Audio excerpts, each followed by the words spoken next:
Are, ladies and gentlemen, welcome to the Mike Files. We have Summer from Alaska with us again. Welcome, Summer. It's Hello. good to see you again. Thank you Good for to see coming you on the as show. well. Another treat. How have you So, what's been? been happening? I've been good. How about you? Not too bad. Yeah, we're starting to get Yeah, a little more daylight. Came yeah. home. I went to work in the daylight and came home in the daylight. So that's always That's a that's a plus. it's always oh, okay. We get 35 minutes of daylight more Right. each week right now. So Yeah. Oh it's God, I good. can't imagine. It's no wonder people just kind of go crazy up there. I You know. struggle with April. April's my difficult month because it's still cold. Right. It's shitty. Like it's ugly outside because the snow is gray and Full gross. of dirt. Yep, it's just Yeah. gross. And Yeah. then, but then it's still maybe like 35 to 40, and then it's sunny till like 11 o'clock. Yeah. And so that's when that's when I'm like, okay, Yeah. cabin Oh fever God. has set in. It's so crazy. I can't even imagine. I mean, like I said, being born in Juneau and having Hmm. spent, you know, a significant amount of time up there. I mean, that's not even close to what you have up north as far as the Yeah, sun. we're a few I mean, we latitudes. we just, in Juneau is just all rain, Yeah, and you get like 2 weeks of summer. That's it. yeah. I was in No Juneau for pun like 10 intended. hours. Yeah, What's right. that? I said I was in Juneau for like 10 hours. That's Kind it. of Yeah, weird. that's what you said. Yeah. Yeah. You didn't make it out to Mendenhall Golf Course, did you? No, took my son up to the tram and then Oh accidentally yeah, took him that's to cool. Yeah, the that's a tram was great ride. badass. Oh, Yeah, that's a must. That's an absolute must. yeah. Yeah. No, Juneau's a cool place. It's just it's kind of weird just being, landlocked. Like I mean you're stuck. You're stuck. You got like Yeah, 20 miles of road one way and like 2 miles the other way. That's it. yeah. And that's like people don't realize too, like how that impacts. Like right now, the legislature just went back into session. Uh-huh. Well, it's not accessible to the overwhelming majority of the populace, No, it's not. and It's either you can boat or fly plane. down. Yeah, boat or plane. Alaska Airlines gives like a constituent fare, which is Right. still not cheap, Yeah. and you're still looking at 200, $300 round trip. And Yeah. then hotels are hard to come by because Oh, they're spendy. lobbyists and the legislature. And so Yep. I just think they just need to bite the bullet and move it to Anchorage. But that's my soapbox. Well, yeah, that's kind of, it would be better, I think. We're broke as shit. Like the state of I Alaska mean, is broke. We have no money. that's And crazy because Alaska was like Wyoming for so long with just, yeah. like, when the recession hit in 2008, I think we were one of the last states to get hit, but when we got hit hard. Yeah, well And we have no now we've been, we're in trouble. I mean, So we're on a. They say we're on a recovery, but I think they're just like putting the cart before the horse because like we're the least taxed state in the nation. We don't pay right, sales tax or income tax. Like literally, right. it's just oil tax money for the most part. Well, Yep. oil's been at one point like last year. Oil was below zero. The oil companies were paying people to take their oil, and Right. the And last little bit, it's kicked up to like $90 a barrel, and so yeah, the it's legislation is like, oh, we've got money now. It's like, no, we don't.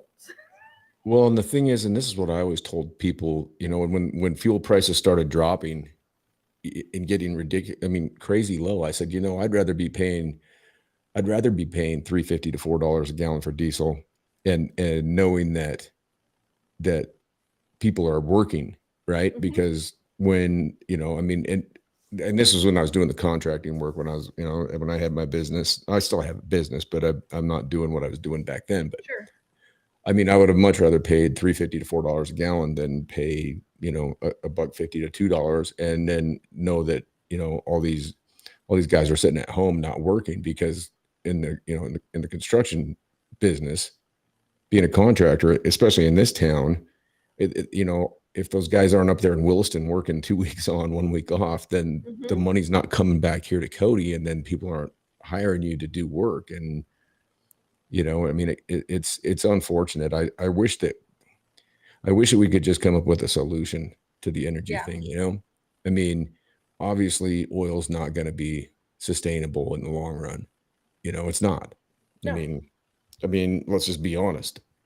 And I always laugh. And I always ask people that I know in the oil business, I always say, okay, you call it fossil fuels now.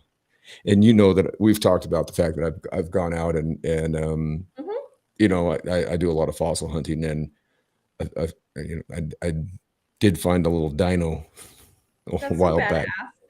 I know, and yeah, it's pretty cool. I don't know what to do about it. I'm just kind of, I'm like, ooh, and I took some people out there and showed it to them, and they're like, yeah, that's what that is. I'm like, yeah, I know, but I can't do anything with it because I don't have the degree. So you have to get a permit, and you have to Mhm. have either a archaeology or a geology or Yep. paleontology degree, and I don't have that. But anyways, I always ask guys, it's like, okay, how many barrels of oil does the United States use? It's like 50, isn't it like 51 million barrels a day that the United States That uses? would sound probably about right. I don't It's a know, but that's lot. yeah, that's So you think about the volume of that, and you think about how many dinosaurs. In mhm. order for that to be fossil fuel, you would have had to have the whole continent just compacted with dinosaurs. It doesn't come from dinosaurs, I don't think. I've What do you asked. think it comes I from? I don't know. I think it's just. I don't know. I'm not sure. That's what I always try to ask. I just I ask feel like it probably questions. could be like biological material as opposed to strictly Right, but dinosaurs. it's So so maybe like far. It's so far under the ground, though. Some of it's so far down there. It's like, yeah, and then for that many, you think about. And this has been going on year after. How long? millennia. Yeah, when did we start consuming oil? In the early 1900s, I guess, the invention of the automobile. Yeah. So it's been well over 100 years, and we have exploited a lot of our oil reserves. We've gone to fracking.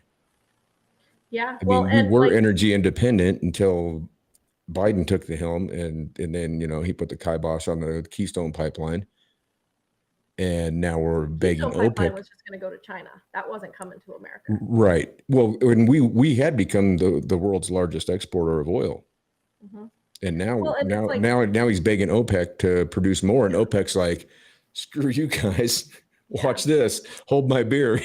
It's like, one way or another, we all know it's not sustainable. I don't like it because obviously, I drive a big diesel truck because I got to tow a trailer around. Hmm. I can't do what I do, out of a Prius. Um, I mean, even separating out like so I work for a conservation agency, right? So right, like right, I want the environment to do well. And I think people sure, in the of oil course, field do as well. But it's not right, just automobiles and machination. It's, I have a kayak right. that was made, it's It was uh, made. Everything we have was made it's from petroleum. from a petroleum product. Yep. And so, I don't think people necessarily fully grasp like getting 100% away from fossil fuels. I do know living in Alaska, being an oil rich state, I have noticed a shift in the last 5 years Right. with like ConocoPhillips and Hillcorp. I don't know if you've heard of Hillcorp, but Yeah. okay. So uh, we don't have Marathon or BP up here anymore, but We don't hear either. yep. So, Hillcorp bought all of BP, I believe. I could be wrong. But what I've started to notice, like at chamber presentations and just in their general conversation, like they're saying, yes, it used to be 20 years ago, oh, screw e-cars or whatever. Oil's here to stay. Oil's here to stay. But Yeah. now it's like, oh, well, okay, we do recognize that we're in a transitory spot and that oil is not here to stay forever, It and we can't are going be. to be making a shift. So it's an interesting just watching that shift in verbiage and it's the oil companies, it's a marketing commentary that they're doing. Oh yeah. Well, and they It's don't. interesting. And with the lobbyists, and it's more of a money thing than anything. Hmm. And it's all, everything's money. And I shouldn't even say money. I should say it's currency, because it's not even really money. It's currency. And I've got into that a number of times about the difference between money and currency, but Hmm. what we're dealing with is currency. And it just drives me nuts that everybody keeps saying, oh, they're printing money there. It's like, no, these trillions of dollars were not printed. It was Mhm. not. It was an upstroke of a key. That was it, you know? Yeah. And I mean, the 3% of the currency that is in our economy is actually hard currency, is actually paper money. Mhm. 97% of it is it's a digital number. That's all it is. And I saw because, today Arizona's looking at legalizing Bitcoin right, uh, they to dropped like, yeah, what was it the other day? They dumped like oh 1.3 shit. billion or some shit like that. They Oh, dropped. I I think it was mean, probably more than that because it went from yeah, like that was just one over day. 50,000. Each coin was like over 50,000 Right. to That was below just the first 30,000. hit. That was the Yeah, initial hit. I don't know where that number's at right now. I I don't haven't know where looked it is at it, either, but but it's, it yeah. was But then you've got Bitcoin, you've got Litecoin, you've got Dogecoin. there's so many different. I don't personally have any cryptocurrency. Um, I don't have I now. don't I like just currency. did. Period. Yeah, I I'd don't rather now, but I did for a bit. I'd rather trade for stuff than anything, Sure. But I mean, currency is that it's one of those things that you've got to have it. But I think with Well, it's just like you the said, inflation currency. too. I mean, we are really. I mean, I don't know what they're going to do to. They're going to try and play all kinds of smoke and mirrors and magic games and everything else to make this inflation thing. But I mean, the way I see it, and economists see it, is like we're going to have to take a big, huge hit. It's gone. This shit's gone on too long. I mean, I think what's coming is going to make 2008 look like like a high school dance. Yeah. Well, and you commented like, there's money and then there's currency. Currency can be defined very broadly, and you just said you'd prefer to trade. But like when you think about it, like that's currency. Sure, it is. Well, it's I lived in money. Actually, Alaska. well, Yeah. it's like the difference between gold and a paper dollar. Like, Yeah. see, like gold or Currency silver. is what you make Gold or it. silver to me is money, and paper currency. That's all it is. Paper is just currency, and like I was saying, with only 3% of our economy being out there in paper currency, Mhm. what Because really, happens paper currency, when shit hits Shinola, like paper currency is nothing. Like you're good? I would prefer Right, to trade a bag of rice right, or exactly, a pound of salmon. and That's my going to mean yeah more to my you. and my philosophy has been to keep a month's worth of cash, because Mm-hmm. after 30 days I don't think it's going to be worth anything. Not going to matter. And Yeah, so I you're would going to agree. have to be able to figure out some way else. And and I mean, and I'm not all about prepping and stockpiling shit or anything like that. It's weird. Like But I you're am, going but to I'm have to not. have something to offer. I mean, I think it's going to go back to a barter type system where it's like, I mean, even gold and silver, for that matter, at that point in time, I mean, you can't eat gold, you can't eat Right. silver. Well, I mean, I'm sure you're well versed in the supply chain issues. Well, living oh in God, yeah, Alaska, Jesus, well, like even before the supply chain issues cropped up, Alaska was we've always been on the cusp of we've had right, they've said like long years ago, I heard Alaska has a 3-day supply, yep, generally speaking. If shit goes bad, like, and they've used the example, like if there's a major earthquake or a volcanic eruption and a major earthquake that eliminates sure, the port of Anchorage and can't bring planes in, we've got 3 days. And so, and living here, I've lived here 24 years. I have never seen empty shelves. right, Never. I don't, and I live on the road system. I know other parts of Alaska have truly experienced not having things available. But, I've paid more. Like, right. I've paid $10 for a gallon of milk before. I But believe walking it. to the grocery store right now, and it's just like, huh, okay, I'm really thankful that I've got a huge ass pantry Yep. and a freezer in my garage that I can take care of. I may have to get creative on what we're going to have for dinner because it's not what Yeah. I necessarily would do, but we're not going to starve yet. Right. It's great. We have the same thing going on down here. I mean, there are certain items. I go to the grocery store, and and unfortunately in Cody, it's like you're stuck with Walmart now, Yeah. or it's I mean, they've basically ruined every single small business in this town. Mm-hmm. I mean, I know you remember growing up here. You remember how they used to have like crazy days in the summertime, Yep. and all the businesses would have their stands outside and that, and There's none of that anymore. It's all just Walmart. Like you can't go to a shoe store. There's no specialized small businesses anymore. And so you go out to Walmart and like I was out there and my son likes eating ramen noodles, which I Hey, hate. your I son, mean, your but son will being survive. haven't spent the time I did in prison. I don't like ramen Sure, noodles. I get So it. it's like, I get it as best I can. but I went out there the other night and he asked, I said, "What do you want from Walmart?" You know, oh, well, I go out there's like that whole section is just empty, nothing there. Yeah. Well, when the pandemic hit, And that was it's one of the first things that went because it was like, I mean, yeah, that a any while yeah, ago, and the toilet paper thing that the was toilet paper. Well, it's the like fine community has very well-to-do people, a solid middle class, and then we have a large portion of the population that literally live hand to mouth. There is not a right, lot of, it's a struggle. sure, And when the pandemic hit and like restaurants closed and service workers were out of work, um, we went to the grocery store and I got what we needed. We had a supply. I told my son, I said, we are not going to be those people. Like right, we'll get, if there's only two left on the shelf, we'll take one if we really need it. We are not just going to be those people. And but the pasta was all gone, the ramen was all gone. There was just, and I was like, oh, yeah. it made me sad because I knew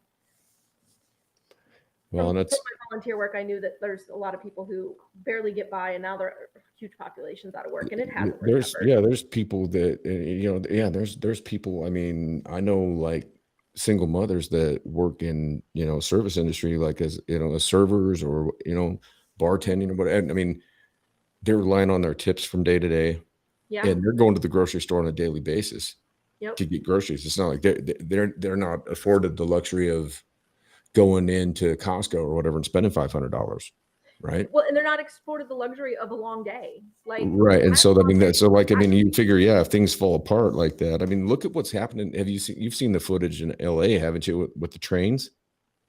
oh yeah, where the packages have been just like Yeah. I mean, train I've robbery and had stuff. I'm in a dispute with different eBay people right now that stuff that I ordered that was supposed to be coming from China never showed up. never showed up. Sure. But then on my eBay account, it says it showed up, and they're arguing with me that, oh, it was delivered. And I'm like, Mhm. no, it wasn't delivered. And they said, well, check with your neighbors. I'm like, okay, my neighbors on one side don't even, they're never even there. And if Yeah. something showed up at my other neighbor's house, they would let me know. I Well, and mean, the post office up here is an absolute shit show. oh, it is here Absolute too. shit show. I avoid the post office like the plague. And I my try to as daughter, well. who has not lived at home for how old is she? So what, 8 years? Still uses my damn address as her shipping address. Oh, shit. And I'll come home sometimes to like Where's she live? She lives 8 doors down for now. She bought a house 8 doors down. Oh, jeez. And she just doesn't want to change her home at like her Oh, husband that's great. uses his parents as his home address still, so he gets his Yeah. shit at their house. And I'm like, y'all, come on. I'm So tired. she's 8 doors down, huh? 8 doors down, they bought a house. Yeah. That's So I great. come That's thankful funny for because that. like my mom is literally across the fairway from me. Mhm. Like I could Yeah. go out back and hit a golf ball or yell and she would hear me, Yeah. It's But handy. it's wild. I don't know. I like being where I'm at right now, to tell you the truth. I mean, my buddy keeps trying to get me to come down to LA and stuff, and I'm just like, yeah. I mean, I don't believe everything I see on the news, Sure. And I mean, I'm not really scared of any.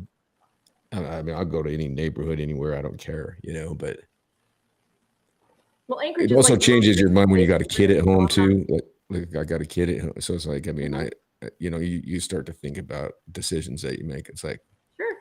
if I didn't have that responsibility, I'd probably go do whatever I wanted to, and who gives? But it's like I can't go and do things like that. So I don't know. Yeah. The world's a crazy place right now. It's nuts. I know. My son is almost 12, and I'm like, okay, he'll graduate high school in 6 years or so. That'll be Yeah. cool. And then I'd be like, then I can leave Alaska. What's going to be the problem is I know I'm going to have grandkids by then, and I'm going to be like, God damn it, I'm Yeah. never leaving Alaska. And don't That's get me wrong, I correct. love Alaska. It's afforded me Well, opportunity that I don't think I would have had anywhere else. you never know. I Yeah. mean, you never know, because we always life is we end up in our circumstances that we're in, and I think we have a hard time fathoming, leaving, a place of comfort You know, I Sure. mean, I mean, and I think that's a big problem with society right now too. Is everybody's been complacent and comfortable for so long in this country, and now we're put in a place where Americans have been very comfortable, right, and now we're in a place where we're not, and people and we're don't know not how even to that discomforted, quite right, frankly. but I mean, right, but people don't know how to deal with yeah, the things that are going on, and then with I think with the all the information that we have at our fingertips now, I mean, and I love it. Quite, I mean, I hate my phone. I hate my I phone, love and but hate I it because love it because I can pick this thing up. If I'm in the middle of tearing a motor apart or doing something that I don't know how sure. to, Mhm. there is a redneck somewhere, someplace in this country doing something on YouTube on this thing that can show me Right. what to. But then I there's mean, also Billy Bob in his basement who thinks he's smarter oh yeah, or than, the guys that are than the ones I you get a know. kick out of are the guys that challenge ISIS. Oh God, Have you seen those guys? I've I not love seen those that, guys. They're but like they're like 45 years old in their mom's basement, you mhm, know, and they've yeah. got like And if ISIS showed up at their door, they would, yeah, they're they'd out. really Let me put their tell you something, head on ISIS, their neck. you come around here and we got something for you, and you're like, oh Yeah, my Billy God, Badass. dude. Yeah, right. Yeah. I can be a total bitch online. I know it. I don't care. But my favorite Oh, thing I to can do be a sometimes douchebag on there too. is to take a guy who thinks he's like, oh, I'm Mr. Tough Guy, and I'm like, well, we're about to see. Yeah. Watch them start crying. Well, it's not my goal to make a man cry, but I can always tell when I've But gotten under their skin and I'm dude, good but at I it. mean, come on, you get some kind of Oh, satisfaction out of that, don't I you? absolutely get satisfaction of getting under skin of some Sure. I do the same. individuals online. My thing is I just don't respond. And a lot of times I just don't look. And I know I should. I should do a better job of that. But most of the time I just put my thing out there and it's like, here it is.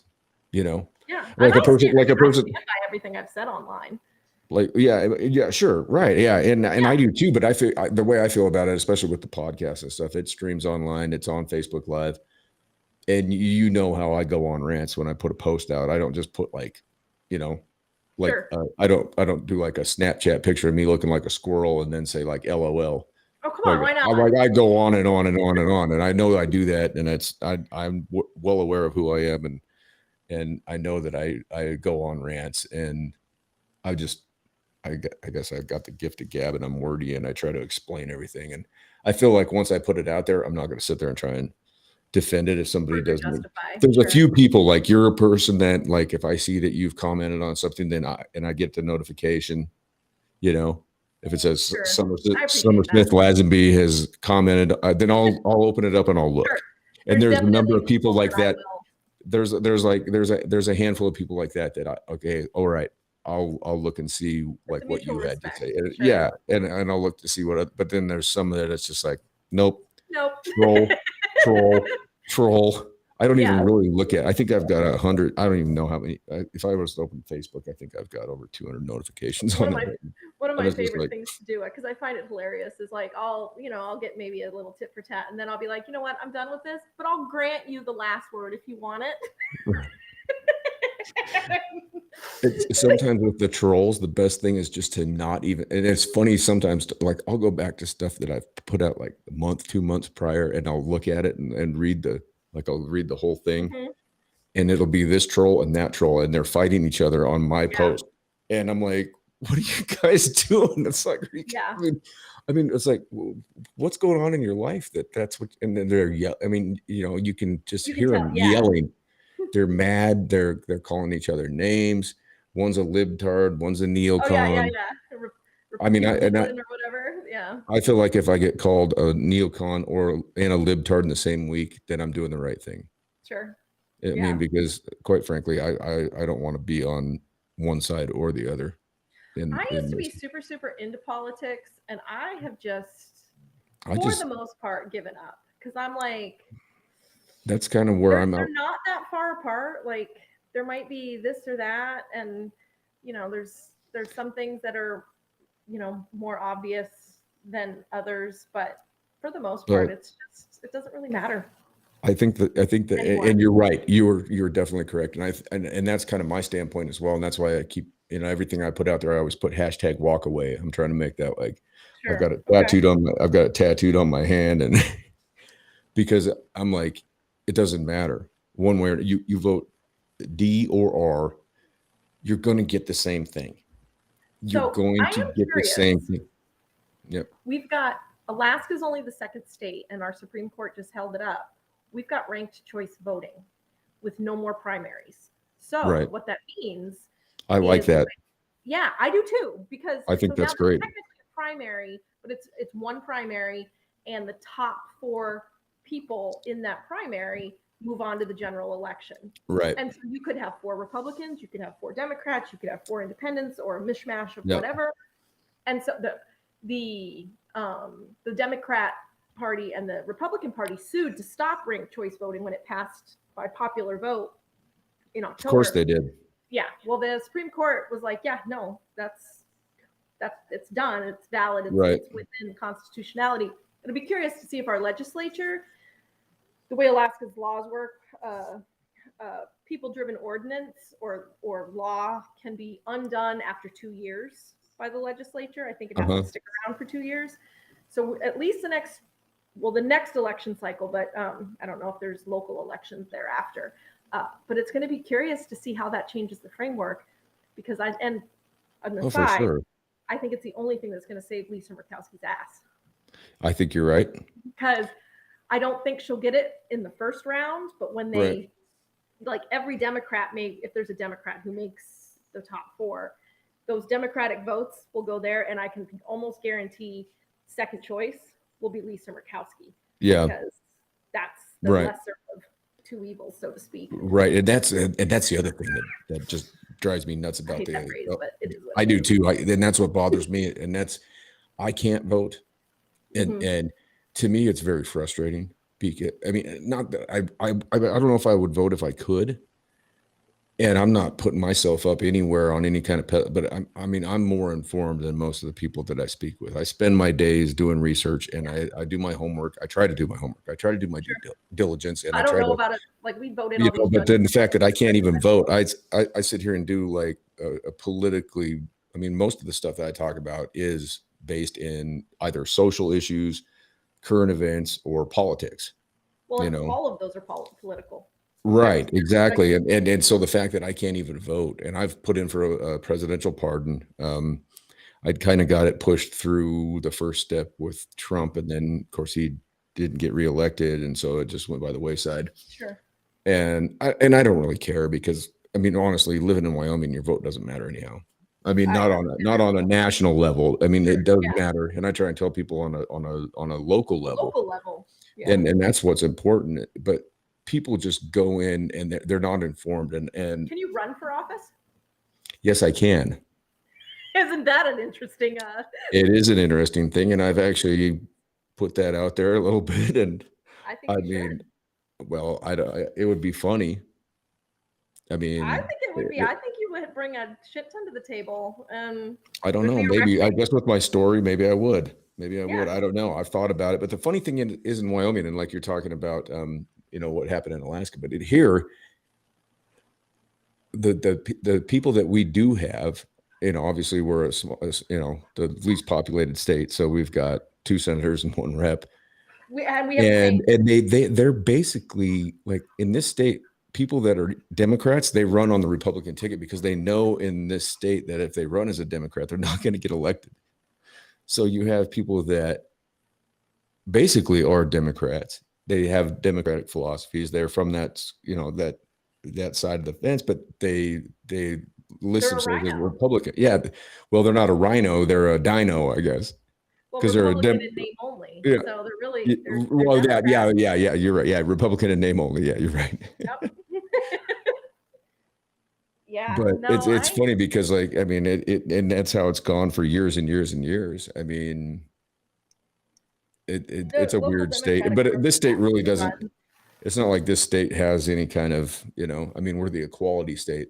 Everybody else, brings that up. But the only reason that we're the equality state is because we had to have women's suffrage in order to have Made enough statehood. to be a state, right? And it wasn't like these dudes were like, oh, women have to have the right to vote. And then didn't they? That wasn't what it was about. Once Wyoming made statehood, they removed the right of women Right. to vote. I'm surprised they didn't do 3/5. Gentlemanly of you guys. Yeah. And then they try and like, act like we're the equality state. Yeah. I mean, that's the fucking slogan here. And it's like, no, really, no, that's not the deal. It's like, yeah. It's like, okay, yeah, we were the first state to allow women's suffrage, but there's a big ass. It wasn't because it was some kind of a realization or great awakening that women and men are like equal. It was, we need these numbers. I would be genuinely curious because when we went through middle school, I feel like that was we learned that in Mr. Hunter's class. Oh yeah, he was pretty forthright. This is why Wyoming's called the equality state. Yep. I would be genuinely curious in our educational atmosphere of today if Cody's kids get that same explicit message. And my guess is they don't. I don't even know what they get here. I look at the stuff that my son gets from school. I mean, I was concerned with him going to middle school, and rightly so. Sure. It's a fiasco. It's a mess. I mean, I don't even know. They're not learning anything. And then with the quarantine thing, the kids figured out that all they had to do was get on the internet and they could answer one question with whatever they wanted, hit enter, and it would go through as assignment completed. And so I would sit there and look. I had the app, and I'd look to see I'd ask him, "Are you done with your homework?" And he'd say yes, and I'd look, and it would say assignment turned in, whatever, completed. And I mean, and they just pushed everybody through. I mean, he had all F's. That's hard.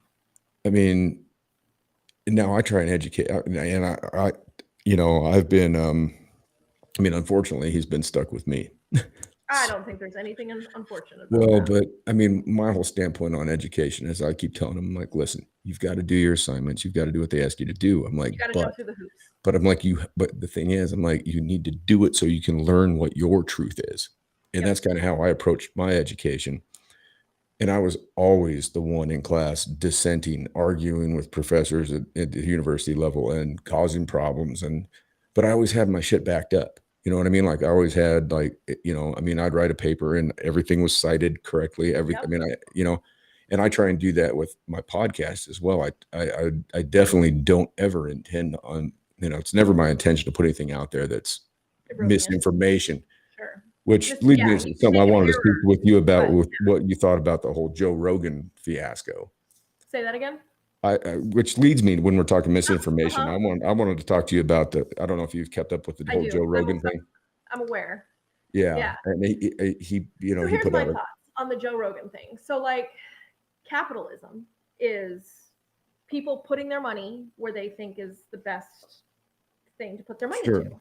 So, Neil Young and Joni Mitchell, and I think there was a couple others, pulling their product from Spotify is literally the epitome of capitalism. It's not cancel culture. It's the epitome of capitalism. They don't want to be associated with a business that they don't agree with, so they're removing their product. Sure. Now, but there's another thing at play. Okay, what is it? Neil Young sold his catalog to a company out of Great Britain called Hypnosis. Okay. Mm-hmm. And this is okay. I always say follow the money, right? Sure. Okay. So I've got some notes here about this. All right. So he cashed out for it was like $150 million deal, right? Okay. How long ago? How long ago? It was not too long ago. Okay. So Hypnosis is Blackstone. The Blackstone, they have a major sharehold in almost any large industry across the country. Okay.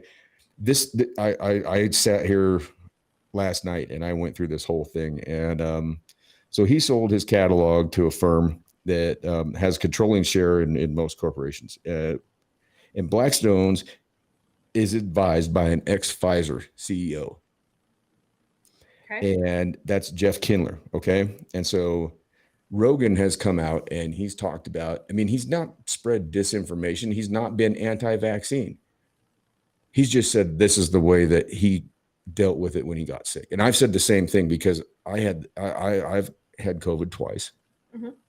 The first time was miserable. It almost killed me. I almost died. So I'm not Yeah. saying that it doesn't exist. I would never say that because it does. And it sucks. Yeah. And the second time I got it, when I lost my sense of taste and smell, I knew I had the Delta variant. Sure. Sure enough, I had it. I had, after Pierre Corey came out, testified in front of Congress, I went and got a prescription for ivermectin from a doctor, not horse paste. I did go to Tractor Supply. I wasn't squirting shit up my nostril or anything. I mean, right. It was actual. I mean, we have administered over 4 billion dosages of ivermectin over the years. 2 guys that invented it got Nobel Peace Prizes. It's on the NIH's 100 most influential medicines, list out there.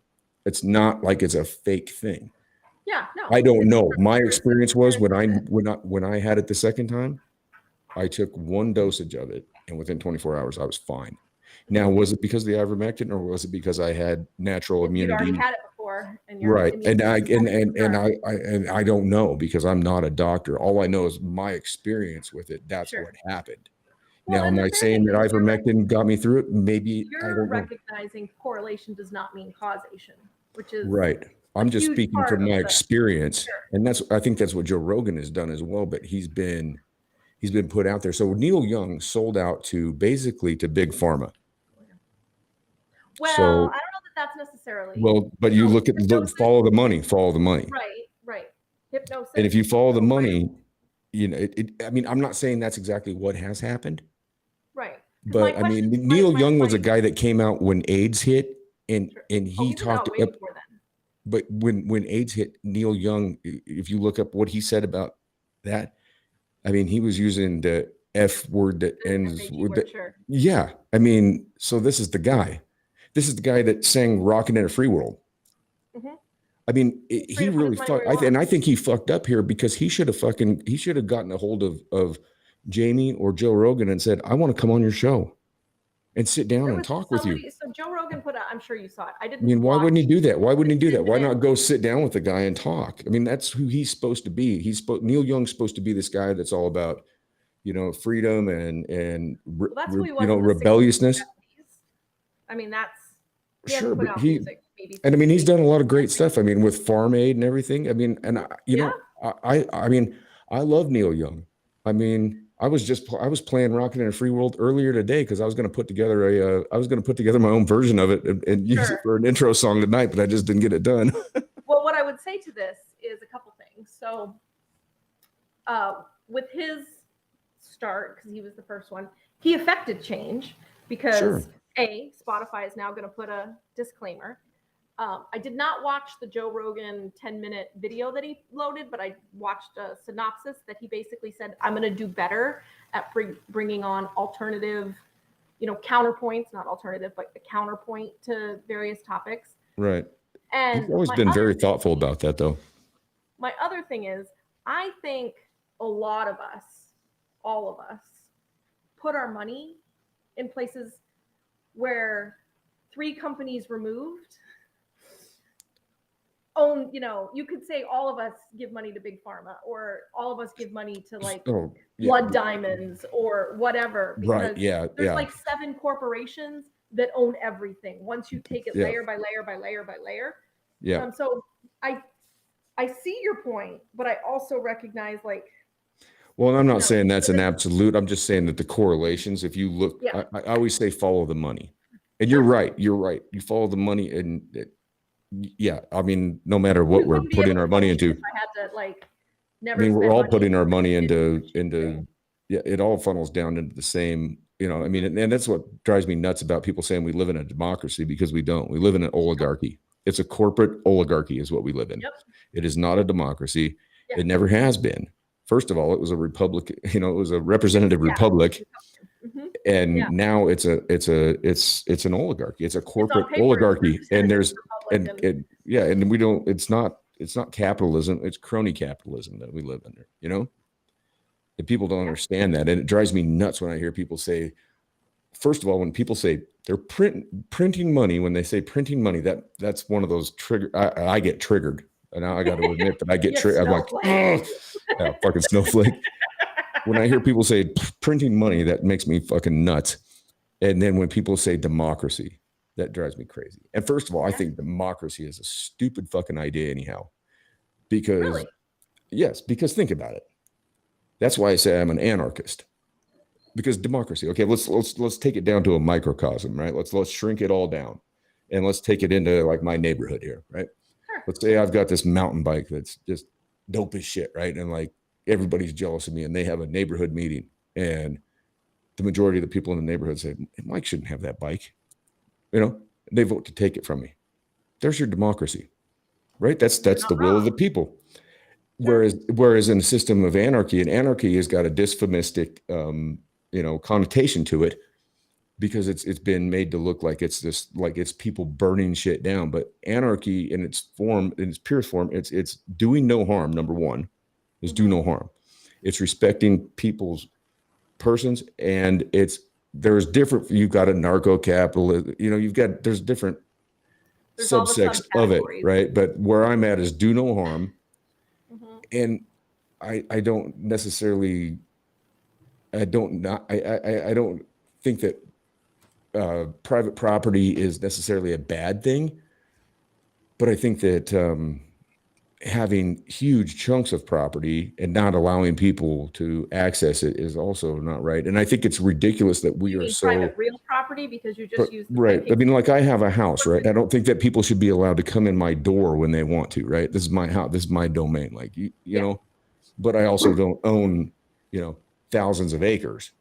No, you're not Right? Ted Turner? No, in case you didn't know. Oh gosh.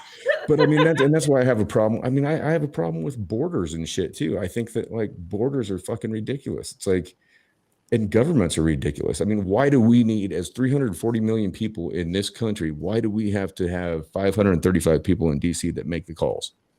And then we want to fight over which one we voted for. Do you think it would be more peaceful without some I overlying think so. level of? I think people ultimately do the right thing and they take care of it. I think that it all evens out. That's my thought. I mean, I think that without the government, I think that people are gonna, you're always gonna have that. You're gonna have your bad scenes. You're always gonna have bad actors. And Absolutely. it doesn't, and it's better to have them, not in office taking bribes and doing what they can to stay in those positions of power for years and years and years, and robbing people and taking advantage. It's better to just, let things take its course. I mean, I think in What about, nature, like, that's the crime? way it works. What's that? How would you solve some crimes? Some crimes would be very easy to determine who did what, but like some would not.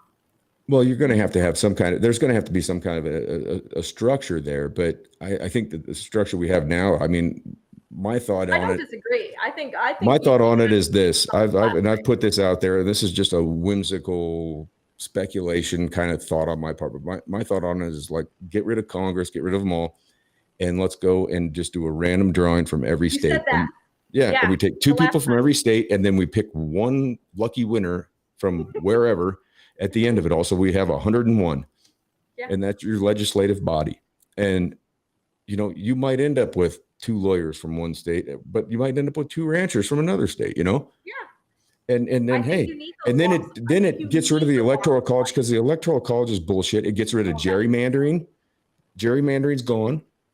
And you allow these people to hold these positions for 2 years. After 2 years, you've done your civic duty, and you go home, and the next person comes in. That, I think, would be an effective way of governing, because you're going to actually have. Now, granted, you might have a couple of years where you do have an influx of. It's going to be a learning curve. Right. And I mean, but you in the Supreme Court, get rid of that. I mean, I will say, I personally think the United States, if we're here, in the current form in 30 years, We're not going to be. I don't think we will. We're not going to be. What I will say, there's no way. It's. I mean, the thing. We're a failed nation. We're a failed state. The Constitution functioned for so long because I do believe we're like the longest functioning government in the world right now. Like I know Britain's been longer, but like they didn't have the House of Parliament or whatever. But we're on the cusp of where Rome was too, as far as timeline is concerned. Exactly, we're having some of those same problems. But the thing about the Constitution, and this will be our only saving grace, but I don't think it's going to happen, is the fact that it's malleable, that it can be changed. Right, and that was something that and it people want to, like Thomas Jefferson, not a good dude. You know what I mean? No, there was. Oh my God, there. This nation was founded on the back of slavery. Yes. And I'm not going to deny that one single bit. Not ever. It's the worst thing it's the worst thing ever. Women were completely written out. But here's the thing. The thing is, though, as well, is that we were probably we were the first country to actually have eradicated the practice of slavery as quickly as we did. Yeah. Right. That doesn't justify it at all. We didn't eradicate it. We shifted it. We shifted it to the prison system. Well, yeah, that was my next point, and that I put out a post about that earlier today. I don't know if you read it or not. I don't know who read it. No, I have not. I put out a post basically talking about slavery and didn't get, I said the exact same thing you just said. Yeah. That's funny. Well, no, like the articles, like the very amendment that outlaws slavery states, and I'm not going to quote this correctly, states something along the line of in-prison populations can be forced to work without pay. Well, and I can tell you right now, having been a federal inmate and been in federal prison, I would watch what would happen where I was at in Southern California, and at the institution I was at, they had every place has a Unicor. What? Unicor, right? It's Unicor, UNICOR. It's an inmate. So each federal prison, like you'll have, like where I was at Terminal Island, right? They have they build lockers. So we had a metal shop, big, huge metal shop, where they build like lockers for the FBI, any governmental agency, right? So that effectively eliminates any competition for those contracts from independent contractors who would want to bid on those jobs, because they pay 23 cents an hour. And so what they would do is they would bring Hispanics in, right? And so if you work in Unicor, like I go in as a white guy, right? And I go to the Unicor guy and I put in my thing and he goes, it's going to be at least a year before you can get on here. And I'm like, to make 23 cents an hour? And so I went and got the easiest job I could find. I went and paid a book of stamps to the guy with the captain and picked up garbage for 15 minutes a night. That's, it's like made $5 a month. I didn't care. I had my hustle going other ways. But they would bring in these Hispanic dudes, right? These Pisces from Mexico. And so they would come in and they would work there. I think it was 5 months was the period of time that they could. So would these be prisoners that they would import? Right. Yeah. So they'd bring these guys on the yard. They would work there 5 months to where they would be eligible for an upgrade, right? From 23. Okay. And then all of a sudden you'd see on what they call the call out list, you'd see all these Hispanic cats, their names would be on the call out and they would get shipped to another place. And so what they were doing was, instead of giving them the raise, they would take them and they would ship these guys someplace else. And this was during the Obama administration. This was during Fast and Furious.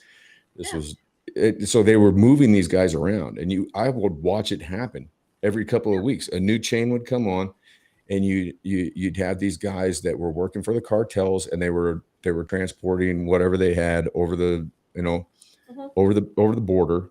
And if they got caught, they were told to tell, the authorities that the cartel was holding their family hostage. And, most of them would get like 2 years, 24 months, but it was always funny because they'd come in, they'd start working in the Unicor shop. And then as soon as they hit their pay grade increase, they're gone. And a new bunch comes in. So it's slave labor is what they're doing. Yeah. Well, and every federal prison has that, like, especially the bigger ones where you have. Think about prisons in the South, like, what's Louisiana State Prison? I can't think. It's not Attica. Yeah, I know which one you're talking about. But then there's like the chain gang. Where, I mean, sometimes people deserve to go to prison. Do we send people to prison? We're the most imprisoned population in the world. Land of the free, home of the brave, right? Yeah. Most imprisoned population in the world. Yeah. And because so we make money off of it. Look at Jeff Sessions. Yeah, race and socioeconomic status, where it's like, okay, if we're going to send people to prison, at least let's give people a useful skill. And are some people totally like not going to? Sure, but it's up to you what you're going to do with it, though. Because right. When I went, I went to college. Opportunity. When I was in there, I went to college. Mm-hmm. I got an associate's degree while I was there. Absolutely, yeah. And I spent my time. I probably read 400 pages a day. Sure, I believe it. I mean, I got to I went in, when I first went in, I was being dumb. I was drinking fucking prison hooch and smoking weed. Well, yeah, and, being a dummy like I was on the streets. And then it just occurred to me one day, finally, I'm just like, dude, this is bullshit, man.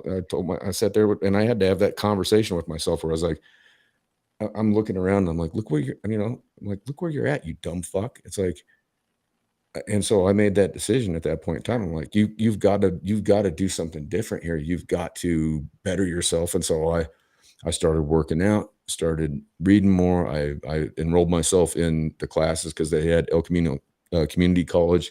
Mm-hmm. They came in and taught classes in there. And so I was never any good at math. I mean, and I'd already been through college. But I was like, I still want to do something here with my time, sure. And some guys choose to do that. And some guys choose to just hustle. And I hustled. You have to. You got to hustle while you're in there, But 30 years, but some guys in there are just like, yeah. And that's the thing, too. You run into cats that have been down for 20, 25 years. And I mean, and there was a lot of dudes I knew that, I mean, like when they were getting close to getting out and they'd been in for that long, they didn't know what to do. They were terrified. Terrified. We'd walk the track. And I had friends that would come, they'd be like, man, what am I going to do? I'm like, dude, hey, look, dog, you're getting out. Go see your kids. Go, just go live your, and they didn't know what to do. And I didn't really understand that for a while until I realized, like, some dude came to me and said, we're all institutionalized. I said, no, I'm not institutionalized, man. You're full of shit. I'm like, not me. And then he said, what do you do every day? Mm-hmm. He's like, what fucks up your day? And I'm starting to think about it. And I'm like, lockdowns.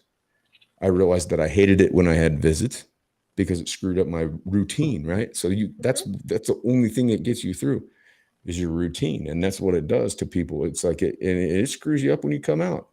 Sure. I mean, I've taken a number of tests from different psychologists and shit like that.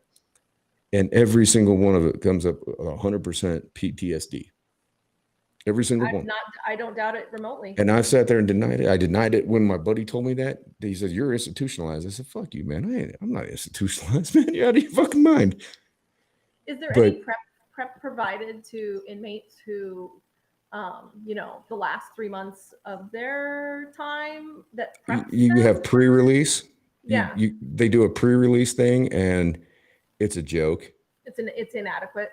You go into, like, where I was at, they would have it in like the visiting room. You'd go in, they'd have like a PO in there.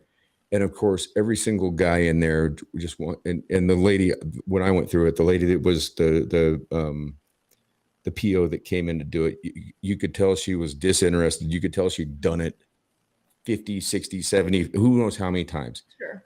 So she was used to getting the same questions. You could tell she was completely just like going through the motions, doing her job. Mm-hmm. And every single guy in there, the first thing they do is raise their hand, and then ask, what can I do to get early termination from my probation?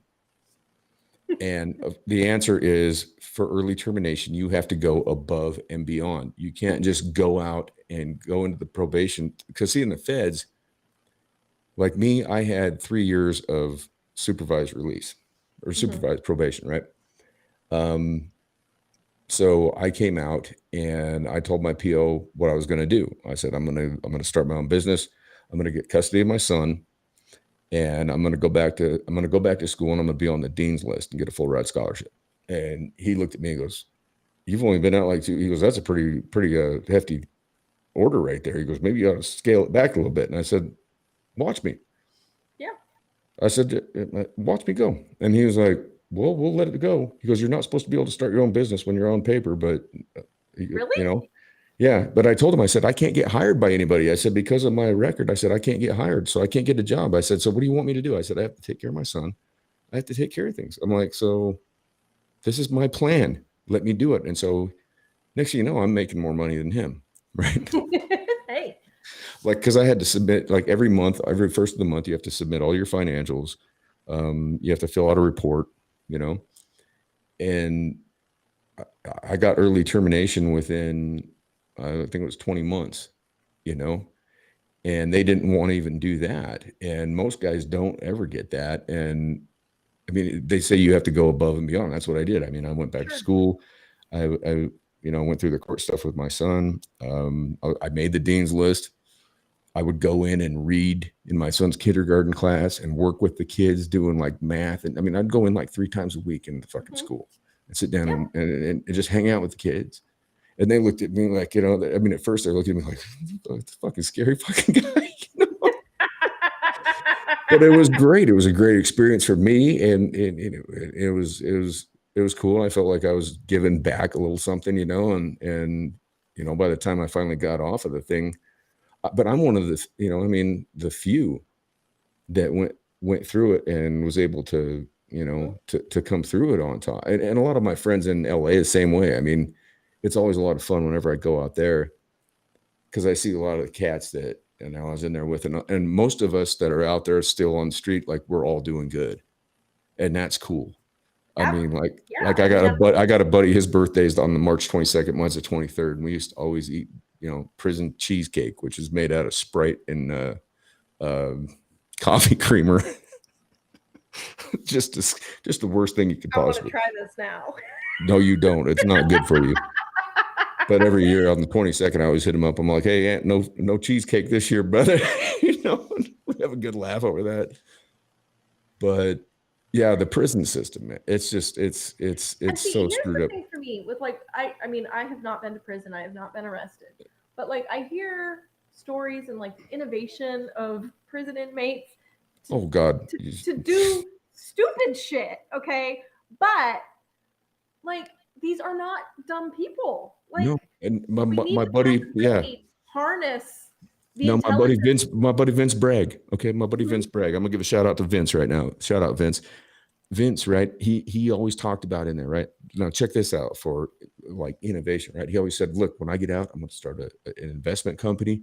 I'm going to start a company because we all had a hustle." He's like, "We all had a hustle out there on the street. We all had a way of making money. It was outside the law." He goes, "When I get out, he goes, I'm going to start a company up, and it's going to be, I'm going to hire, you know, ex-cons, and we're going to take our our perspective and the way that we looked at the world to make money outside the lines, and we're going to use it inside the lines." He spoke at Carnegie Hall not too long ago. Last time I Mhm. saw him, Vince shows up. He's driving a Mercedes, you know, $5,000. Dude's killing it. He was on Mike Yeah. Tyson's show not too long ago. He's going to be on this show here soon. And Vince, I'm coming at you, man. I'm gonna get you on here. That yeah. Because I spoke to him when this was all a concept to me of starting this thing. Vince was one of the first guys that I spoke with because he's a good friend. But he did it. He went out and No, he created a company called Concreate, okay.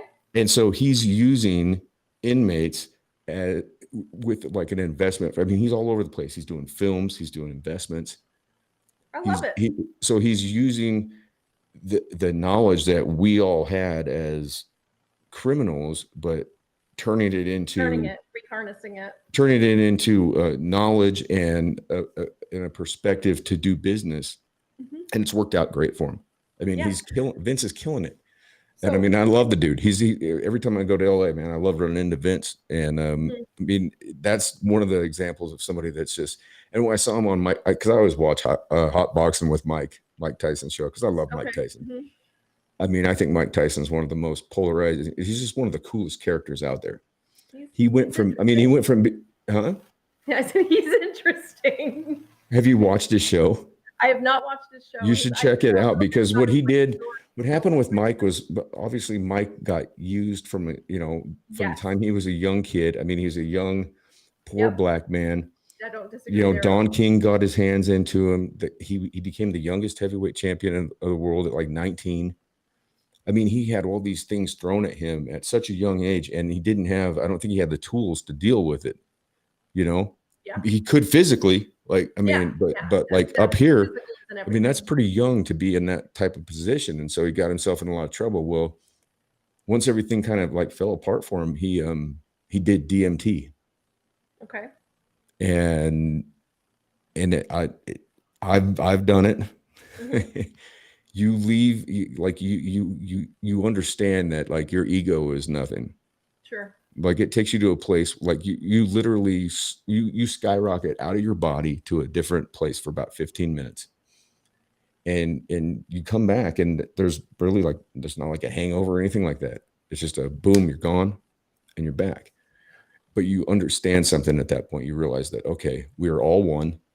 We're all like one spirit. We're all one collective consciousness. And it takes your ego and it basically just wipes it away. Like, you know, and that's what happened with Mike. And so he started smoking a lot of weed and he turned into a different dude. Like he became very introspective. Mm-hmm. And his interviews, you should check his show out. It's I pretty have cool. seen a few of his interviews, Yeah, maybe in the because I last mean like 5 or 6 I mean, years. this is the baddest man on the planet. Mm-hmm. And he I wasn't know gonna he's got fight his again. pigeons. His pigeon. It's not a farm. His Right. pigeon Yeah. Yeah. He had his, yeah. And yeah, he had the pigeons up. Yeah. aviary or whatever. Yeah. And that was before he, you know, he was still trying to fucking figure it out at that point in time. But now he's a different dude. And he's training. He's going to fight Logan Paul. And he fought Roy Jones Jr.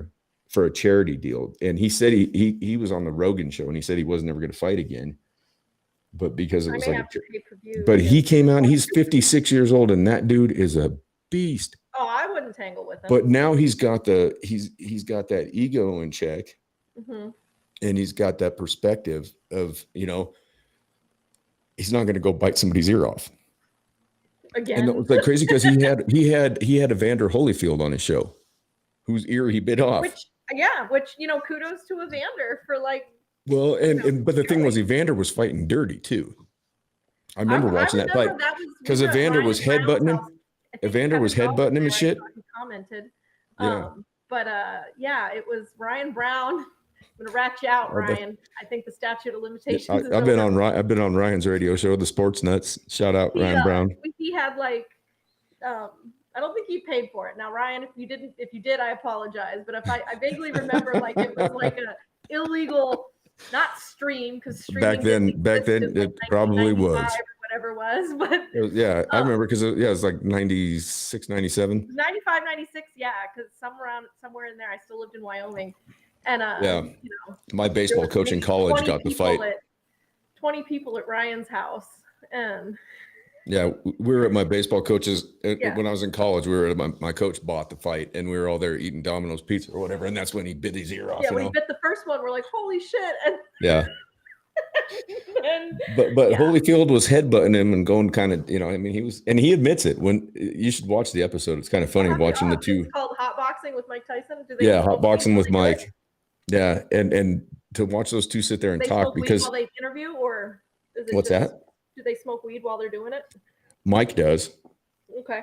Yeah, he owns a ranch in California. He grows, and I mean, yeah. I live in Alaska. He's high all the time. Yeah. But it's done him well, you know. And I got no problem with people smoking weed. I mean, zero. How many people do you know that have gotten high? I think our whole drug thing needs to be. We've completely failed at the war on drugs. Well, there shouldn't be a war against a noun, first of all. And then number two, it's like, it's not the government's job to protect you from yourself. You know, I mean. Agreed. I mean, now there's children involved in. Well, certainly. But let me tell you what, I've been involved in the drug world in we've probably been involved in a very big way. I mean, and I have never, ever dealt with anybody or myself dealt with any person whatsoever that has ever sold to children. It's always been consenting adults. Sure. I mean, when you're selling hundreds of pounds of weed, you're not selling to a kid at the schoolyard. You know what I mean? Sure. But I've had to work with the kids who had parents that. And that's usually where it comes from, is an irresponsible parent that And so that's where I'm like, you know, but that falls on their own business. except when it Yeah. comes to kids to a Well, degree. the onus of that is on the parents, and I think that in educating The our onus is on the children, then parents, that's but how, at I the same mean, time, through legitimate education, that's how things yeah, change. the onus is on the parents to take care of your kids, with Right. the But some of the caveat that parents your didn't ever parents are have, not taking care of the kids, but society needs to look at step the in. parents that never had the tools to, Sure, I'm you know not what I mean? disagreeing. And so that's where it starts, is Absolutely like, not disagreeing. It's that's where like cyclical. I mean, I think It's that's where completely cyclical. a legitimate education needs to start. And that's kind of Yeah. that's kind of how I've raised my son. I've been probably too honest with him about the world. I go into parent teacher conferences and they're like, he's like, he knows way more than any of these other kids about, like, he's way more, and I'm like, well, and like I had to deal with him like during the summer times, right? Like, I mean, he wanted to read the Percy Jacksons and the Harry Potter. But I'd be like, okay, here's a copy of Tough Guys Don't Dance, and here's a copy of On the Road by Jack Kerouac. And it's like, you have to read those two books this summer too. Yeah. And I was like, you My might son not was trying to understand them. summon demons at And the it's like, you playground. might not understand it now, but someday you will. And Yeah. I mean, the toughest thing I had to do with him was when I got back home from prison. Sure. Everybody had told him that I was away working, and that's what he thought. Ooh, yeah. That's And hard. I had to go to counselors and this and that. It was part of my, and I kept asking. I was like, listen, I'm telling the lady, I'm like, I need to have this conversation with my son. She's like, he's too young, he won't understand it. How old was he? What were the he ages? was just before, he was 5 years old when I came out. Oh, so And he was really little when you went in. yeah, and he didn't know me. Sure. Right. So like I got out and he comes in my mom's house, comes running in, sees me, I mean, I'm getting like welled up thinking about it right now. I mean, it was that was a heavy moment. For sure. I can't imagine. I mean, it was like, it was like shit just got real, Did you get to see him at all in person when you were in prison? I sent him stuff. Yeah.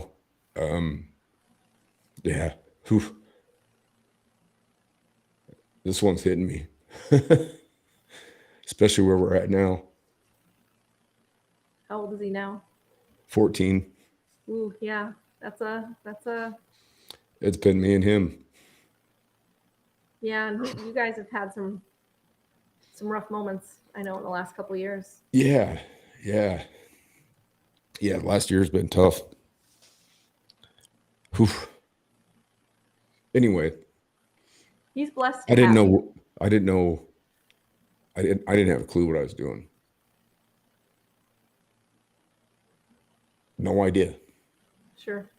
I mean, my whole life had been spent as a drug runner, a music promoter, a construction worker, a wild man.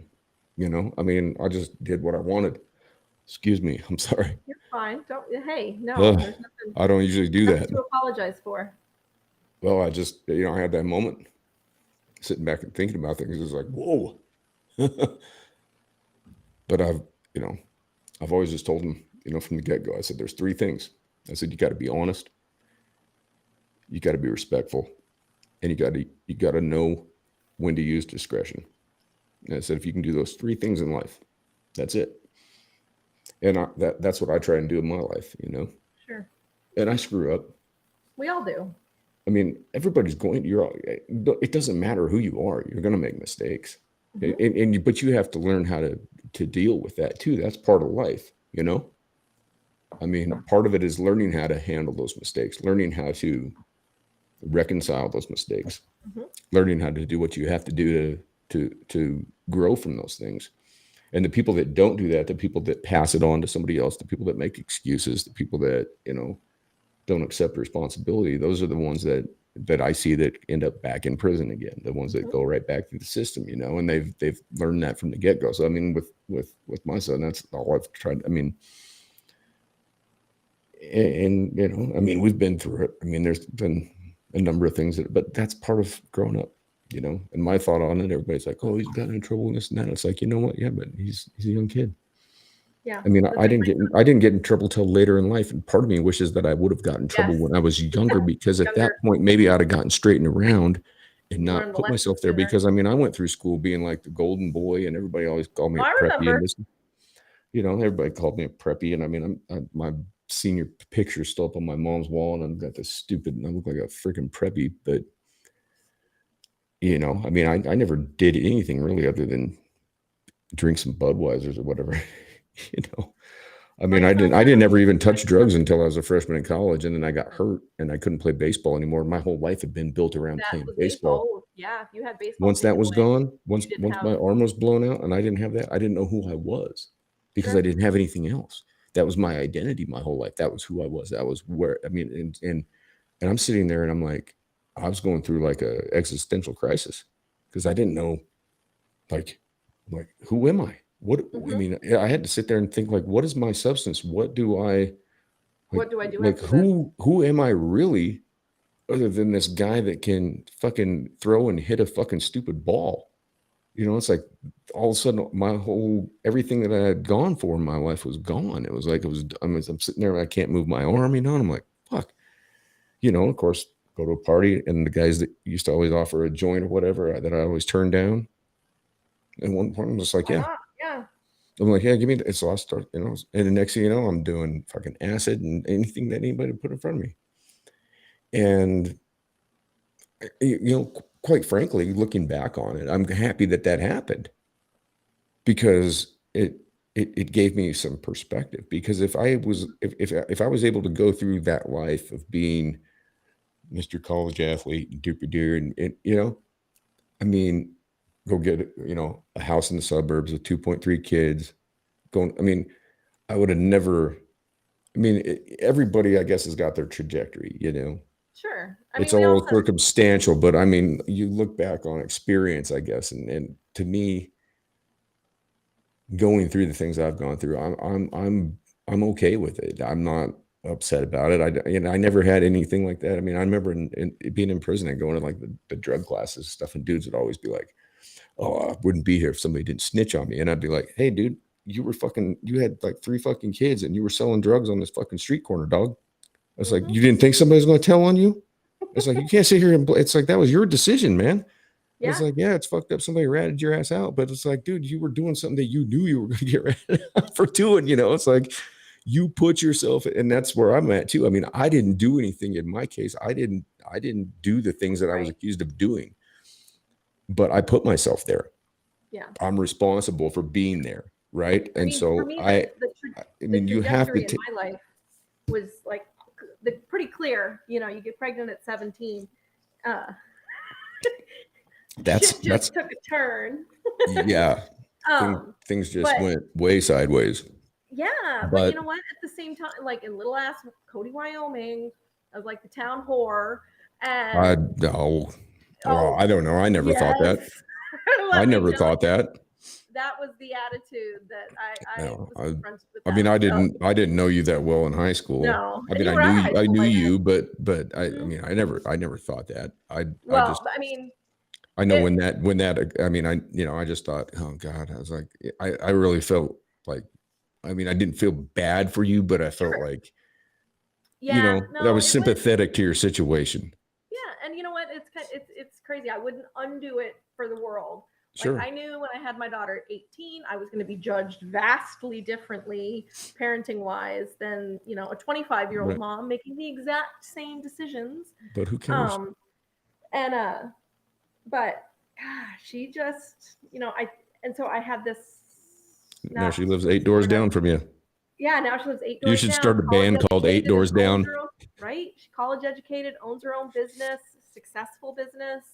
Um, but I did good. But I also know, like, I know me, and I think if I didn't have this little teeny human that I was responsible for is 18, I would have been Who doing knows, all right? sorts of crazy ass shit. Yeah, who knows? And I was like, okay, I'm responsible for this little person, so I guess I shouldn't do this, that, or that. And I'm, yeah, Look at you now. she was the hugest blessing in my life ever. Well, And yeah, now you've raised a yeah, she's a wonderful pretty good young young person, a woman. wonderful young person that is, yeah. I mean, Yeah. And now with her that's little brother who's almost 12, I'm like, I got this. I've raised a fully functioning, adult human being. It's a Um, tough age. Yeah, it's a tough although age. I haven't raised a teenage boy yet, so we'll see. But I mean, I'm proud of my son in very many respects. School's yeah, been a tough thing, and I understand it because, and I've told him too. I was like, dude, school, because I mean, honestly, I think a lot of the things that these kids are being inundated with at school are not.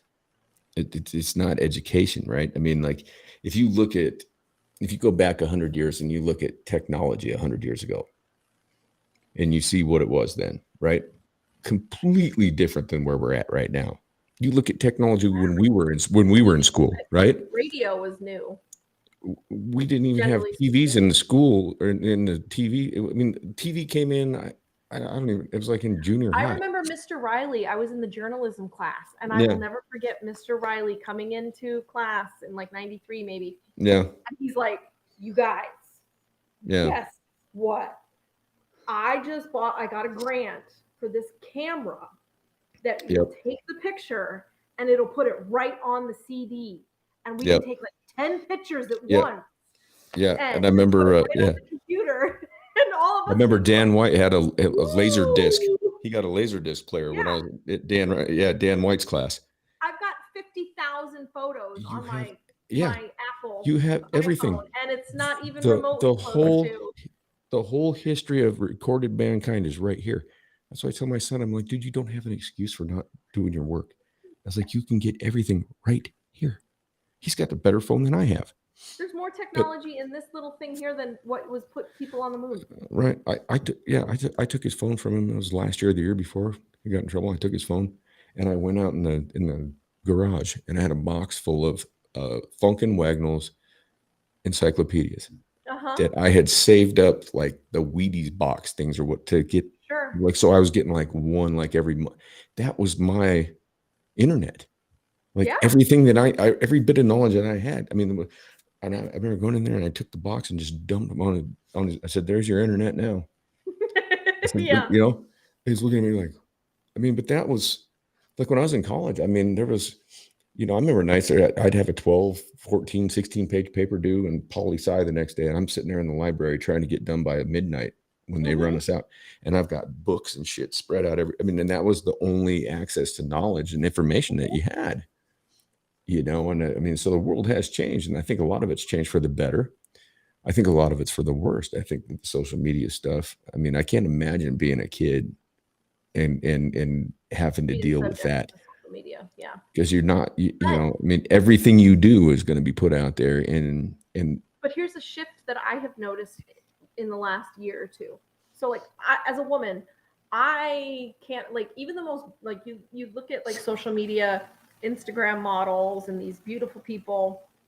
Um, Even the beautiful people don't look like the beautiful people because they've been right, photoshopped this. Like even the yep, most beautiful woman in the world, she doesn't even look like the image that is put out. right, But and as a teenage, even as a 45, almost 45-year-old woman who's pretty fucking confident, I sometimes am like, will be like, oh gosh, am I just like schlumpy dumpy? And then I'm like, no, you're not. And I set it aside. I can't imagine being 13 and having my, brain forming about how I value myself. right, The flip side um, of that is I've noticed that there are several companies that are marketing, and now we're actually seeing real women's bodies. There's one company that, it's right, called Adore Me, and they will use, stretch marks are visible, cellulite is visible, the muffin top is visible, and it's not put of like, look how awesome we are, we're leaving in the cellulite or we're leaving in the extra weight. It's just like, this is what women look like. I just bought some bathing suits, and I was able to look at, like, they say that you click on the bathing suit and it says this model is this tall and this weight and she's a small. This model is this tall, this weight, and she wears a medium. And it had all the different sizes with women who fit those sizes. So you got an idea of what, like, okay, I look like this woman. This is what that bathing suit might look right. like on me. And but you shouldn't even have that. You shouldn't even yeah, have that stigma put on you when you go in a right. bio-bathing suit. Anyways, that's I Exactly. mean, you know, and I've Everyone always has a said that bikini too. body. You I've have a said body, that. you put a bikini on it, there's your bikini body. Yeah, But and I mean, you know, I mean, to have the, you know, I mean, like my buddy Brandon Hart sings a song called "Dad Body," and he's and he's you know, I mean, you know, it's about being proud of having the dad body, right? But you well, know, and for dad some bods reason, are men hot. can get away with that, but a woman, if a woman was to do that, you know, it'd be A like, mom bod is not considered no, hot. you're right, yeah, and that's screwed up, you know. I mean, you know, and I mean, I don't know, I don't know. I guess I've never I've always hated that, you know. I mean, Yeah. that whole Well, it's like perception of like this is beauty and this isn't. It's like, no, beauty is not like it's not, you know, cosmopolitan. It's not well, and it's I've not had the to live Sports my life. Illustrated swimsuit issue. It's like beauty is Beauty, within a external person. beauty can be taken away in an instant. It is going to be It taken can be away in an taken instant away in from an all of us. instant. It's going to be Well, from all of us. We all but have like that coming. we all have that Yeah, coming, but like you yeah. might be the most beautiful person in the world and it's But you one might car be wreck, ugly inside. or you might be ugly inside. But that's why I said to my daughter, who is externally stunningly gorgeous, at the same time, I raised her. I was like, all of that, it can go in an instant. You better have some shit inside you Yeah. that overrides all of that. And And it's so funny how it's not funny. It's sad how you see people that do have that external beauty, and then so they've grown up with that being, you know, accentuated in their mind that yeah, that's who they are, and they've never grown in here, well, right? she would be told, "Oh, But you're you're, so I mean, beautiful," and I would I instantly say, mean, "You know what? She's smart. yeah, She's smart." and that's something too that, yeah, I mean, and I think that I would definitely agree that, you know, that females that have that external beauty, that's what they're inundated with, you know, growing up is like, oh, you're Yeah. beautiful, you're so good looking, you know, and there's nothing, there's none of it, like you said, it's not like And you're sometimes smart, it's you're easier and intelligent, sometimes it's not. you can do this, you can be, you know, whatever you want, you can, you know, you can be Einstein if you want, you know what I mean? It's just it's the same thing as like with like my son when he was a little kid, like he loved the color pink. He didn't know. Who cares? Yeah. So I'd buy him pink shit because he liked it. Oh yeah. And like my buddies would be like, "What the fuck you doing? Hmm. Fucking what? You know?" I'm like, "Who gives a shit? It's a fucking color. What are you, a sissy?" Yeah. Well, I'm like, you're not man enough. And so I would, I got pink shit. I mean, it's like if you're not man enough to wear fucking pink, then you're my not a dad man. used to Then tease you're my not a. little brother for having a doll, right? And my Yeah, who mom was like, cares? "Why would we care if he has a doll? Yeah, Chances are he'll become a father. Do we not want him to be able to right. love on his babies, like his actual babies? Yeah, This is how they but practice that." right, and that's that. And, you know, and those type of perceptions are what causes, you know, what they call toxic masculinity Yeah. and misogyny, and it causes issues with females as well, Yeah. because females are raised in an environment where they think that they have to be this and that and the other thing, and you know, and you know, be this and that to men instead of being who they are, and it's the same with.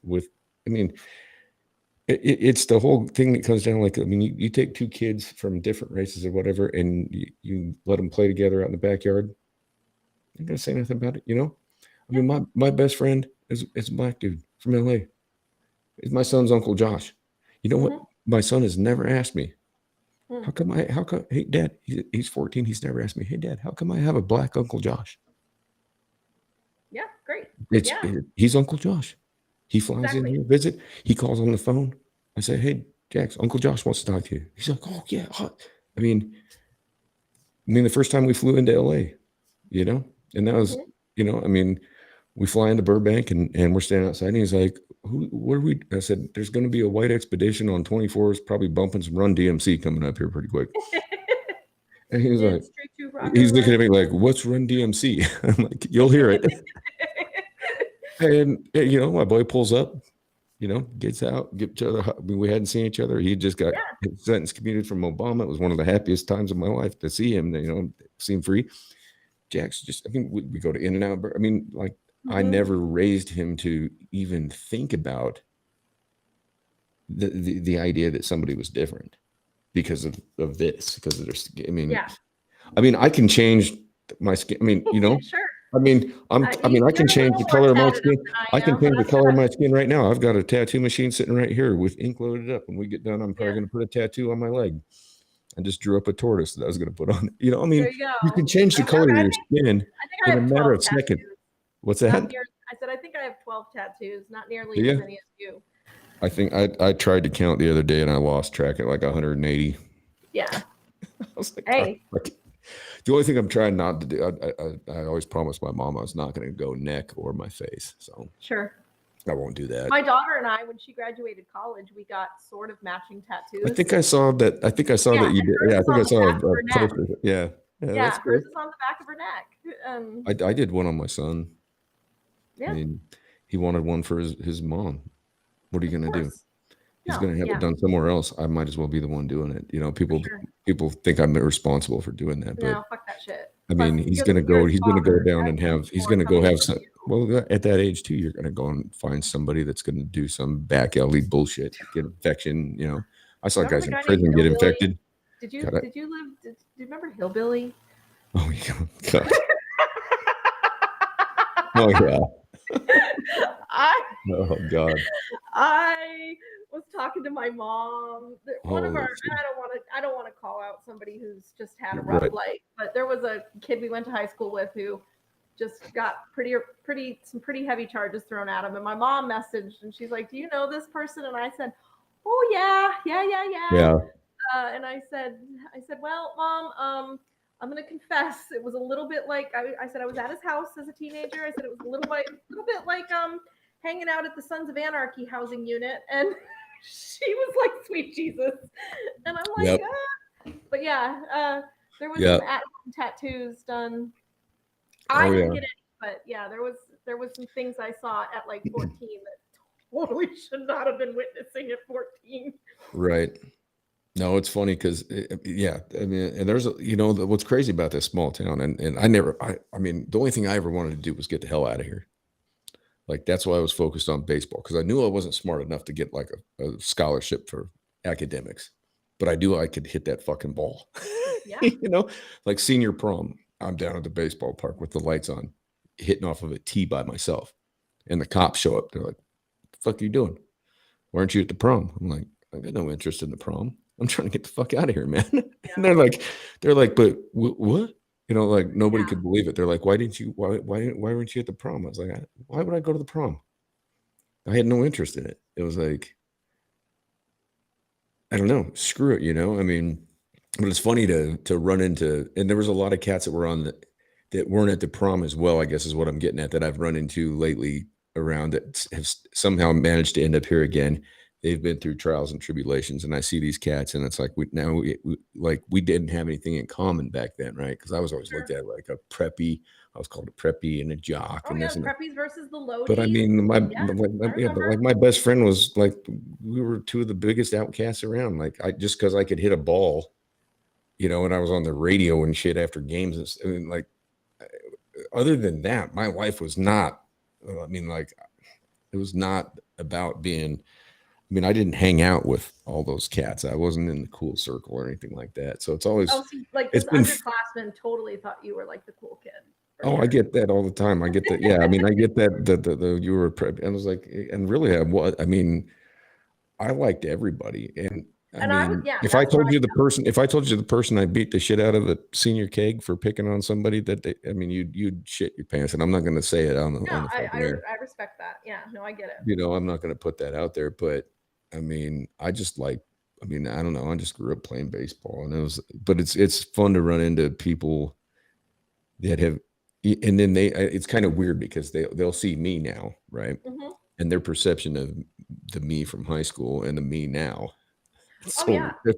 they're Well, like, I came back. I came back. and it's like, I mean, I go up to people. I mean, I'm running into cats that, were totally like like you said, like the loadies, Yeah. and I'll see them in their day to day, whatever they're doing, and holler at them and, go up and give them a big hug. And I mean, it freaks people out. It's Yeah. funny because it's like, I mean, I was never any different from them back then. It was just like, but now that I've got these you know, these battle scars or whatever. Well, it was interesting to me, like I came back for the 20-year high school reunion, and right, and like Oh, that's a treat. it was fun. So it was a portion of the population of our peers. Like I love looking at how people like judge people. So a huge Right. portion of the population of our peers just like wrote me off. I was the town whore, and I knocked up teenager who wasn't gonna become anything. And then, we come back for our 20-year high school reunion. I was fit as fuck. I was in the best Yeah. shape of my life. I was the executive director, lived in Alaska, had a master's degree, and several women who were being a little bit catty, made I can comments imagine. to me. And I was like, and I try not to be catty back because it's just not my game. Like, Yeah. Well, put yourself on I their level. yeah, but I just wanted to be like, look, you're a stay-at-home mom and there's nothing wrong with that, but don't like you don't get to Yeah. You knock don't me get to, down because I've done more with my life that you well, thought I was going to amount to nothing, and I've yeah. amounted to all sorts of shit.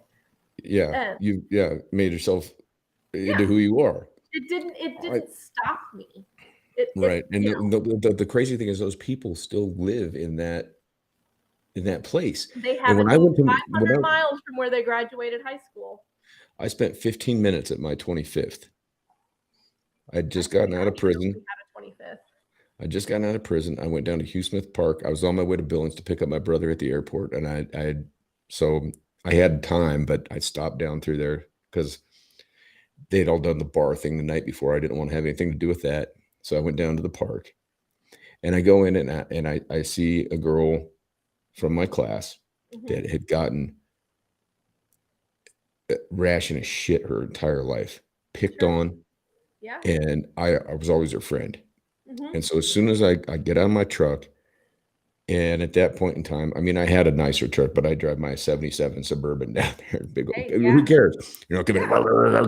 it, and all the cool dudes are over there in the corner under the thing. Whatever. And Yeah. I see this girl, right? That like I always just had I always knew that she was going through like a battle that nobody understood, Yeah. right? So I always like, even though people would pick on her, like I always try to be kind. Yeah. And so I see her and like her face lights up. I light up, give each other a hug. And we sit there and we're talking and she's telling me about her life. And it's just awesome. Like Mm-hmm. she's doing like great Yeah. thing. Great. Yeah. And I'm just so happy for her. Right. Like we have a great conversation. And of course we get done with the conversation. So I go over to where there's all the cool dudes. And the first thing is one of them goes, "What are you doing talking to her?" Oh my And God. I'm like, "Motherfucker, how fucking old are you, dude?" I'm like, Yeah. "You stupid son of a bitch." I said, "You guys don't." I said, "You all motherfuckers." I said, "You don't even understand what that girl was going through when y'all were picking on her back in the day." Yeah. And I'm like, "You guys don't There's a even." girl I I think said, "You about guys today. went through the fucking shit she went through." And I didn't know, but I found out, and I found out through not me just poking into anything, Sure. but Sometimes you it find comes out what you find around. out. And we're still friends to this. And I told those motherfuckers, I said, I said, y'all are still the same fucking stupid fucking assholes that you were in fucking high school. Sit Yeah. here and drink your Bud Light and fuck off, And I fucking got in my truck and I left. I went and gave her a hug and I fucking left the rest of them. And I never have talked to it. I Yeah. don't think I've talked to any of them since. It was just such a bunch of bullshit. It was like, you motherfuckers, you're all the same fucking pieces of shit that you always were. And they're the Yeah. same ones that were talking shit about me when I ended up on the fucking, on TV with the FBI and the fucking DEA shit flying around and fucking, all of a sudden I'm in the headlines and all of a sudden everybody's talking shit on Bookface about me and they don't even know what the fuck even happened and whatever. I don't care. Sure. But you And I find will out, say, I mean, I remember that, and like from my not knowing you perspective, it was shocking because it was just like that's not the Mike file that I remember from high school. well, and and I And so mean, that was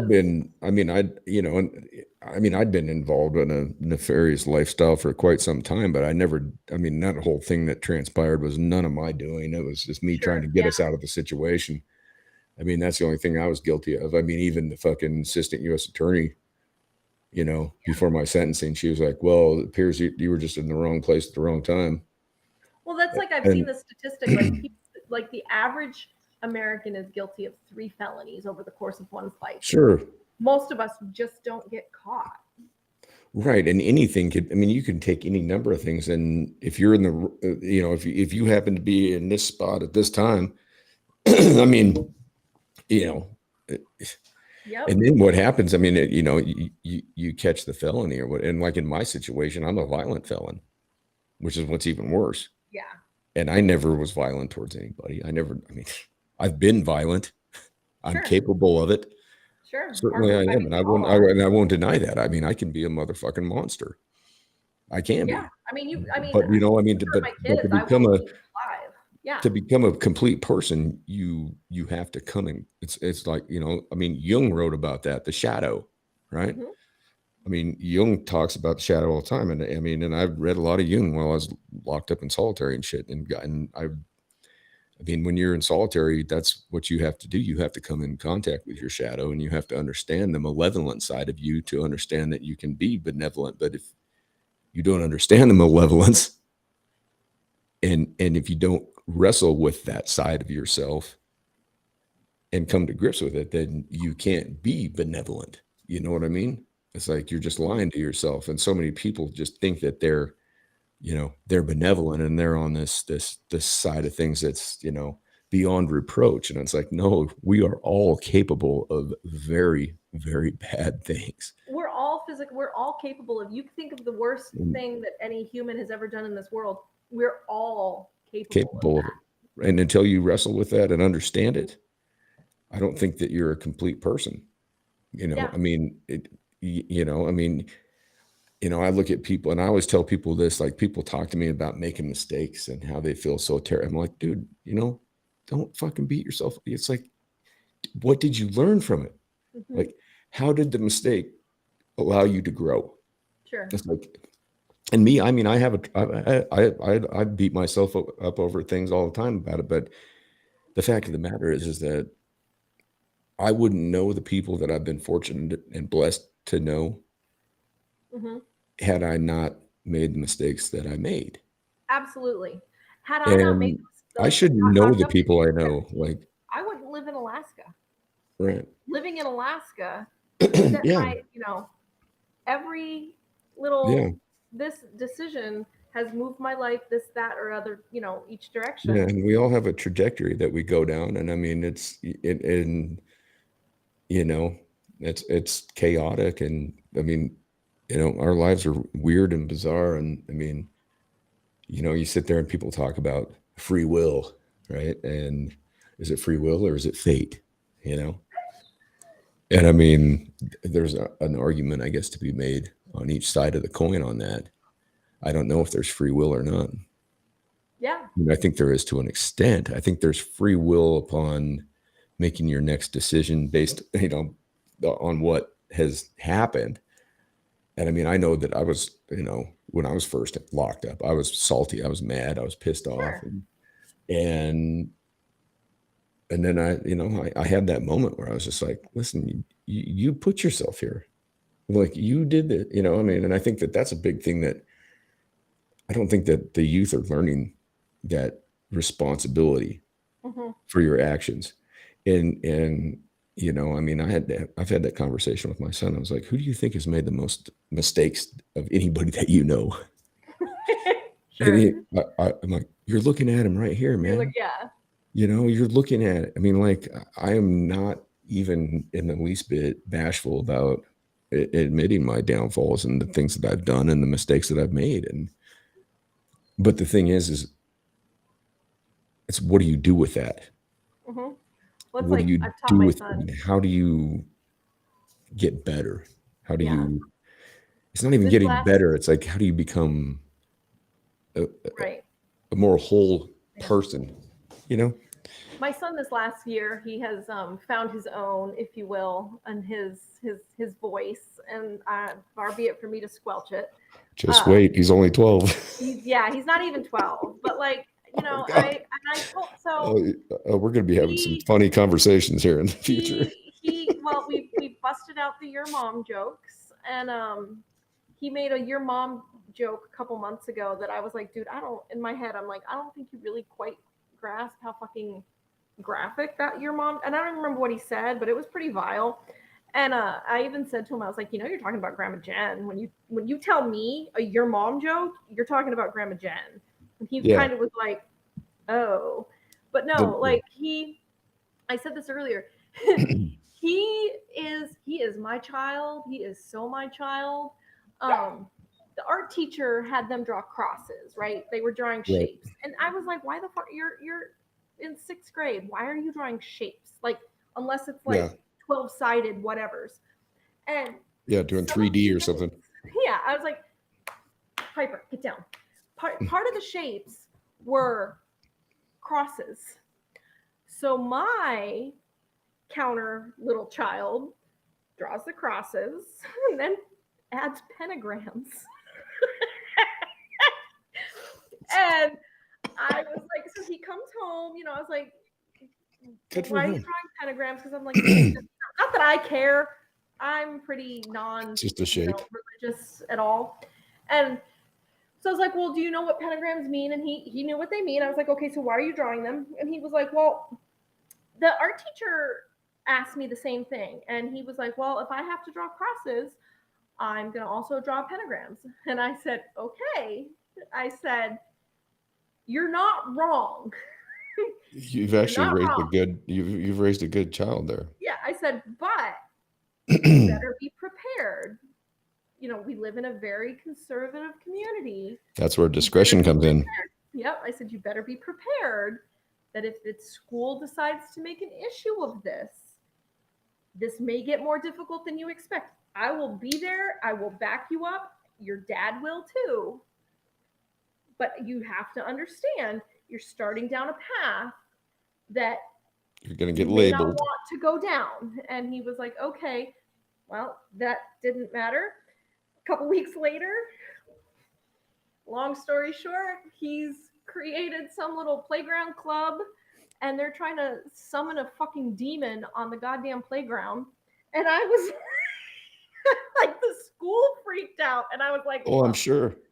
do you think he's really going to summon a demon? Because look, if he does, That'll be fucking awesome. That's cool as shit.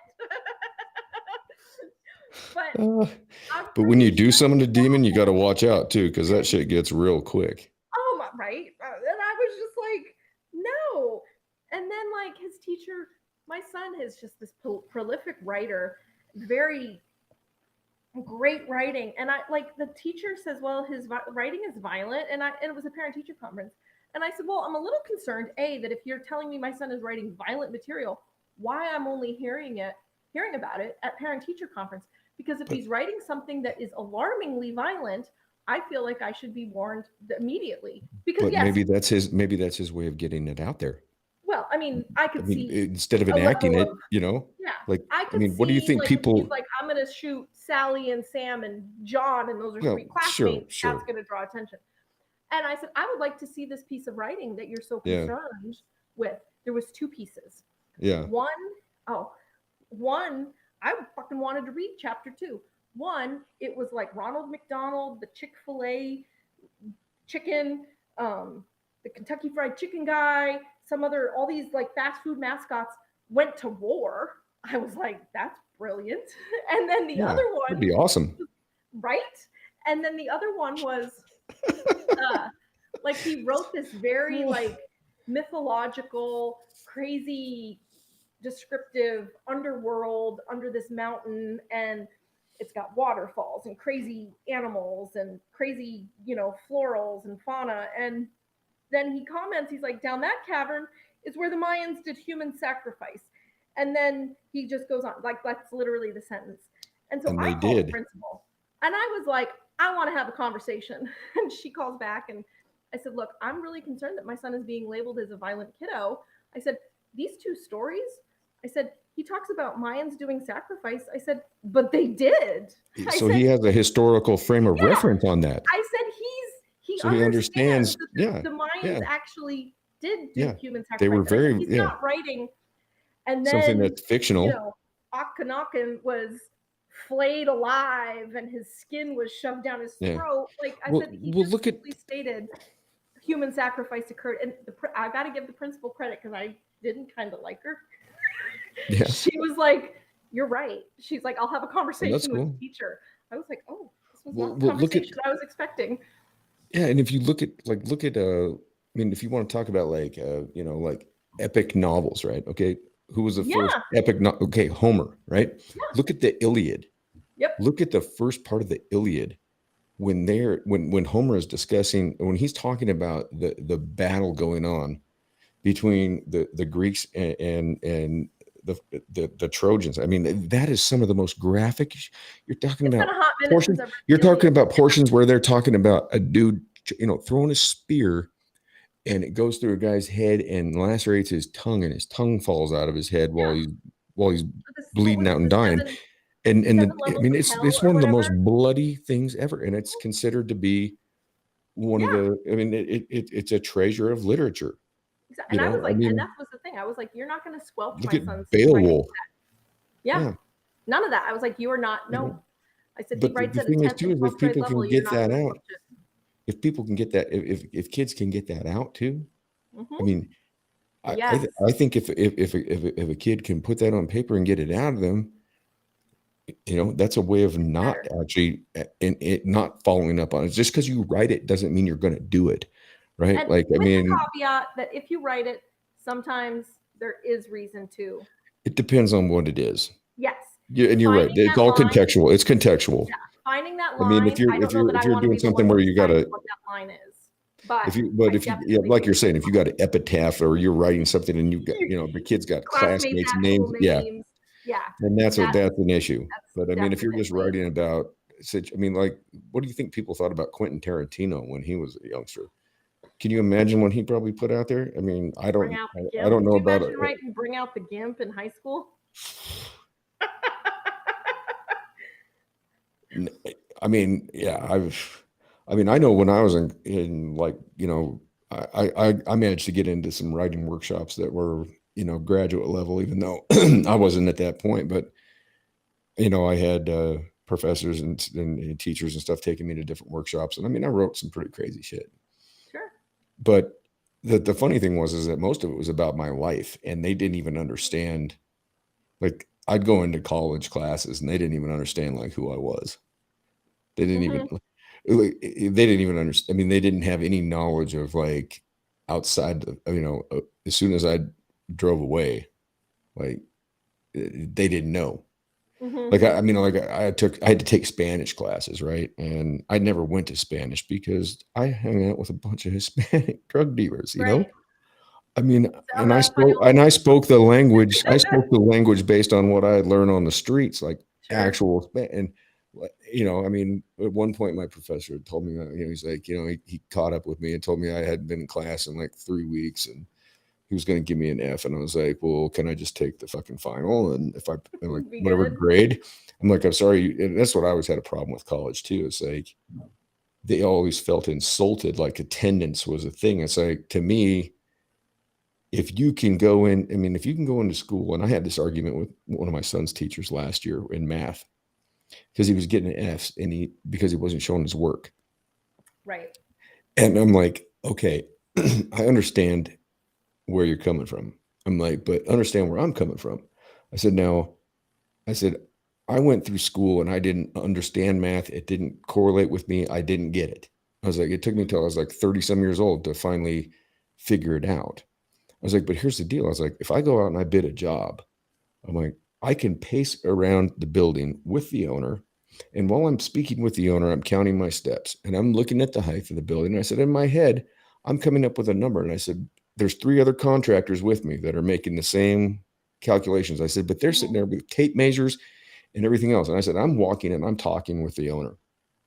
And I'm establishing a relationship with them. And by the time I get done walking around the building with them and find out what they want, I said, I walk to my truck and I said, and I got a little handheld printer. And I said, I get on my phone and I have the numbers right there. And I have an estimate to them before the other guys have even figured anything out. I said, now, does that not give me an advantage? And does that mean that I don't get the job because I didn't show my work? Yeah. I'm like, so how can you? I said, granted, yeah, okay. When he gets to a point where there's some work that needs to be done, then he should show it. But it's like, if you can figure it out without, I mean, why? It's mundane. it's mundane. I mean, and so much of our education system is based in just the mundane bullshit. You know, it's Yeah. like, So you my have daughter to was do this because we said so. It's like, well, and do it the way we said. Like my right. daughter, so It's like, why? my daughter was in middle school. I was on vacation and her grandparent was helping her, and I forget the math part, and she didn't understand it, and grandpa was trying to help her, and it was math that he literally used in his career. And Right. she was like, "No, grandpa, I can't do it that way." And he was like, "Well, I've, I don't know I've what to been through tell the you same because thing. I know this is correct." And so he wrote the teacher a note, and he was like, Yep. don't I've been there. penalize her. This is the only way I knew how to help her. And I was so thankful. She got to ninth grade and she had a female math teacher. And I asked the question. I was like, well, what are your thoughts about alternative ways to do? Because I know how to do certain math, and there's some Sure. weird ass ways. And I'm not going to negate necessarily Common Core. I know why they use Common Core, like Right. the value of it. I don't fucking understand it, but just because I don't understand it doesn't mean it's not useful. And Sure. the teacher was like, no. She said, I love when kids have alternative ways to do the math. She said, because what works for kid A may not work for kid B. And that's exactly right. And by showing A and B, that may help kids C grasp it. And I was like, oh, thank God. Well, And yeah. And that's the thing. yeah, Every kid is they're gonna learn learn differently. differently. And that's the problem is that they've been doing this. I mean, the structure of the classroom is pretty much the same as when you and I were in school. My And it's son's the going to same a as when my for parents his were in 30th year school, of school, and I can't wait. And I mean, like when I was employing a number of guys, I mean, I had a pretty big career there for a while. Mm-hmm. And I would tell guys, listen, here's how I want it done. And I'd tell guys, I want you to do it this way. Okay. But I'd say, if you know or think of a different way to go about this that's more Mm-hmm. efficient and it Yeah. comes out with I said, then tell me and you'll Yes. get a fucking raise because Yeah. Because you're I mean, saving straight up money. because they're helping my business out. Like Yep. I worked for so many guys over the years that I would figure out a way to do shit that was so much better than the way and I'd bring it up to them and they would just like shoot you down and be like, shut the fuck up and get back to work, you Yep. know? And so I didn't ever want to be that person as an employer, and I tell guys, listen, if you can figure out a better way to do this, then hey, share it. I'll give you a raise and we'll start doing it Yeah. and that increased my productivity as an employer and a boss and a company owner because if guys could, I mean, and I don't know everything. I don't know everything. Exactly. I'm an idiot. I'm a fucking You're not useful an idiot. idiot. I wasn't agreeing with that Well, part, but but like, I am. I'm a useful idiot. I mean, honestly, I mean, I mean, I don't know anything. I well, mean, all of us can learn something from that's anybody exactly who right. comes And in that's the way I contact look with. at it. And I don't care if it's a guy that's working for me for a wage or whatever, but it's like, if I mean, I Yep. want to know, like, and that's why I always say, like, with the podcast and things I put out there, it's like, I always say, if I'm fucked up, if I'm wrong, if I'm like way out in the fucking weeds over here wandering around, like if I'm over here stumbling around in the fucking weeds in the sagebrush, like stumbling and getting bit by rattlesnakes and shit, like, fucking tell me. Tell me. Yeah. Like seriously, I don't have that ego that like everything I say is 100% right. I'm not Well, and I gonna think people get locked I'm not into gonna that's fight how to we the always death done. over ideas, right? I'm Yeah. not gonna fight to the death over. I mean, if somebody's got a better idea than me, I mean, and that's what Joe Rogan said. And to go back to the Rogan thing, because he came out, it was a few weeks back. He was talking to Josh Zepps was on his show, and they had a little bit of a disagreement about some statistics or whatever. And the first statistic came up that Rogan was wrong. And Rogan puts out a tweet the next day. He says, if I was going to get made to look like an idiot, I would have wanted it to been, Mm-hmm. this guy because he's awesome. So he's right there. He's showing humility and he's Mm-hmm. showing that he's open to, you know, to listening to something that doesn't coincide with what his perception was. We'll come to Mm-hmm. find out Rogan was right. Oh, sure. And that happens. And they blasted him. I went off on a couple Twitter feeds on these people because it turned out that Rogan was actually right. Mm-hmm. Once you dug into it further, he was correct. But both these guys were both very humble towards one another about the whole thing. Mhm. whereas the media blew it completely out of proportion. Sure. And that's what's happened with all this COVID stuff. I mean, like, let's go back like 8 months. If you were to say cloth masks don't work or aren't effective, Mhm. you would be pulled off social media, right? If you were to Yeah. say that a vaccine is still going to mean that you can shed the virus and that you can still get the virus, you'd be pulled off social media, right? See, I have mixed emotions about the whole But it's vaccine. been proven though that you can have the vaccine. I Sure. have a friend here that she's had both jabs and the third booster and Mhm. has Omicron right now. My You issue know, I with the mean, vaccine is from my and I am not an epidemiologist, but my nor am I. understanding the caveat, huge caveat, but my understanding is if more people had gotten the vaccine to begin with, it never would have mutated, not never, but the likelihood of mutation would have been significantly smaller. It would have mutated more I see. I don't agree with that. because From my if more understanding, people have the vaccine, then the strain that's going to mutate and survive. It's just like with DEET, right? Like with DEET, back in the day when Rachel Carson's like silent spring. the strongest mosquitoes that could survive it were the ones that survived, right? And so Yes, but you know there about would have been mosquito more of because that you live in closer. Alaska. Yeah, fuck mosquitoes. Trust me, we got I know. bird-sized Every time I mosquitoes. go up there, I come back looking like a goddamn. I look like I got chicken pox when I come back because Exactly. mosquitoes love my ass for some reason. But like, if there would have been it would have been pushed us closer to that so-called herd immunity via vaccination, as opposed to the ability to continue to spread, because it's the ability to Well, continue to and spread that I causes agree with you to a certain extent. mutation. I'm not an epidemiologist I either, am not, but that's just my but basic understanding of. I've read the studies from a lot of different doctors that are. Yeah, one of them, in fact, I'm not even going to mention his name because I'll probably get pulled off of everything for even saying it. But I mean, he's the head of an organization that has 16,000 doctors behind it. And Sure. his point of view on the vaccine, he's the one that actually came up with the mRNA technology. I have heard so many mixed things This is about well, that. this I know is who you're referencing. yeah, yeah, Dr. Malone. I'm just going to say Hmm. it, Robert Malone. Yeah. He was on the Rogan show. Hmm. Jimmy Dore had him on his show. I love Jimmy Dore. I mean, I don't know if you've ever watched Jimmy, but he's progressive left, but he's unafraid to call anybody out. He's Sure. fearless. He's fearless. Like he doesn't Republican, Democrat, whatever the fuck. If you're fucked Yeah. up, he'll call you out. And I love that about Jimmy. He's in stature, he's a smaller man. He's actually, and he suffered an injury from the vaccine. Hmm. I mean, and he's still dealing with it on a day-to-day basis because he had an underlying health issue that Hmm. nearly killed him years back.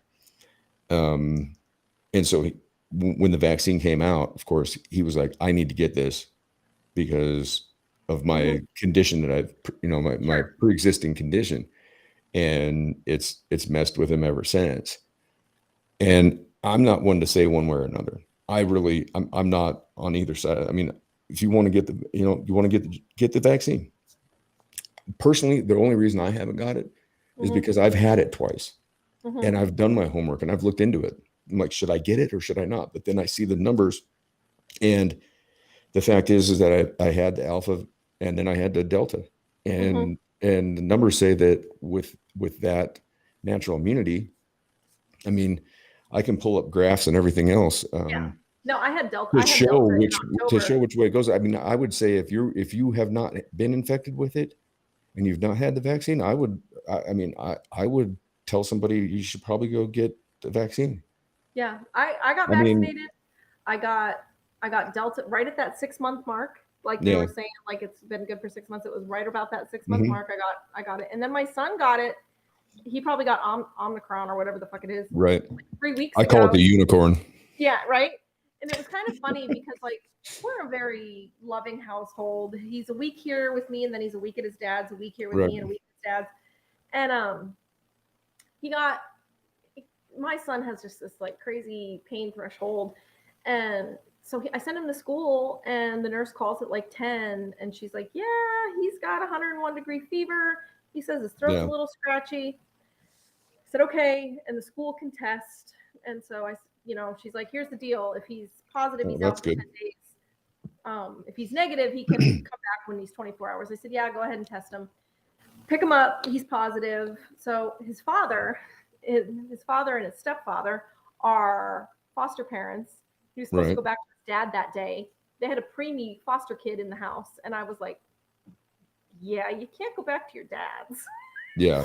Yeah. I'm like, dogs. Piper. And we're about ready to have a dog fight. And uh-oh. So what kind of dogs do you have? I have a lab and then a piece of shit.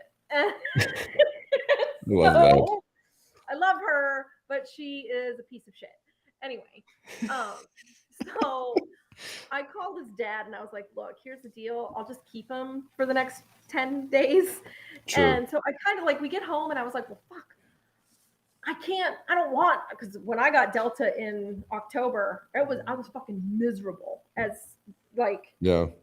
And I was vaccinated. My brother, it almost killed, who was not vaccinated. He was like in the hospital with like COVID sepsis. I think because I was vaccinated, I got like a head start, but I was not a happy girl for you could have been shedding it too. Yeah.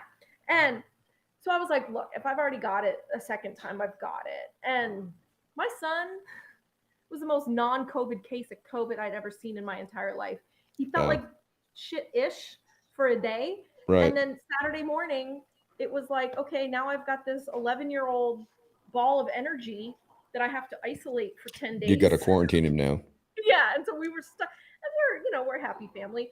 We were stuck at the house for 10 days, and I door dashed in some groceries, and grandma brought milkshakes. I'm sorry. No, dogs. It's fine. I know how dogs go. Piper, get over here. Come on. Here, let's make your web debut. Come on. This is the turd. Come on. Oh, yeah, this is the bad one? This is the bad one. Oh, God. Oh, yeah, that's much simple. She's a little bully. Yeah, she looks like a pain in the ass. She's like a little gangbanger from the inner city who doesn't like quit. She rubs her face with Vaseline and like beats the shit out of my lab. I've always just had labs. And now I have a cat. I have 3 cats. I would have never ever said that I would just have a cat, and I have a cat, and he is huge. It's the biggest black cat, and he eats. I watched him fight an owl one night. I mean, the owl? Yeah, an owl came down out of the tree next to my house and was trying to take him out of a bush that he was in, and and Leo fought him off. He came back in through the cat door. Name legal? His name's Leo. Leo. I thought you said legal. And he's got these claw marks down each side of his head. Now he's got scars on each side of his head. He's a beast. He's huge. He goes out there and just kills shit. And I mean, he's just ferocious, but he's a little bitch too. He'll come in and whine and, and he does it right outside my studio door all the time. I'll be sitting here and all of a sudden he'll decide he wants to come in like late at night. Like he usually comes in around 2 because he wants to eat. Uh-huh. And then he wants to see who's up, and, he'll hear me in here and he'll be out there. I can hear his claw, prancing around. And I was like, yeah.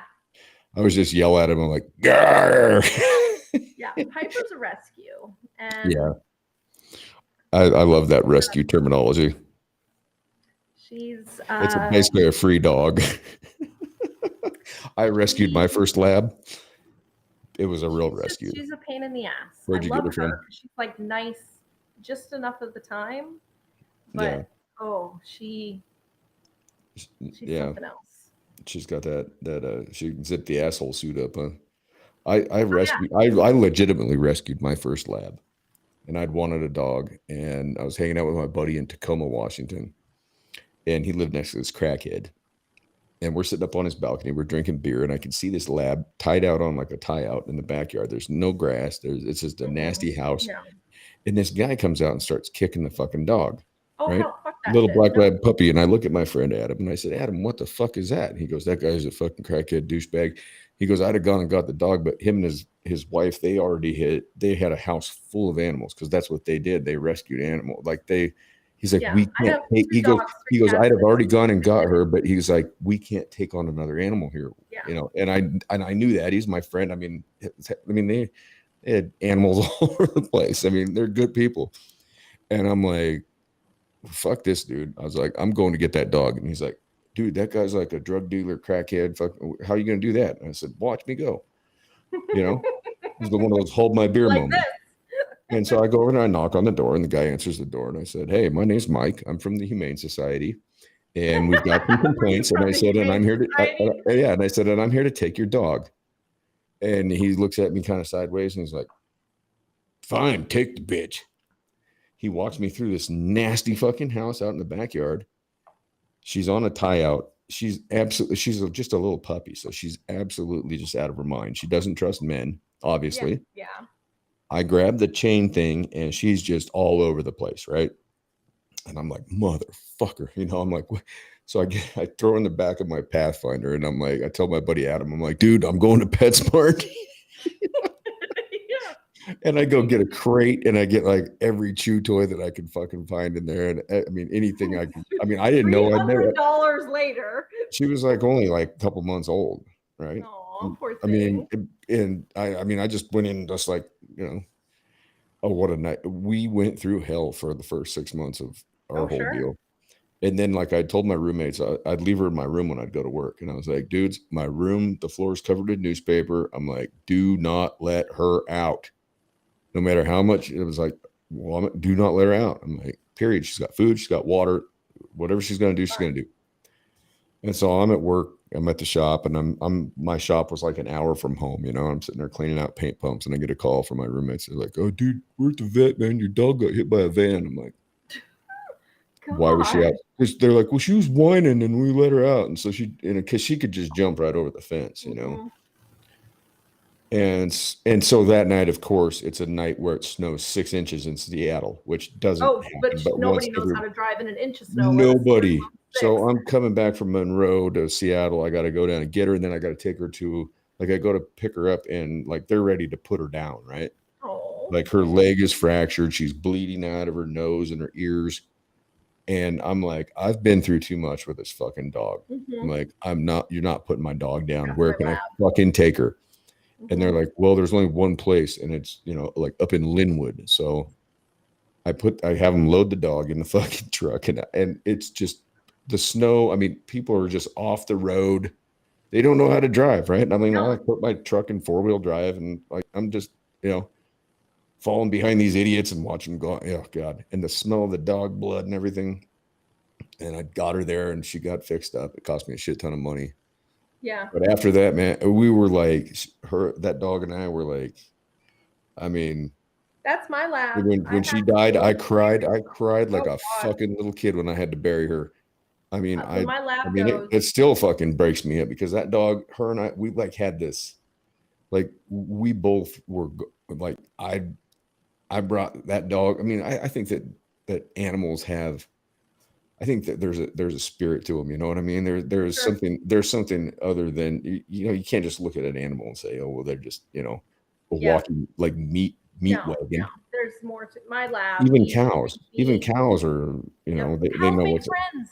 Cows make friends. right. And I Like used to, I mean, have cow I mean, friends. I'm a meat eater, but I mean, for years I mean, I will eat I meat, would buy yeah, a but calf. I would buy a calf and I'd put it out at my ex-wife's father had pasture land at the South Fork, and we would each go buy a calf and we'd put them out there sure, and they would just eat yeah, grass. And then, but then when it was time to, you know, when it was it's the done. last day, it was quick, painless. Yep. They didn't even know what was coming, Yeah. you know, and it wasn't like what you see at the slaughterhouses and shit, where these animals are just tortured and stressed and just live a fucking horrible life, Yeah. you know. And I mean, I quit eating meat for 2 years when I was living in Oregon. I mean, I was walking through the grocery store one day. I was going to make spaghetti for everybody that night, and I'm going through like to buy some burger, you know. I'm sitting there looking at that fucking pink slime shit all wrapped up, and I'm like, I thought to myself, I'm like, you know, I just had this moment where I was like, you know, I don't have any association with this animal whatsoever. I'm like, Yeah. I didn't have anything to do with killing this. I didn't have anything to do with raising this animal, killing this animal, nothing. I'm like, I don't know where it came from. I have no association with the source of my food. Now, I granted, I understand don't. for Alaska, I And don't so have I that. quit. I stopped that day. I went and bought portobello mushrooms that day, and I made portobello mushroom spaghetti that night.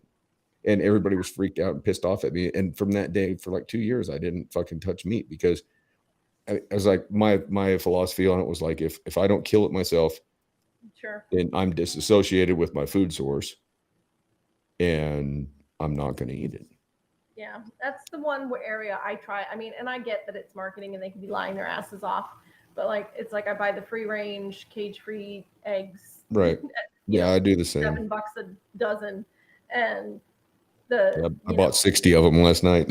yeah, the ethical meat as best I can because it's Right. like, you Yeah. know, if I'm a meat eater, I'm always going to be a meat eater, but if I can at Right. least support the folks who are saying they're doing it as ethically as possible, then I will Well, pay the extra money, right. And you watch the and I footage of can afford these to. chicken I can farms. afford to.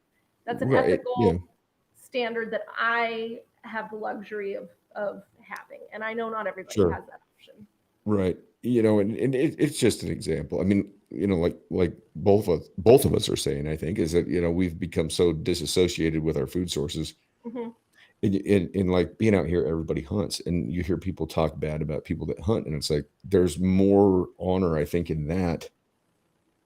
I mean, to go out and actually take the animal and, you know, My have to go feeling through. I mean, I has think that there's a valuable lesson and a valuable thing about life to be learned, especially with youngsters. yeah, If they have to go out and literally, you know, take a life of an animal. I mean, that's why the Native Americans, after they would kill a buffalo or a deer or an elk, they would have a ceremony to like hmm to thank whoever, whether it hmm be the earth or yeah, whatever deity it may be, but to say thank you for this, you know, for this harvest, and then use every bit of that animal for the yeah, betterment of their tribe, their society, whatever you may call it. I mean, there's honor in that. What there isn't honor in is I mean, I don't know how many times you've been going down, probably not in Alaska much, but I know out here you get behind one of those semis that's full of cattle, yeah, and I mean, no, there's shit flying out, and I mean, if you stop at a truck stop and you can hear those things, those cattle in the back, they are stressed. They are yeah. not There's no having a good. cattle trucks up here, but But yeah, right. But down here, you hear them, and they're in the back. I They're clanking remember. around their mouth. They're like they're having like nervous. I mean, they're not. They're not they're So not we had, an animal that's lived a good life. yeah, we've And had. then, It was just profiled in the New York Times, but one of our local teachers does like one of his classes is, and I forget the name of the class, but literally it's a moose hunting class. Like, hmm, so it's eighth graders. I think it was generally eighth graders. I think that was the class. And they learn about like, hunter safety and wilderness safety. But then the final project is he and a plethora of parents take the kids on a moose hunting excursion field trip. hmm, Because of legalities, the teacher's the one who pulls the trigger. But okay, like as a group, they like there was in the New York Times. I'll see if I can dig up the article. It was fascinating. So they like talk about driving down this road and they see two moose, and the class decides those are not the moose. Like it's a group decision. Those we're not going to harvest those two moose for whatever reasons. They right. get to the third moose. They decide it's legal, ethical, and so he pulls the trigger, and then they fucking butcher this moose right there, and like they pass around the heart. He walks through like how to skin it and how Right. to take this type of meat and that type of meat, and um they pack it out, and then the kids, when they get to back to the school, they actually start to process this moose. Hmm. So they're getting the skill set. They don't get the shooting hands on, but they're present for it, which I think, even if you're not the one who pulls the trigger, There's just like value in you that. said, there's value in that. Yeah. And they help pack it out, and they gut it, they help process it, and then they the kids who do it, they get to take home 50 pounds or 100 pounds of moose to their family, which in this world, in this environment, can be a huge, can Oh, get your sure. family through winter. Right. And that's that. Yeah. And Yeah. yeah, and I so, mean, and I was just like, I was so excited when I read this, and it was funny watching like the New York Times, because the New York Times shared the article on their Facebook page. So a whole fuck ton of Alaskans were like, what the fuck is this shit? did they put a spin on it? No, it was, it was this. If I was going to say if there was a spin, it was positive. There was nothing Well, and they do negative. some good stuff, and I gave them props the other day. They do some good stuff and some bad. Yeah, I mean, they yeah. It was, it was just like, look, this is how Alaskans that's cool. live, and Well, that's how when, we should all live. I yeah, mean, if you're going to eat something, you should know how to procure it. yep. Is what I feel. Well, I I mean, you mean, look at my shirt, like, so yeah, yeah, 100% yeah, wild. You'll yeah. see the cattle diagram. So instead of like, ribeye, it's Right. cattle. Yeah, yeah. I mean, yeah, and I mean I mean, like, I mean, there for a while, I was every year I'd go buy a calf, and I would have 700 pounds of beef in my freezer every year, and it would last us throughout the entire year. I would give a ton of it away too, Yeah, yeah. and that was something that I really enjoyed doing because, Hmm. I mean, to know somebody that was in need and be able to just go over there with a big box with like 50 pounds of meat and be like, here you go, Merry Alaska Christmas, has the roadkill you program, know? which Yeah, yeah. when I moved here at And 21, there's nothing wrong with that. well, but here's where I'm saying, like, where my ideologies have shifted. Like, I remember moving here and I heard about the roadkill program, and in my mind, like, the roadkill in Wyoming was like the deer that would sit on the side of the road and rot. Yeah, yeah, And yeah. it would be this desiccated animal, and I was like, I'm sorry, what? When I was like, You gotta y'all, boil the shit out of that thing. I was like, y'all eat roadkill? And I'm in my mind, I'm thinking like, have I moved to like the weird northern South? Yeah. And Well, then somebody said to mine in me, Louisiana. yeah, like, Y'all what? Cajuns or what? And Where's the possum? somebody said to me, that's 1,000 pounds of meat. And I Yeah, was like, oh, yeah, okay. And there's the roadkill program where various people will come in and pick it up for charity, and I'm like, okay, I fully fucking support that. When I worked at a seafood company and we would also do game meat, yeah, we would get phone calls where people would say, look, I'm on the roadkill list, I'm 70, I don't know, I need this meat, but I don't know what to do with it. I'm like, bring it in, we've got it covered, free of yeah, charge. You're not going to get sausage, but I will be more than happy to yeah. butcher it into cuts and we'll Sure. get you taken care of. But it's like, Well, anybody can find a grinder. yeah, Here in well, when town you're in Cody, when you're like 70, I'm not yeah, going to make some 70-year-old no. person like.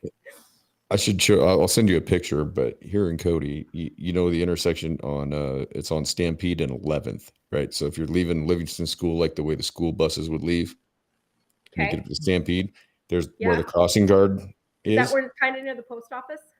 It's up from the post office a ways, but it's where the crossing guard always was Okay, and still is. The deer have learned to use the crosswalk. yeah, I believe They it. cross the road there and they just do it single file and all Yeah, traffic stops and they all stay within the crosswalk and they just go right down the I sidewalk have on the way. watched moose look both ways.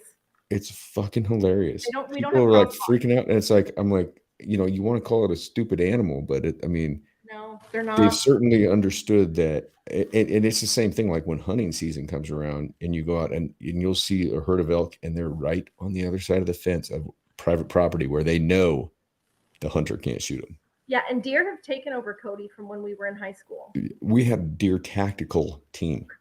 I believe it. How silly is that?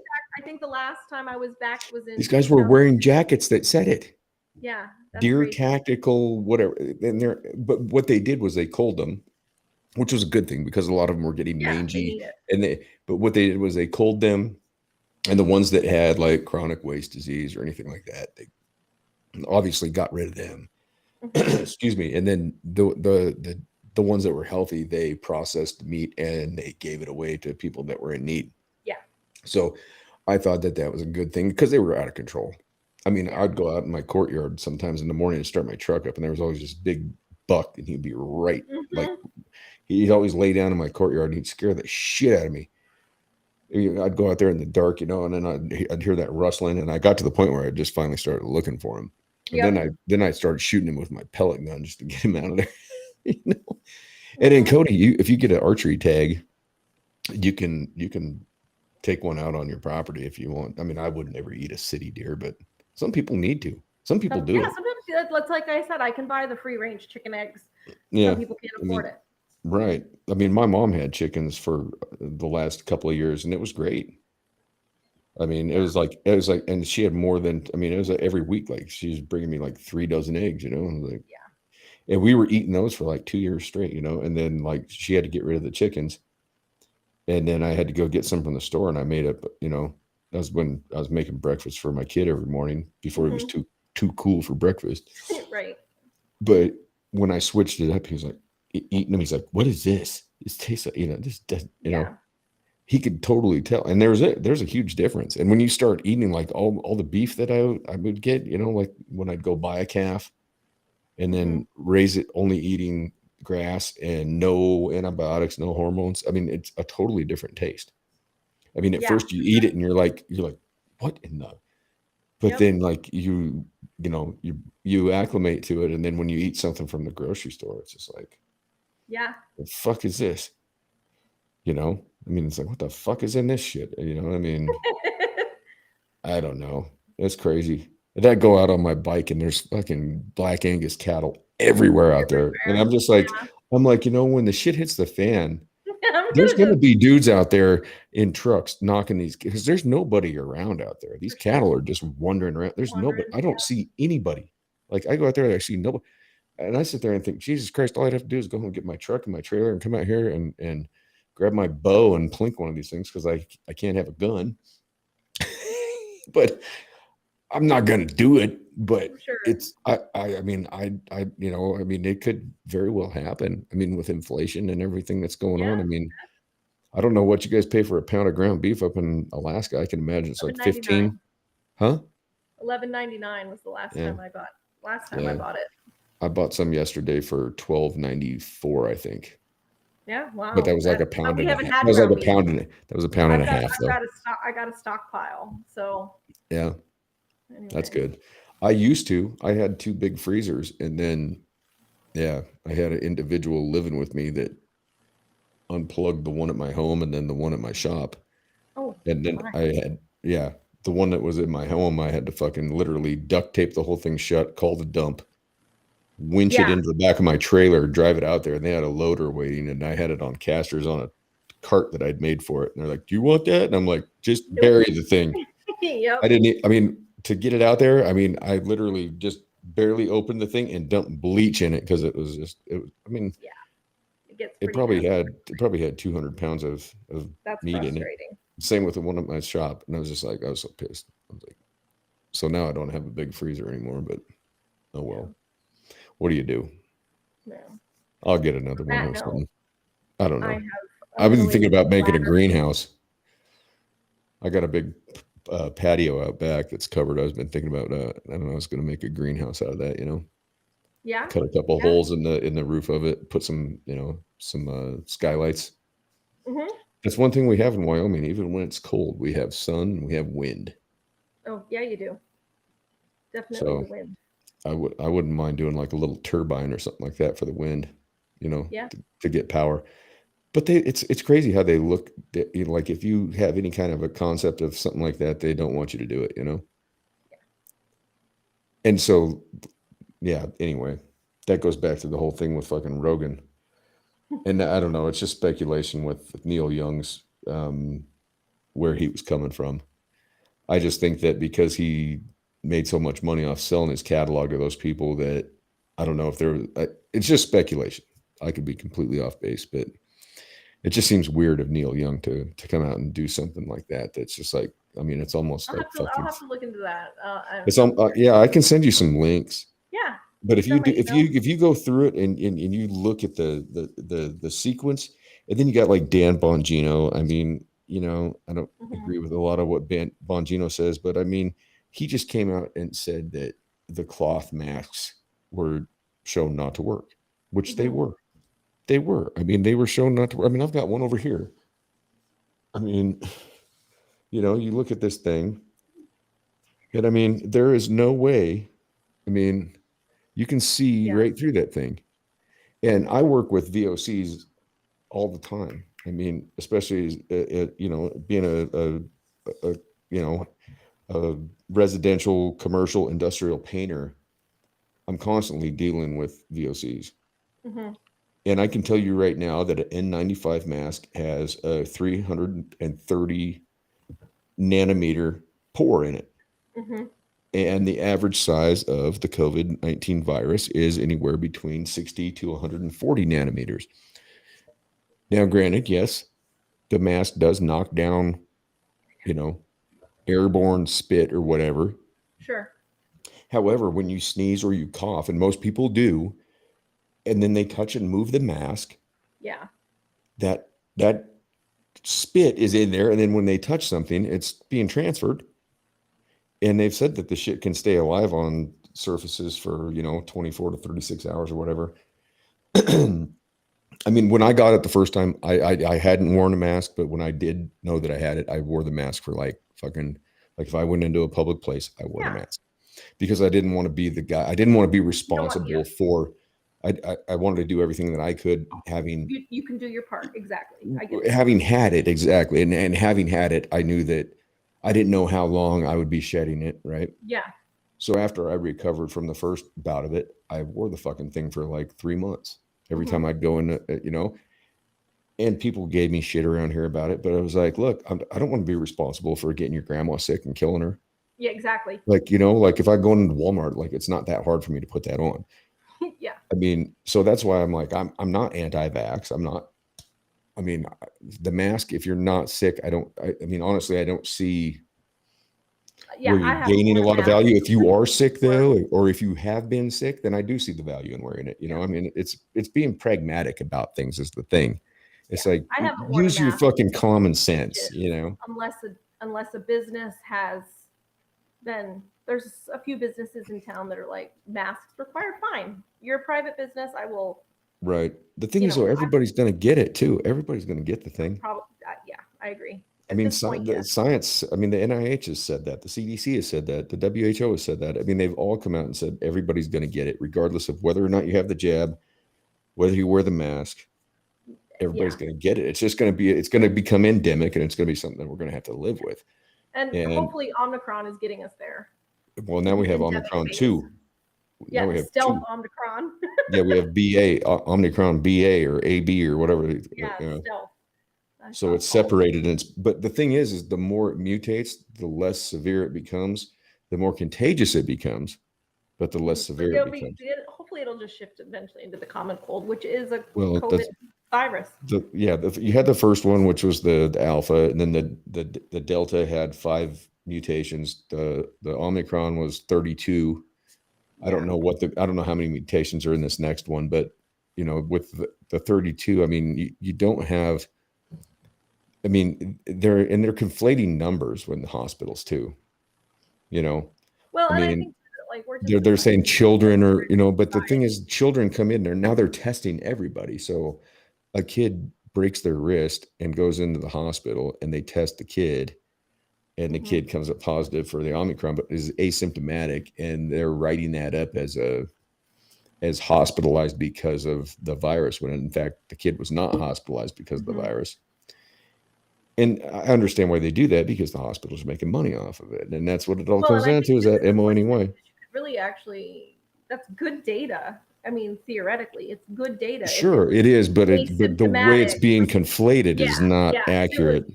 If it was They're conflating it as organized, hospitalized because of COVID, yeah, whereas if it it was should be hospitalized asymptomatic with positive, COVID.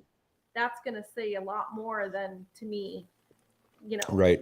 And I read an article the other day where they were talking about, the upsweep in children being hospitalized because of COVID, but you get like 8 paragraphs in, and then it says, oh, these children were hospitalized with underlying conditions and tested positive for Omicron. So Yeah, it and I wasn't, mean, it and there's wasn't, a big their stat parents that like didn't, it was like a kid.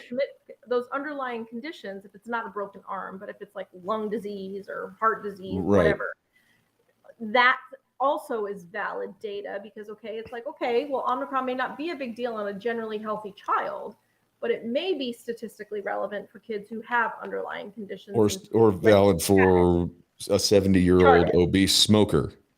Yeah, You yeah. I know, I mean, mean, and that's, I think things have got conflated and thrown way out of proportion on things. for me, You like know, people like you said, it's like okay, a 70-year-old obese smoker who got COVID and died, is but going to for die from the COVID, flu. yeah, but for COVID, they maybe would have lived another 2 or 3 years. And so I think But it's what like happened to the flu? we've written off a certain portion of the population as expendable to a degree. Right. Like, But they which I don't always think were is too. What fair. about the flu? What about the flu? Where's the flu? But how many people have you known who's died from the flu? There were 80,000 that died from it in No, how many did you know? 28. I personally didn't know anybody, but I did get Ex- that flu. I got that flu Sure. virus in 2018 and it sucked. Yeah, But there but my were a point lot of is, people that, like, I know a ton of people, like, but either I don't somebody know I anybody know that's or died from family member. COVID. What's that? I don't know anybody that's died from COVID. So I have several people in my Fortunately, I friend mean, group of thankfully, I don't know like, anybody that's died from it. yeah, You know, I mean, I'm not yeah, saying that as like a, you know, I'm that's just I don't know anybody that's yeah. actually So died from it. I think that like, lay down. I feel like, Were those people that did they have other underlying conditions? I mean, they was were there generally was there a older. comorbidity? Yeah, sure. They were generally older people. So So, they were not in, knowing their significant personal health history, it's right. feasible. But like, I don't think 65-year-olds are expendable or 70-year-olds No, of course not. expendable. And I don't, Nobody and I'm is. not saying, Nobody is. I'm not, Life is precious. yeah. You I can't. think, You. I think some people are like, it's just old people. Like, Well, I no, just and think, I'm not trying to say that. I mean, and I do make that point sometimes, but like my grandmother, she passed away last December, and she was almost 90, and she was, yeah, if she would have got the common cold, it would have killed her. sure. And and she passed away without either. She was, I mean, but I mean, I'm not trying to trivialize, anybody's like life expectancy, because life Right. is precious, or as we said, die in your best death. Dying your best death, right? you know, but Nobody in this I mean, you podcast have is to. paying attention this far is going to It's know what just that means. it seems kind of weird to me because like the last number of years, every time I go to Albertsons, there'd be a sign out front saying, flu shots available. You know, Mm-hmm. I've not seen a single flu shot available sign at any pharmacy, at any place since COVID. Yeah. Where did the flu go? Well, so here's where the flu went. People have socially distanced and worn masks. Now, not looking at the mass millimeter spittle of COVID, but the flu, we've been become compulsive hand washers, and we've become, compulsive about cleanliness. Right. Uh, it's helped mitigate the flu, the traditional flu. Sure. And yeah, I can understand that. But there's always different strains. I mean, because like in 2018 was the biggest year I think we had. And I think there was 80,000 documented, Mm-hmm. UCOD deaths. And they had vaccinated for influenza A that year. And it was Mm-hmm. influenza B. Yeah, and it's always And and it's always and been and so you had people that had been vaccinated that still died from the flu because the vaccine was not. I would like to see the ratio. I'm sure you can find it. I'm I've sure there is. read I'm articles. sure I there is. don't have it I don't know readily it. available, but I've looked it all up, and Yeah. I've looked at the numbers. And that year I got that variation of the flu because I typically don't get sick. And that year Yeah, I I haven't actually had to. until I got COVID. I hadn't been sick in 2 years. Yeah, I had to go that year, 2018. I had to go to I had to go to the whatever the fuck it's called. I had Whatever. SARS. I remember when SARS happened. I had that, and that was You had SARS? yeah, I had SARS. Oh damn. That's Yeah. great. Yeah, I lived in a totally Asian neighborhood at that point in time, and there was a place up the street called the SARS Market Oh, that's funny. No, when I came back before from SARS before SARS hit, and then at that point in time, like that, it was crazy because that place used to always be busy as hell. yeah. Like I lived in No, a I was neighborhood in in Seattle France. that The had year a the year that SARS was, I spent a month in France oh by shit. by That kind. crazy happenstance. And How the fuck you end up in France? my ex-husband, he worked for a French company and he had to Oh, go okay. for training, and so his whole trip was paid for, and so it was just we just have to Yeah. pay for my plane ticket and food. And How was that other than SARS? it was pretty good. And but it was funny because I came home and I just couldn't get healthy. And Yeah. I went to the local clinic, and there was a big sign, if you have been here, here, here, here, and I was alert the clerk immediately, and I was like, that's me. And I'd never moved from waiting room to isolation room so fast in my Oh entire wow. life. It was like boom, boom. It was like They pre-play. quarantined you? Oh yeah, they got me. They took me out of the waiting room. They put me in the clinic room or whatever, and then they did all their testing, and they got my ass out of there as quick as possible.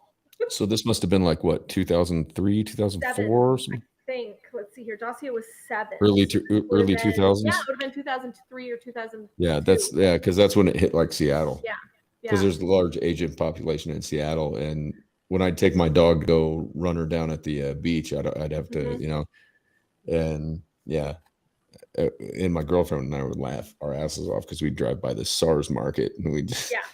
because I mean our big joke, our big joke out there, and it's kind of racist, but we would play the game of, and I laughed very hard because Bill Burr, I don't know if you watch Bill Burr. Mm-hmm. He talks about this older Asian thing out on the, like, where he says, like, is this person older Asian if they're driving all shitty? And so we lived in an Asian neighborhood, and we would do the same thing. So like when I saw his stand up on that, I it haven't was seen probably that. not the best thing, but I mean, seriously though, like He's usually pretty funny though. in those neighborhoods though, I mean, like if somebody's doing something fucked up behind the wheel, it was like, we, my girlfriend, older Asian. And I had a friend, she was Asian, and her and I would go shopping every once in a while, and God, she just, her drive, I mean, I just sit there and yell, and her driving was something else. We'd go in the mall and shit, and like, I mean, it was one of those, she was one of those friends, like we'd go into like Victoria's Secrets, right? And Mm-hmm. like dudes are like all standoffish about that, right? Like, I don't Yeah. care. I'm like, I think it's awesome. I mean, Victoria said, hey, yeah, this is cool. I'm down with it. Hey, I'm a heterosexual white male. I'm down with fucking Victoria's Secret, But she would be looking at shit, and I'd always stand behind, her name was Kim, of course. And I'd stand behind her and go, and make like the sales lady coming, and she gets so mad. Oh my God. And I'd just give her help for the way she'd drive. Oh God. But yeah, the SARS market, I couldn't believe that one when SARS came out. I was like, is that a fucking SARS market? You come in here and get your fucking free SARS. Right. They had another place in the neighborhood too that was called the Fresh and Foodie Buffet. Fresh and Foodie, FOODY. I'm like, okay, when did that become an adjective? Huh. Well, I never ate there. Sure. And I never went in the SARS market either. You might have gone in there. Not in Seattle. It was France. Well, it was something else. Well, where'd you travel there from? Alaska? Yeah. Yep. I wonder where you got it. In Paris, in France. Yeah, you think? Oh yeah. Oh, for sure. Yeah. But on that note, you were in Paris? I can't. So how long were you in the hospital for? I wasn't in the hospital, but I've got to pee. I gotta go. Okay. I gotta pee so bad. All right. I'm sitting here doing like the. Well, just go do your thing. Okay. Because we want to come back, or if not, we can cut it off. Just don't pee on the dog. Huh? Cool. I'll be right back. All right. Well, we're taking a break. We'll put a little music on. How about that? All right, now you can just look at my ugly mug.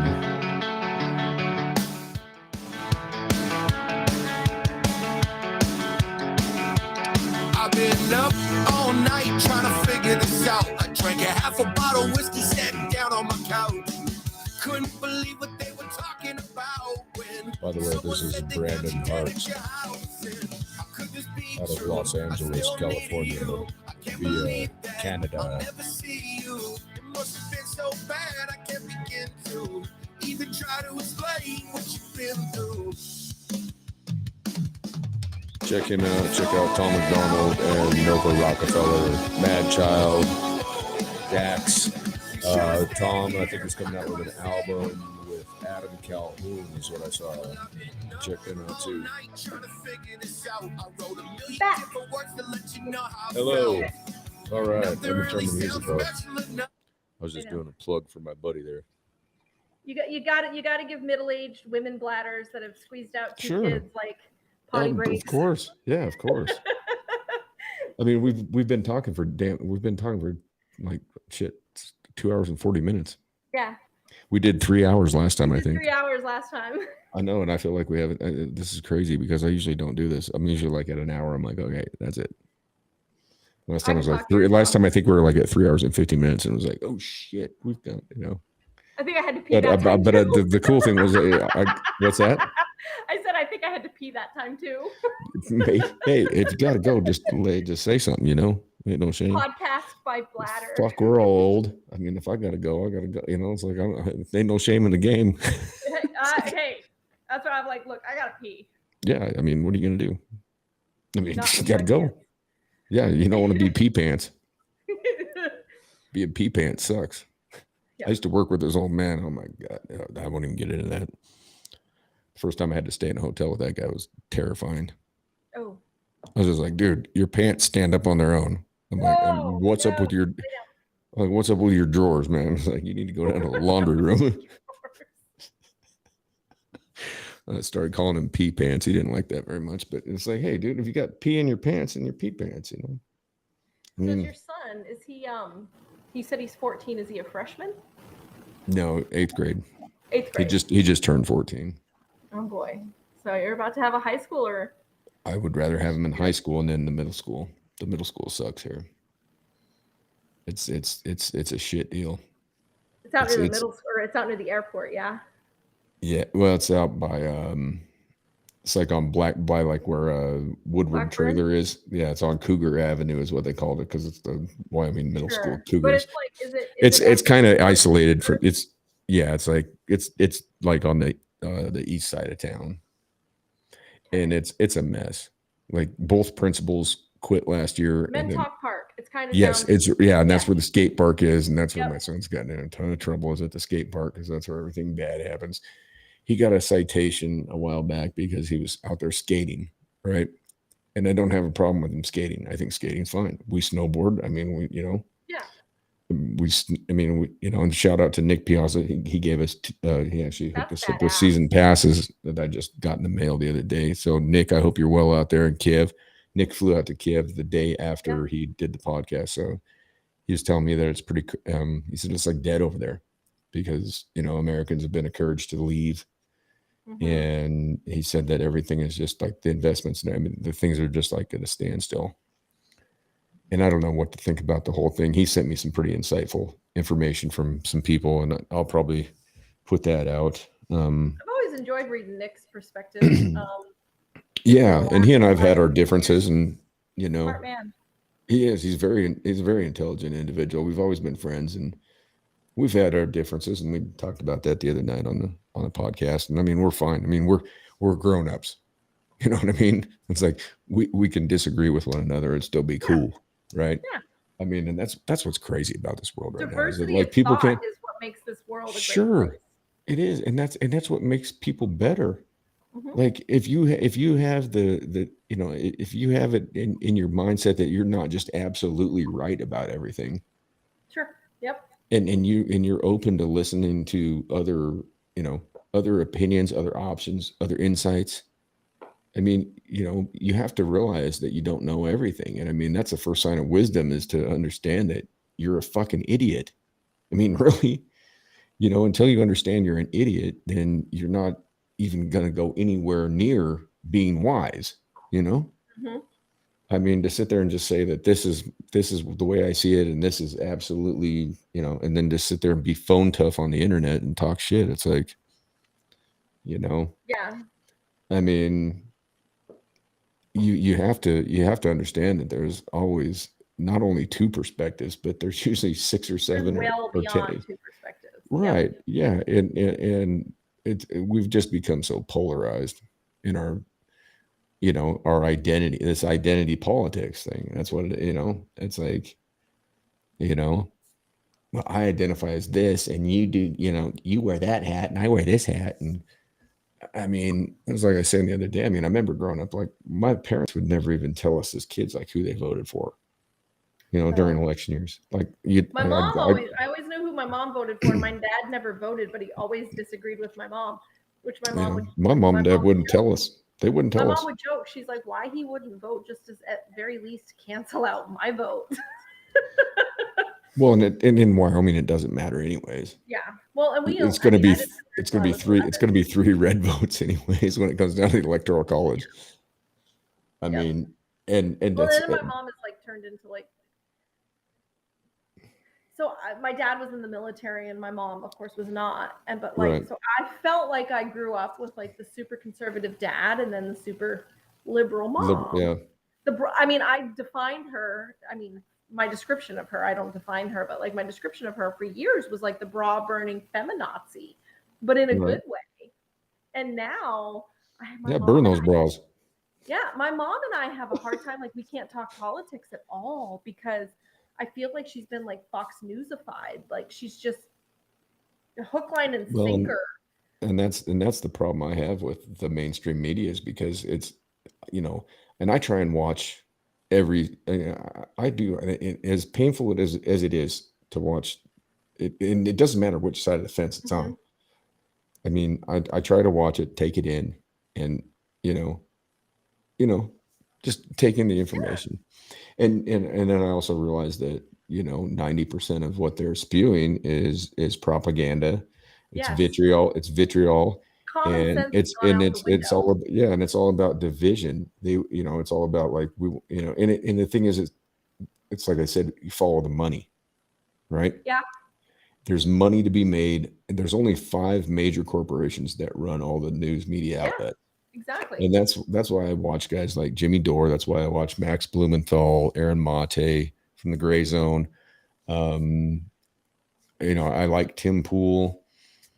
And he got fucking swatted twice recently, which is just totally fucked up. Oh, that's a whole other. Oh, that's so fucked up. And it was because he had Marjorie Taylor Greene on his show. I mean, in my mind, she's. But you know what? Everybody. I mean, you should. But the thing is as somebody that has a show, you should be allowed to interview people. Absolutely. I'm not disagreeing. Right. I mean, you should be allowed, no matter how nutty you think somebody is, you should be allowed to have them come in your studio. Like I should be allowed to have anybody come in here, I should be allowed to have Maxine Waters come in my fucking house right now, and people in Wyoming would flip the fuck out. But I would sit down and have a conversation with Maxine Waters. Yeah, I'd have no problem with it. No problem whatsoever. I'd sit down and talk with her. I mean, seriously. But people would flip the fuck out. People would flip out, and I would have Donald Trump Jr. come in my house and have a seat, and I will talk with anybody. I don't care. Sure. I'm not. I mean, the idea of like because somebody doesn't think the way I think that I'm not going to talk to them is crazy. It's like that's how you. What's that? I said I have a line of like people I will choose to interact with, but. Well, sure. I'm not going to bring a child molester in here or something like that. But, right. No, I wasn't alleging that. I mean, but if it's somebody who's got a different political viewpoint than me, that's all I'm saying. It's like I'm not going to sit here and just shut somebody down and say, I'm not even listening to anything you have to say because I might have something to learn from that. Yeah. And there might be something there that's fucked up. Swatting is such a fucked up thing to do on so many levels. Like I have all sorts of issues with police. No, that's a mess. No, I don't agree with just the swatting. No, die needlessly. They had somebody, they got swatted, and then like 2 nights later, some guy just wandered into their fucking house. Yeah. And Tim had moved out in the country, got a place out of town. I mean, he had security. I don't know where his security people were, But what happened, I think the guy was sitting there and they brought like 6 or 7 people in at the same time, and he just straggled in with them. Oh, And then all of a sudden his people were like, hey, who the fuck are you? Yeah. Right. But then, I mean, he'd been swatted, like he was in the middle of a podcast, and he's sitting there with Brandon Tatum, Officer Tatum, who was a SWAT team member in Arizona, retired cop. He's got his own podcast. And he's a black man. He was on a SWAT team. I'm not going to, I don't want to say anything I don't know. I want to say it was either Tucson or Phoenix. I think it might've been Phoenix. I'm not positive, so don't quote me on that.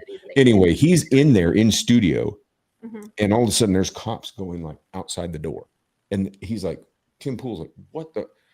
And they go out there, and somebody called in and said there was 2 murders that had happened, and there was a gunman out there, an active shooter that was ready to commit suicide himself, and the police showed up, and they had to go through the whole place, and Tim was pissed.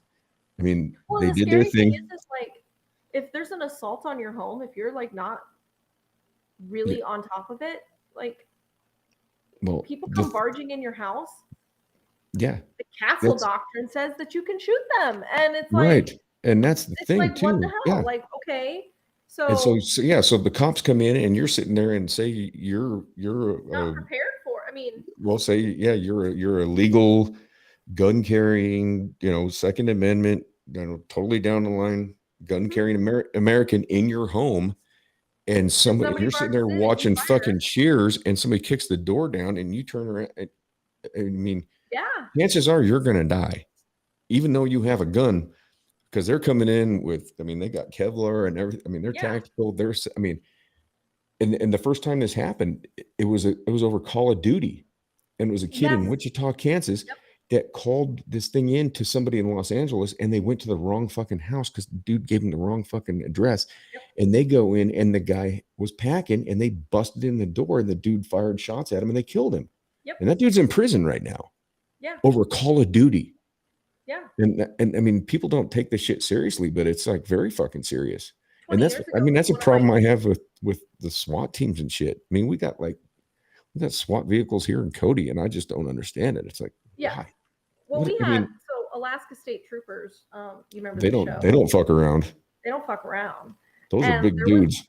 The Alaska State Troopers TV show had a standoff just down the road from my house that my daughter drove into the middle of. Oh, fuck. And I was fucking pissed.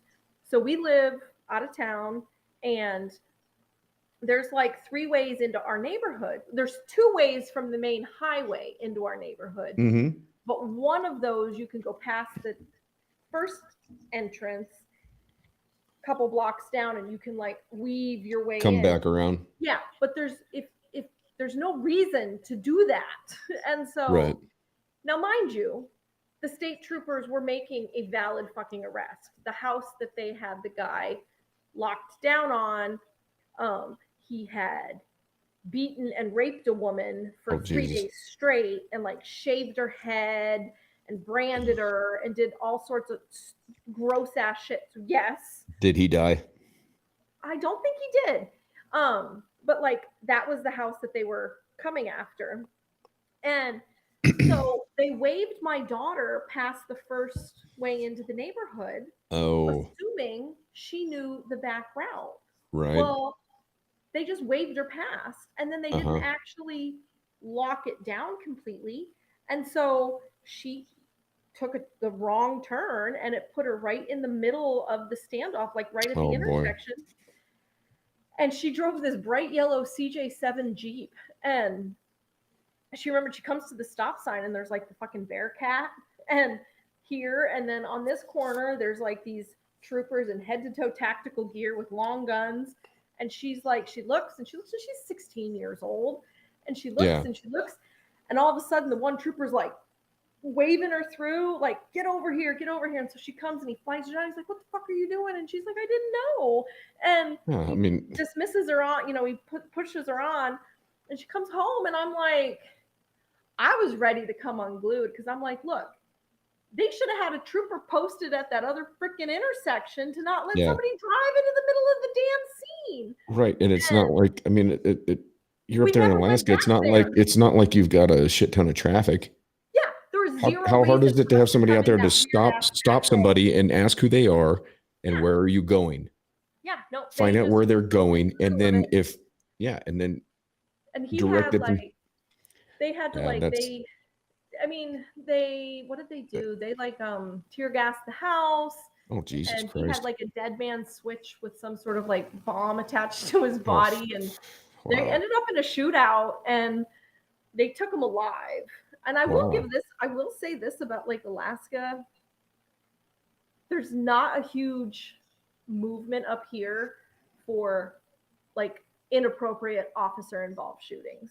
So I'm thankful for that. I think they're pretty highly trained, and like a lot of the villages don't even have police presence. Period. The Alaska State Troopers are, in my experience, they're some of the most well trained and right down the line, and big scary dudes that but they're gonna, and the Wyoming State Troopers are a lot like that too.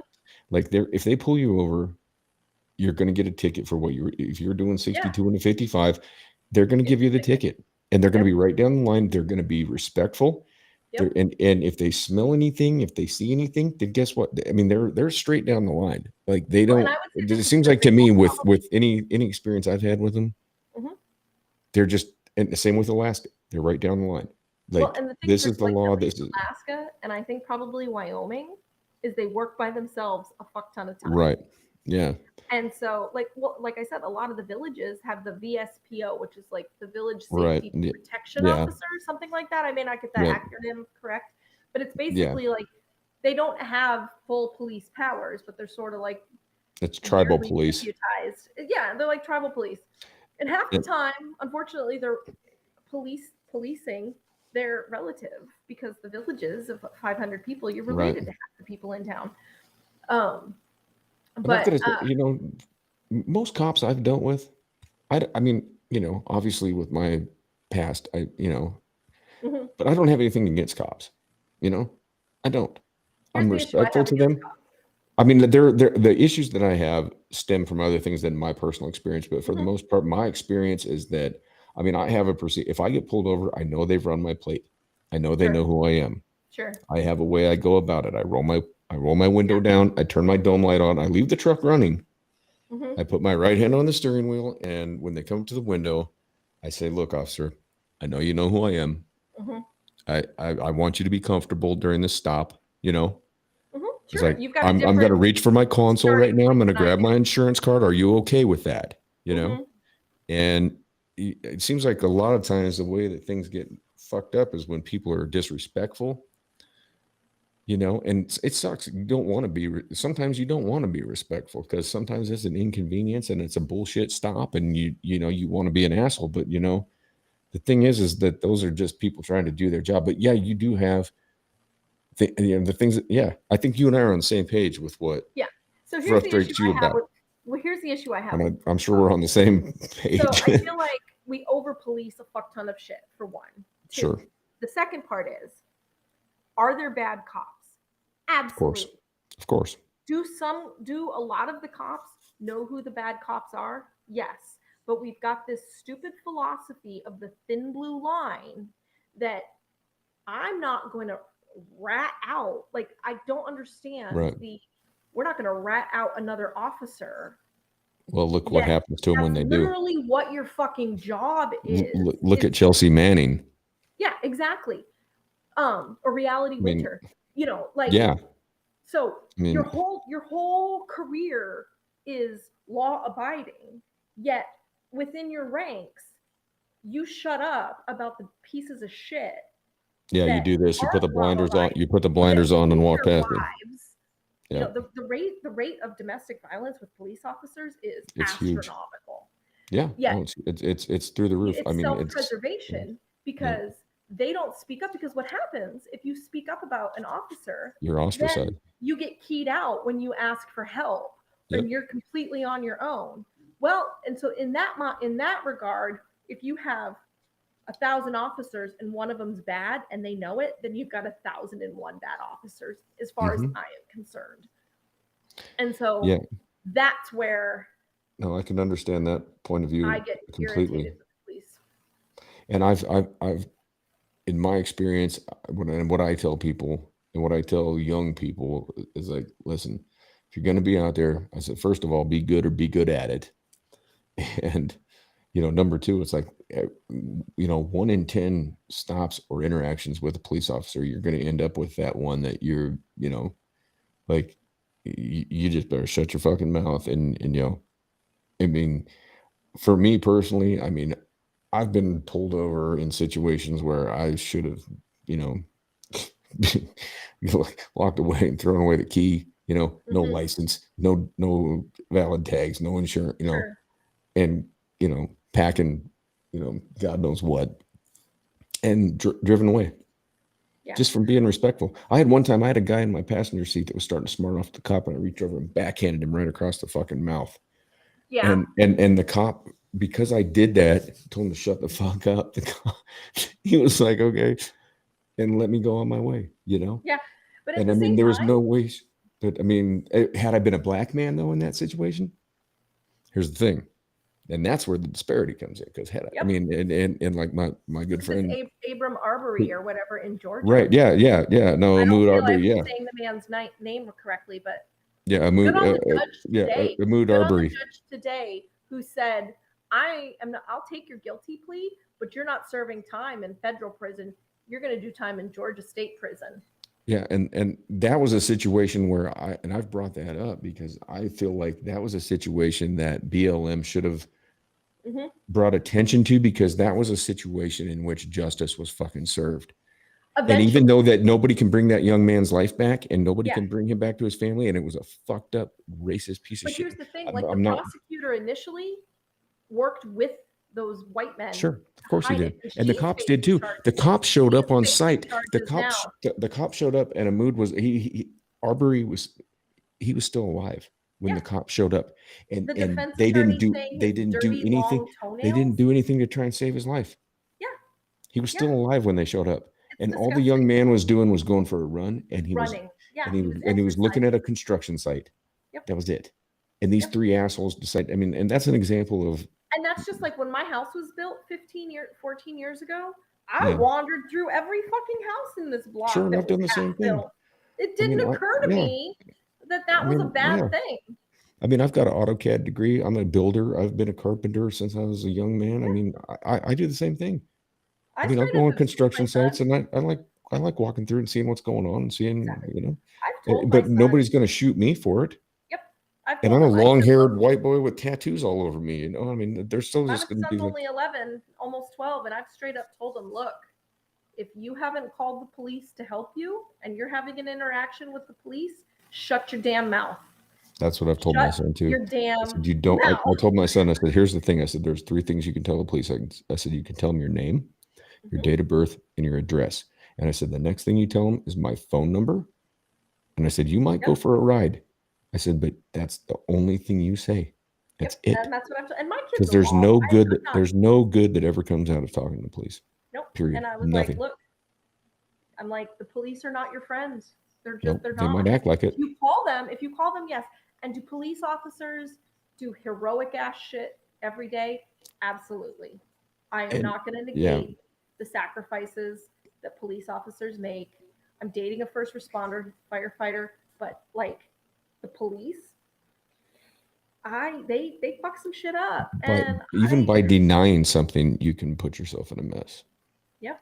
Even by denying, just saying I just saying I wasn't there, I didn't do it.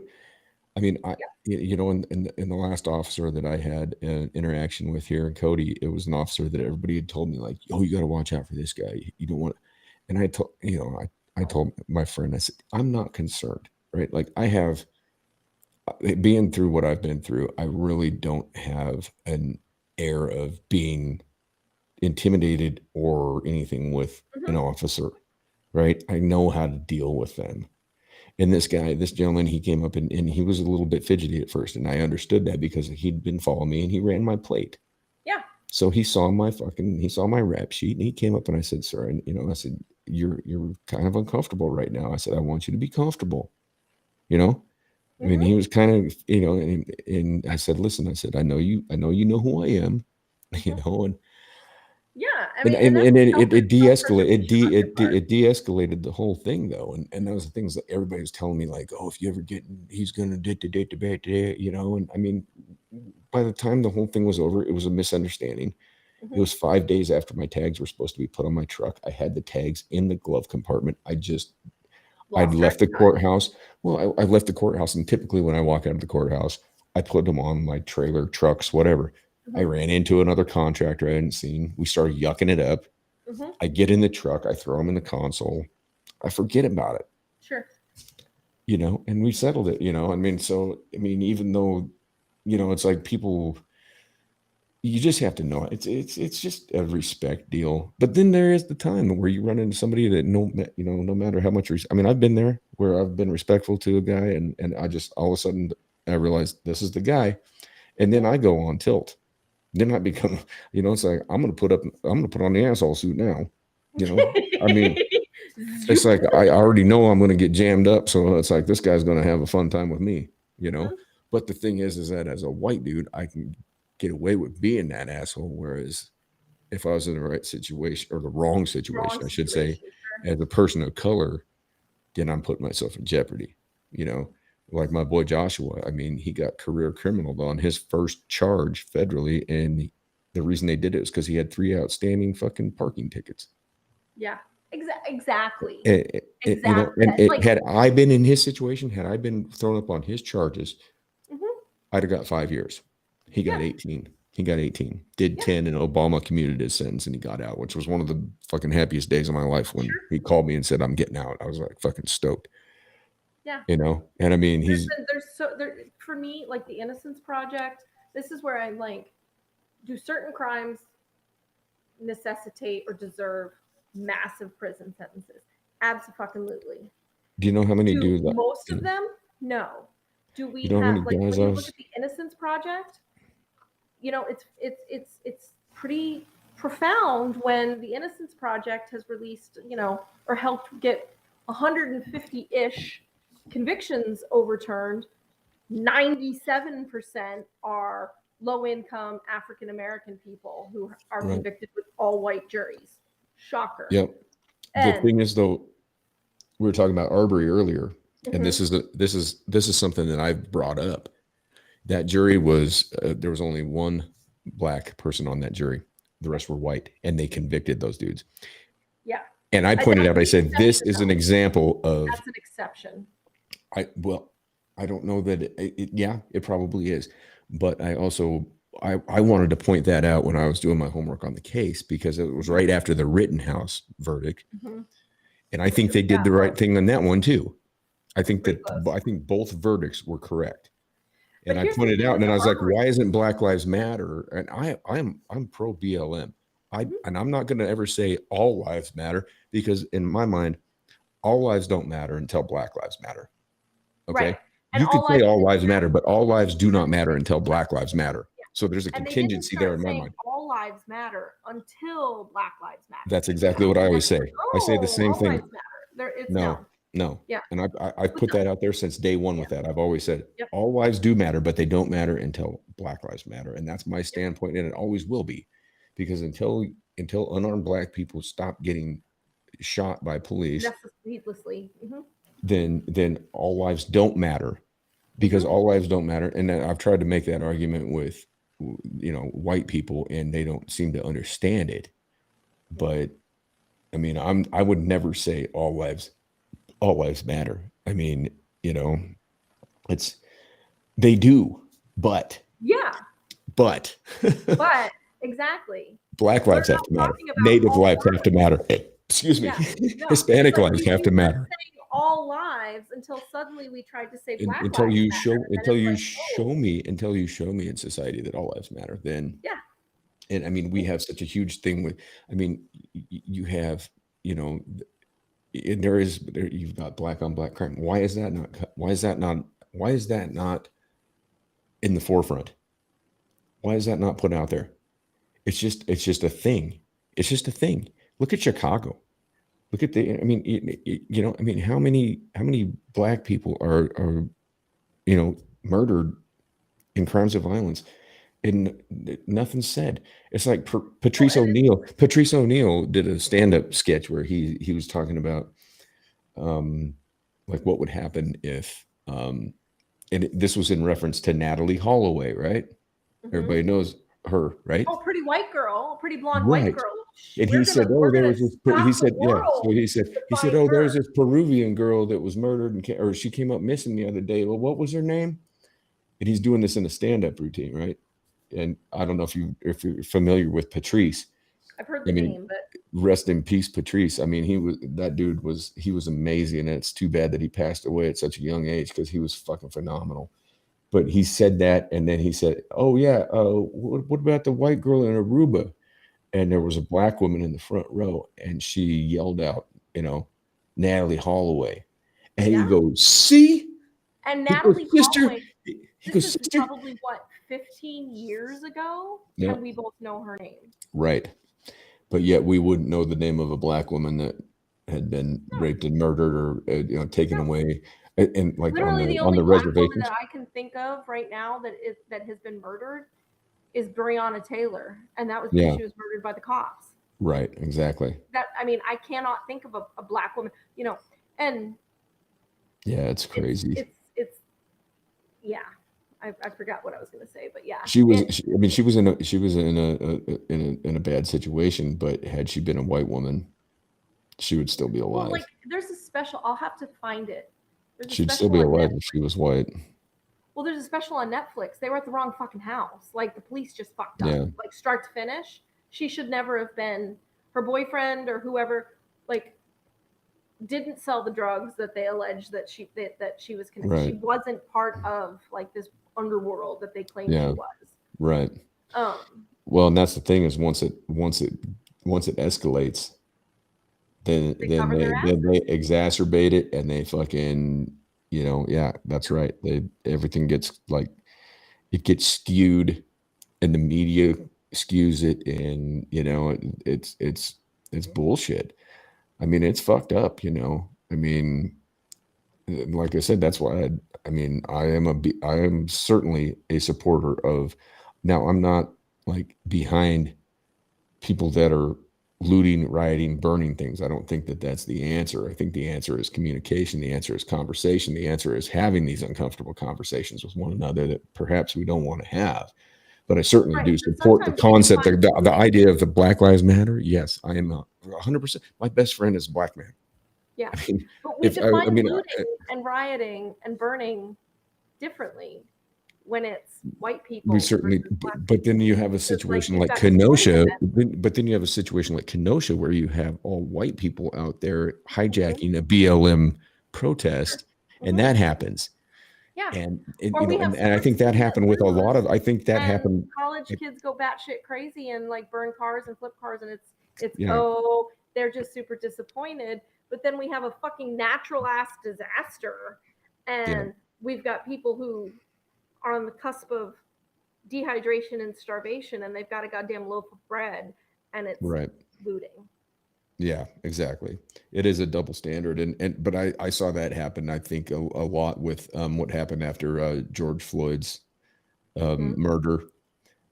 That I think that a lot of those protests were hijacked by different organizations. That I don't disagree that there's like an underworld. I think that they saw. I mean, you look at like Portland in the Chaz zone in Seattle, and I think a lot of that was hijacked by people that saw it as an excuse for bad behavior. Proud Boys, and all of that. Right. And they're knuckleheads too. I mean, it's all silly. I mean, to sit there and to identify with any of those, I don't know. I personally, I would never throw my hat, in the ring for any group of the masses are asses, basically, is what I'm saying.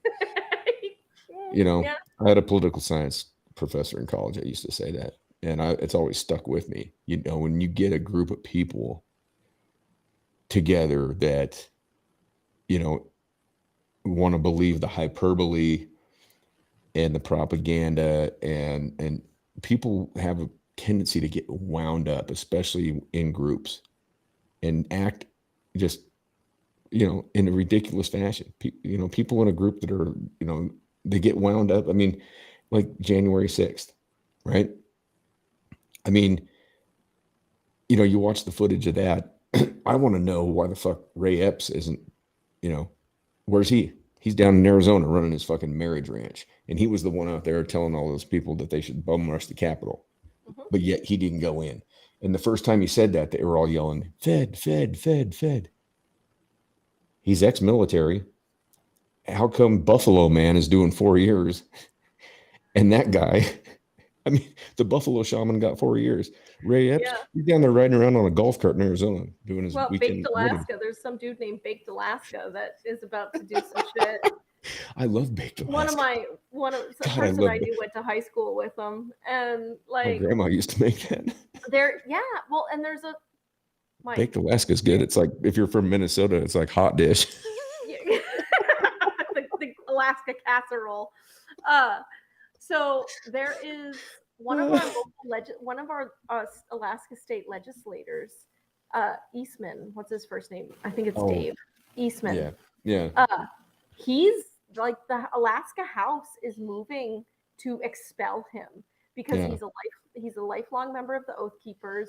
He was at the January 6th shit show. He claims he didn't go in. There's no evidence he went in the Capitol. But like, he's basically a neo-Nazi. It's fucked up. He got censured by the House like 5 or 6 years ago because he said Native women get pregnant on purpose so they can get a free trip to Anchorage for an abortion. And like, he's super racist. He's just a fucking trash can. And yeah, he is. I know exactly what you're talking about. You know who I'm talking. That is so sad to me. David Eastman, I'm pretty sure. Eastman. But like I'm curious to see. He won't disavow the neo-Nazi movement. He keeps a neo-Nazi dagger in his office. And it's just like, I'm sorry. It's a pretty well established thing that like non-neo-Nazis don't collect Nazi shit. Like, right. Well, some people do though. Some people have collections of, Nazi shit. I mean, some people do that aren't Nazis. But there's people out there that have like helmets and rifles and helmet or a rifle. Well, it's like a historical thing, and I don't know why somebody would want to keep that. But there are people. I know that he's not in that category. He went to West Point, and like all his West Point cohorts are like, this motherfucker needs to go. Yeah. And so, and I've got it's going to be curious. And I catch a lot of that though a lot of the tattoos that I have because I'm an Odinist, right? And so Odinism is like, because you're not, I have an Othala tattoo. I've got a lot of runes and stuff tattooed on me, and I caught that in prison a lot too from, they're like, oh, you're an Odinist. Cause we were a very small group where I was at. Right. Okay. But we made it clear in our meetings every Tuesday, we made it very clear that we were not in any way racially inclined or biased or anything, and but we were looked at like that, and people talk about, people, of Islam, Muslims, right? Mm-hmm. Some of the best dudes I know are Muslim. Mm-hmm. One of the biggest kindnesses I was ever done in my life was from Imam Jamal when I was in prison. Mm-hmm. I was on the phone. It was after chow, and I'm talking to my mom, and my grandfather passed away. You told he and I wrote, we wrote weekly. Like he and I wrote every week, and he'd always, in his letters at the end, he'd always say, "I'm not going anywhere. I'm waiting for you, big guy. I'll be here when And he passed away. And that was a hard hit. Mm-hmm. And it was one of those situations where I'm on the phone and all of a sudden my minutes run up because you only get a certain amount of minutes on the phone per month. And so my minutes go up and I got a week. And so now I can't contact my family. Mm-hmm. And so I hang up and I go back to my, I go back and I'm sitting there in my chair in my cell and I'm like, I'm not like showing any emotion because that gets you fucked up. You can't do that. Right. Mm-hmm. And I'm just sitting there and a black female officer comes walking up. And I'm not going to say her name because I'm not going to put anybody out there. Sure. But she's like, she goes, files. And this is something I will say. Black people always put an S on the end of my name. Okay.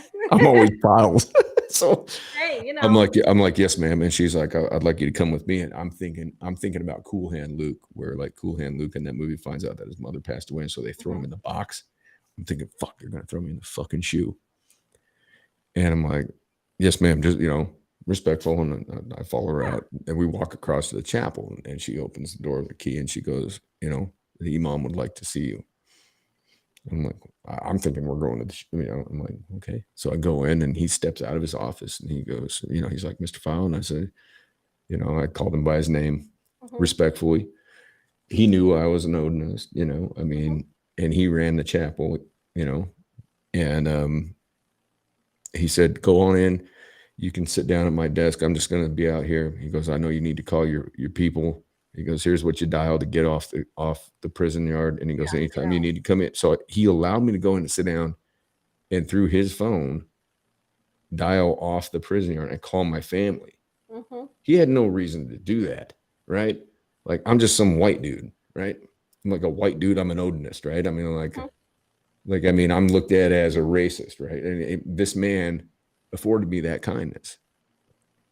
I mean, well, and it's just, it goes back. I mean, that was a moment. That was another moment while I was in there. I mean, I didn't go in I've never been racist. I don't consider, at least I didn't consider myself to be. Sure. Okay. I mean, we all have biases. I never called myself, but you know what? The fact of the matter is when I went in, I probably did have some of those biases and those tendencies. I think we all have biases.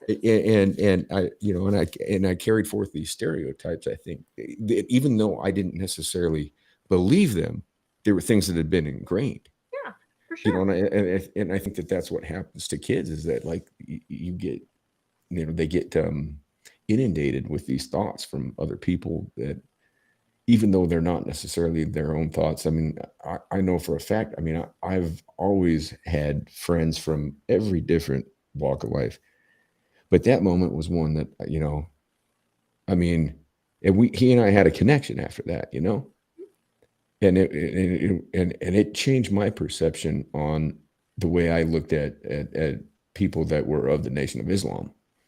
Because honestly, I think before that, I probably did have some bias and some, not necessarily prejudice, but, kind of like,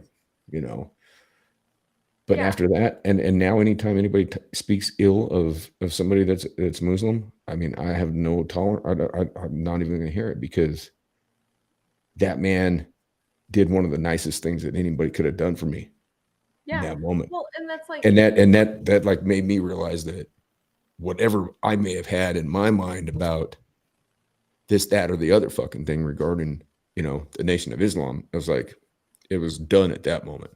I mean, like I've got nothing but love for my Muslim brothers and sisters and period, and I will.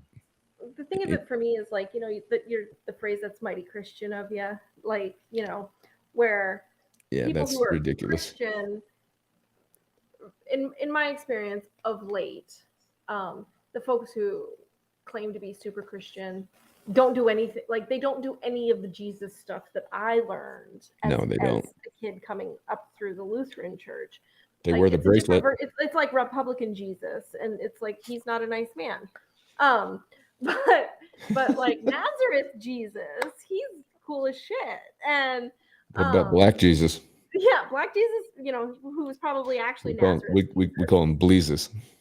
Hey, he's the original G. So Jesus wasn't a white dude. For sure. Absolutely not. But so I don't know what the equivalent phrase is that's mighty Allah of you or something. I don't know. But I think these religions get weaponized and you have one, are there bad Christians? Yeah. Like the Westboro Baptist Church or, there's examples on both sides too, Exactly. And it's like, I mean, and is there lessons to be learned from the Torah? Is there lessons to be learned from the Bible? Are there lessons to be learned from the Quran that are quality and valid and good? Absolutely. There certainly are. Are there horrible ass shit in at least, I don't know enough about the Torah, but like in the Bible, the Old Testament is, and the Quran, yes, there's like the Old Testament's garbage. Horrible. Exactly. There's been more people murdered and more suffering in the name of Christianity than anything else in this Yeah. world. Look at Isaac and Abraham. Hmm. God tells Abraham to take Isaac up and sacrifice him. Yeah. And then calls him off when he's ready to take a knife to his own kid. Yep. What's Isaac thinking at that point? Yeah. He's just supposed You to know, climb off the bush and be like, "Cool, dude. oh, right on, Dad. Thanks. I believe in this God. Thanks." Like he's Yeah. going to be a God, like, you know. Hmm. Or what about, like, you know, Jonah in the belly of the whale, or the trials of Job? Yeah. Or I'm I mean, forgetting which was the guy who offered up his 2 daughters to the yeah, traveling salesman. right, It's yeah. like, oh, that's totally It's legit. full of violence and everything. I mean, just the worst book you could ever read. Mhm. But it doesn't And then count. Christians want to say, "Oh, the Quran is horrible." Hmm. I'm going to forward you a video from a guy that he goes around and he talks to people about Islam, and he converts people that are very devout Christians, and the way he explains Islam. And like, I was on the phone with my brother Joshua a while back, and um this brother that was in our unit, Muhammad, right? I mean, he was, you know, I mean, the you know, the black dudes in there that had become Muslim, Hmm. you know, I mean, they had you know, I don't want to disrespect Or whatever. yeah, I don't want to disrespect I what it's don't know called the because I don't yeah, know, but yeah, but fair. he and I got to be really good friends. And then there was another brother in there, like, and I just called him the good brother, you know. And so, I mean, he was on Josh's radio show in LA, and I had called in, and Josh told him I was on the phone, and we started talking, and it was just, I mean, it was really cool because, you know, nobody expects me to have the background that I have being from here. Hmm. But then, like, when my best friend comes out here, like, he was initiated as the first black member of the FOE 818 in Cody, Wyoming, the Eagles Club. Hey. And when the first time he showed up to visit, I was working for a certain hip hop individual. Okay. You know who I'm talking about, right? Yeah. Yes. So I had my friend Josh. I flew him out here, and, you know, he went out to help me, and we actually got ran off the job because of our criminal history, which to me was crazy because, you know, whose wife is involved in all this, you know, what Yeah. supposed. Yeah. Yeah. Yeah. But She's been very we vocal about we got prison stopped. reform and We'd been out there. I'd built furniture, tables, done all sorts of, I mean, all sorts of work. We're driving in one day and we get stopped by, like, the general out there, and he's like, "You don't need to go any further." And I'm like, "What are you talking about?" He's like, I've been told that you're not to be back on the property." And I'm like, "What?" I'm like, "I got a bunch of the shit that I just built in the back of my fucking truck that needs to be delivered." Mhm. And you know, so I get out of the truck, and you know, he's like, "Well, you guys have criminal records?" I said, "Yeah." I said, "I'm a federal felon." I said, "You see that big black dude in my fucking passenger seat?" I said, "He's got a letter of commutation from President Obama." I'm like, "What the fuck you talking about, man?" It wasn't the right And he's president. like, "Well," that must be it. I've been told that you're not allowed back on the property." And so I'm like, "Okay." So I turn around, I leave, I get back home, and I sit there for a night, and I'm fucking stewing about this shit, you know, and I'm pissed, and I've got a bunch of their stuff. And so the next day I drive back out there with their things because I don't want to be labeled as somebody that stole anything, you know? Sure. So same guy, a cop, you know, and I'm like, "Look, dude, just take this shit. We're at, you know." And I mean, we had Good Morning America wanted the story. We had news agencies. We filmed a documentary. We still haven't released it, Hmm. and we've done nothing with it, but I think we're going to. But talk about a crazy fucking deal, you know? It's just like, I mean, this world is so fucked up, you know, the way that everybody looks at people, and it's just like, you know, I don't know. I mean, people look at me, you know, I mean, like, really, like I said earlier, I'm very capable of violence. But do I wish to ever enact that on anybody? Enact it, sure. Of course not. I'm a scary looking motherfucker. People walk up on me, and I'm covered in How fucking. tall are you? You don't look scary. I know I'm not, because I don't exude that. I don't put that How out there. tall But are if you? Are if you like somebody, giant? I don't what, I'm remember. like You're like 6'1", 6'4". Okay. 6'1". 6'1". Yeah, you're I'm tall. not You're tall. 6'4". I wish I was 6'4". 6 foot. 6 foot's tall. Yeah, I think yes. But I mean, people look at me and, I mean, like my little brother said, he's like, I've never been scared of anybody in my entire life except for you, and I can be that person. I've had to be that person. I mean, I don't want to do it ever again. Sure. I would never. I mean, I don't ever wish to. I would never want to even hit another individual. I mean, like, I can make my son start crying in a matter of 2 seconds. I mean, I can twist, I can turn. I mean, I've been in those situations where I've had to do that. I've had to be that guy, and I don't like it. Yeah. But the fucking fucked up thing is that I'm in touch with that side of myself, and I know that side is there. And so, having been through those times of having to be that person, I know that exists within myself. Oh, you looking at the dog or what? The dog. Yeah. Yeah, I thought you were looking. You had that look like you're looking at the dog. She's being a weirdo But I over mean, there. that goes back to the whole thing about the shadow with Young. I like reading Young, even though he gets a little fucking, you kind of have to be awake to read him, because it can get a little dreary. But I mean, just this, the understanding that we all have that malevolence inside ourselves, but then also having the knowledge that we have the benevolence to overcome that.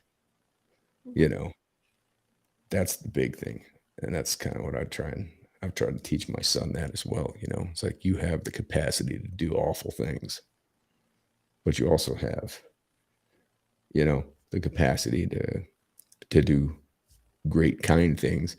Mhm. But the catch-22 in the whole thing is that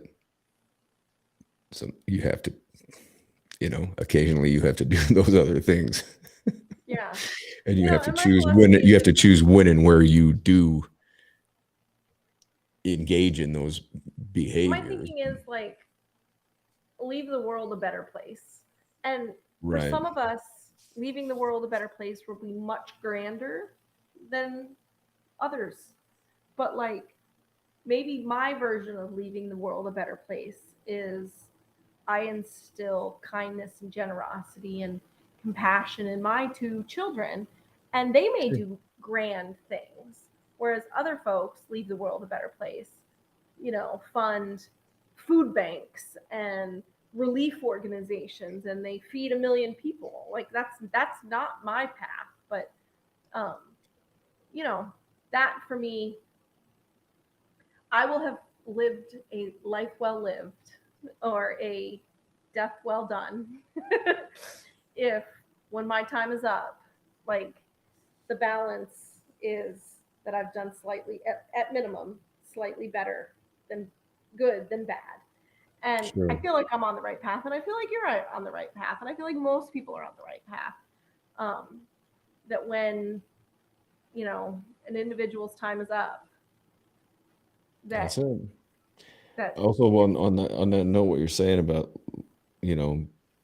there's also people, I think, that the world also needs fucking warriors.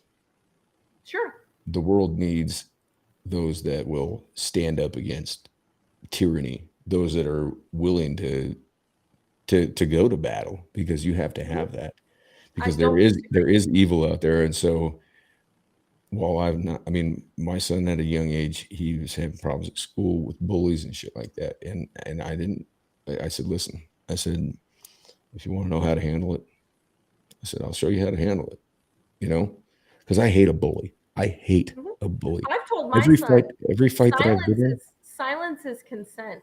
So it he's is. been told, if he sees somebody being picked on and he stays silent, he's just as He's guilty as that complicit. bully. Yeah, he's complicit. And Yep. I've been the same way my entire life.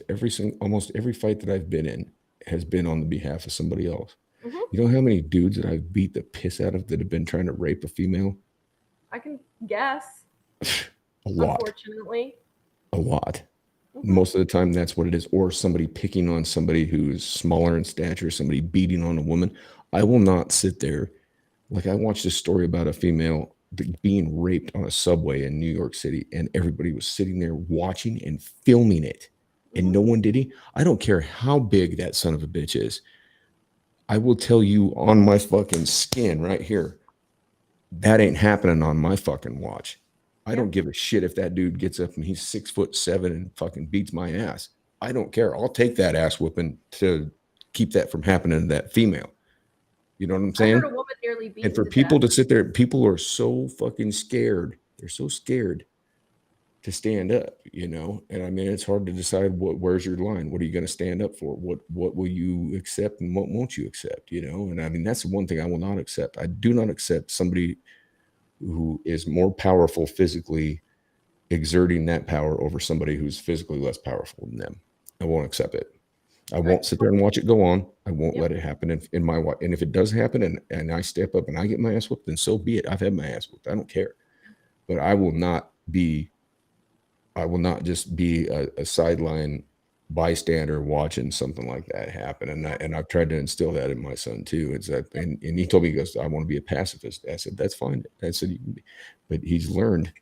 And I always told him, I said, son, I said, you can always protect your person or your property or somebody else who can't protect themselves, you know? Yeah.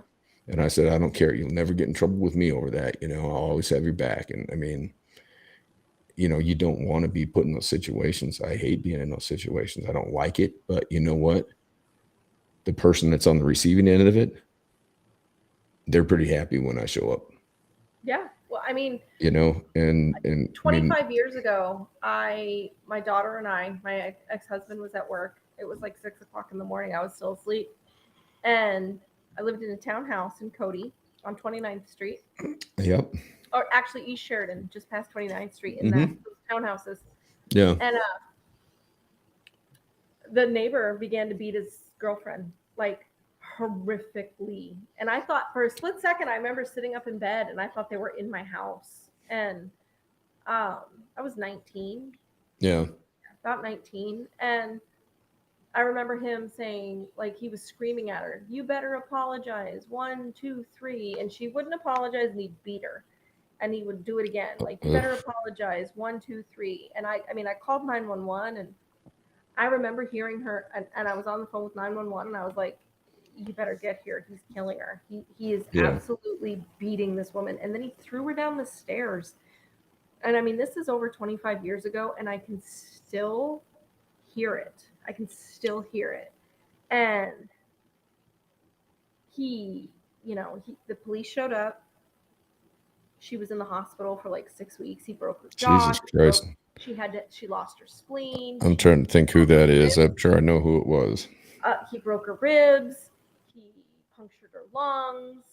And like and here's the thing, like he faced no, like we would come home and my ex-husband, Scott Shire, would be like, Yep. shut your mouth. I know. Yeah, I know Scott. Yeah. He's like, shut your mouth. I'm like, because I would come home and there'd be some new woman on the deck with him. And I wanted to be like, you know, the last woman he sent to the hospital and he was like, shush. And I was just like, but and he's like, no. And he wasn't wrong. Yeah, Scott should have gone over there and beat the fucking piss out of that dude. There's a variety of reasons why he didn't. But like, well, eventually it all came to pass. And she came home and it was our daughter's birthday. And she came home to collect her shit.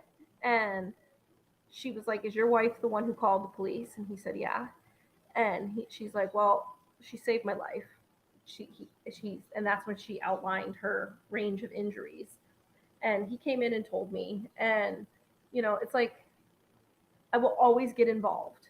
I'm not going to be able to intervene and stop a giant ass man from beating a woman. But I can do what I can. Make the difference. Yeah, and that's where I've been like, you know, I've had friends murdered in domestic violence situations. I will always call. I will always fucking call and ask. I don't call. Yeah. I don't, you know, I mean, but yeah, I mean, you know, 19 with as a female, you're obviously not going to go in the, I mean, you're not going to go get in the middle of something like that anyways, because I mean, well, and I had a but you know, the thing that bothers me is when there's men around, and this is not being misogynistic or sexist or anything, but as a man, I mean, I don't expect a female to jump in when there's a big dude like, I mean, you know, yeah, get on the phone. right? That's the best thing you can do. That's the best thing you do. But as a man, if I'm sitting there watching that shit go down, I'm not getting on the motherfucking phone. Yeah. Right? I'm not getting on the phone. I'm getting I'm getting in the middle of it. I'm getting the female away from this dude and I'm engaging him. Yeah. And at that point in time, you know, I mean, now if there's two of us, we will rock your fucking world. Yeah, one of straight us up. will climb on your Straight back. up. Yeah, like a fucking spider monkey, Chip. Yes. Be fucking Walker, Texas Ranger. Exactly. Just Alaska I think you're the bitches first unite. Yeah. You're the first person that ever got that reference. It's like, I'll be on you like a spider monkey, Chip. I love that movie. But no, straight up though. I mean, I just don't understand it. I mean, I don't understand how, you know, a man's, I mean, you know, and this goes into the whole gender thing, but as a man myself, obviously, I'm not going to sit there and let that go down. I'm not going to, I mean, I can't imagine being on a subway car and watching some dude rape some female and then watching people videotape the shit and just sitting there, like, what, looking at fucking Twitter? It's like, this is okay? Well, I mean, you've got I mean, I did this like when I was in in college, right? My friend Melissa, like, she used to go to the frat houses, right? She lived on my floor, and I'd always tell her, I said, Melissa, I know you. She was just a friend, you know. And I was like, you need to be careful. I was like, these dudes are not like they're not good. They're going to try and get you all fucked up. And I said, just be careful. And I was like, you know my number. And we're sitting there in my dorm room one night, and it's like 2:30 in the morning. We're playing asshole, drinking Milwaukee Best Light, you know. And the phone rings. It's an off-campus call. I answer it. And she's whispering. She's like, File. She's like, I need you to come get me. I'm like, Melissa? And she's like, I'm like, where are you? She's like, I'm at the Sig New House. And she's like whispering. She's like, I'm downstairs. They took my clothes. I'm in this room. There's this, and all of a sudden I hear this guy go, bitch, who the fuck are you talking to? And he grabs the phone and he gets on there and goes, who the fuck is this? I said, this is Mike File, motherfucker. I said, who the fuck are you? I said, you better fucking give my fucking friend back her clothes and let her go. I said, because I'm coming over there right fucking now. And he was like, I represent this fucking frat house at 8, you know, blah, blah, blah, blah, blah. And I fucking hang up on him. And I go up the hall and I get my two buddies, they're twin brothers from Omaha, Jim and Jeff, played linemen on the football team. And then my roommate that played on the baseball team. So there's 4 of us. We don't have, none of us have a car. So I fucking run down the fucking hall to the girls' side, and Melissa's roommate Alicia had like a Chomo van, like a Scooby-Doo van, you know. Yes. And I'm like, Alicia, I was like, fucking Melissa's being held down. I said, give me your fucking keys. And so I jump, just the 4 of us, jump in the van, drive up the fraternity row. I fucking pull that thing right up on the fucking grass right in front of the fucking frat house. And we fucking, all 4 of us jump out, fucking, we start beating on that fucking door. And they open it up. And, you know, there's top collar fucking frat boys. Oh, sure, yeah. And the dude had fucked up and he mentioned his name. And I'm going to say his name right now. His name was Ryan fucking Pashton. Fucking piece of shit. Yep. So these frat boys open the door. And I'm like, I need Ryan fucking Pashton up here. And I need my friend Melissa up here immediately. And we'll leave. And that dude comes up and starts talking shit and about how badass he is and this and that. So I reach in and I grab that motherfucker, fucking boom, fucking right across the nose. He's bleeding everywhere. I throw his head through a fucking window, and all these frat boys start bum rushing us out there, you know? And it was funny as hell. My buddies Jim and Jeff and Dave fucking Gordon was there too. And I mean, it was a double door, but there were so many of them that they were coming out and they were like getting squished in the doors. So we're just all sitting there just picking them off. And like Jim and Jeff, they're like 6'5" fucking Omaha boys. They're like corn-fed Omaha fucking defensive linemen on the football team. And so these guys are trying to get out, and they're like, we're just sitting there just laying them out one after another, you know? And finally I look in and I see Melissa, and she's got like a blanket around her with no clothes on, you know? And so I go wading through these fuckers, grab her, and get her out and get her in the van. And I'm like yelling at the guys. I'm like, we're done. Let's go, you know? And like these dudes are just laying bloody every fucking way. but anyway, it was funny as hell. Like it was like 2 days later, I'm going to an English class that was off campus, and I'm driving down the road, and this dude is crossing the street, this Brian Passion guy, and he's in the crosswalk, and he walks across, and he looks over, and he sees me in the fucking car, and both of his eyes, like when somebody gets beat, like Yeah. he's just covered in just scars and just black and blue. And he looks and he just drops his head and keeps walking, and I roll down the window. I'm like, that's right, punk. Little bitch ass shit. Yeah. Fucking motherfucker. Like, And who knows? He's probably an abuser right now. Who knows? Maybe he learned his lesson, maybe he didn't. But I tell you what, he fucking learned that night. Well, I mean, have you heard the story of Kitty Genovese? Yeah. So, yeah, it's not been something that it's not an unheard of, Right. raped and murdered, and a shit ton of people heard it, and everybody thought Yeah. somebody else would do something. And Right. so that diffused responsibility, like I had a pretty hard lesson at diffused responsibility at 15, and long story short, I didn't make the right choice at 15, and somebody how are you suffered a little bit expecting- longer than they needed to. Like they were injured, and there was nothing that, had I, maybe they would have got help 15, 20 minutes sooner had I Right. intervened. Long story short, 2 years later, I got a chance to actually apologize, and to somebody who, when it happened, was a stranger, and he forgave me, and he straight up said, "You made a 15-year-old decision. Like you were 15. It's okay. I forgive you." Yeah. And from that moment forward, like from 15 forward, not the opportunity to apologize forward, but from 15 forward, I get involved. Like, so if I'm wrong and it's not a bad situation, some people get embarrassed. But Well, I'll be the neighborhood Karen if I think there's something violent happening in a household, or if I think a child's at risk. Sure, you better fucking believe I'm gonna fucking call, yeah, I'm the same way. because I'm not going to be the one that was like, "Oh shit, you mean so and so was beaten to death and I thought something was wrong?" I'm not living Right. with that. I'm not living with that. Well, no, and yeah, you're not, I mean, just the idea of, I mean, one of the first times it happened to me was at a high school basketball game in Cody. Mhm. This dude was on top of a girl behind the bathroom in City Park. And my cousin Dwight comes in and finds me. He's like, Mike, this dude's trying to rape this girl out here. And then this escalated into the whole fucking thing. I went out there, fucking pulled the guy off. I said, "You want to try that on me?" And he was older than me. I was like 15. He was 18. And he slapped me. Well,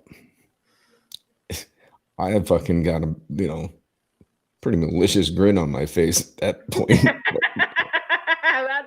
But then it escalated into a whole nother thing that turned into a whole nother thing that escalated with his friends, nights later. It was like a couple different nights of fights and shit like that. And Cody's I mean, when you think back to, like, there was like some shit that went well, yeah, this down. one turned into a deal where, I was in front of the Cody Theater going in to meet my buddies for a movie, and these guys that were like fucking way older, they all jumped me.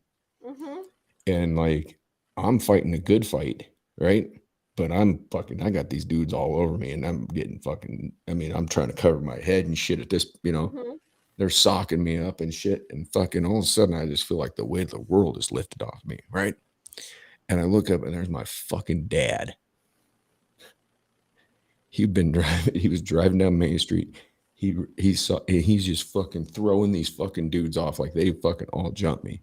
And so now it's me and this dude one-on-one.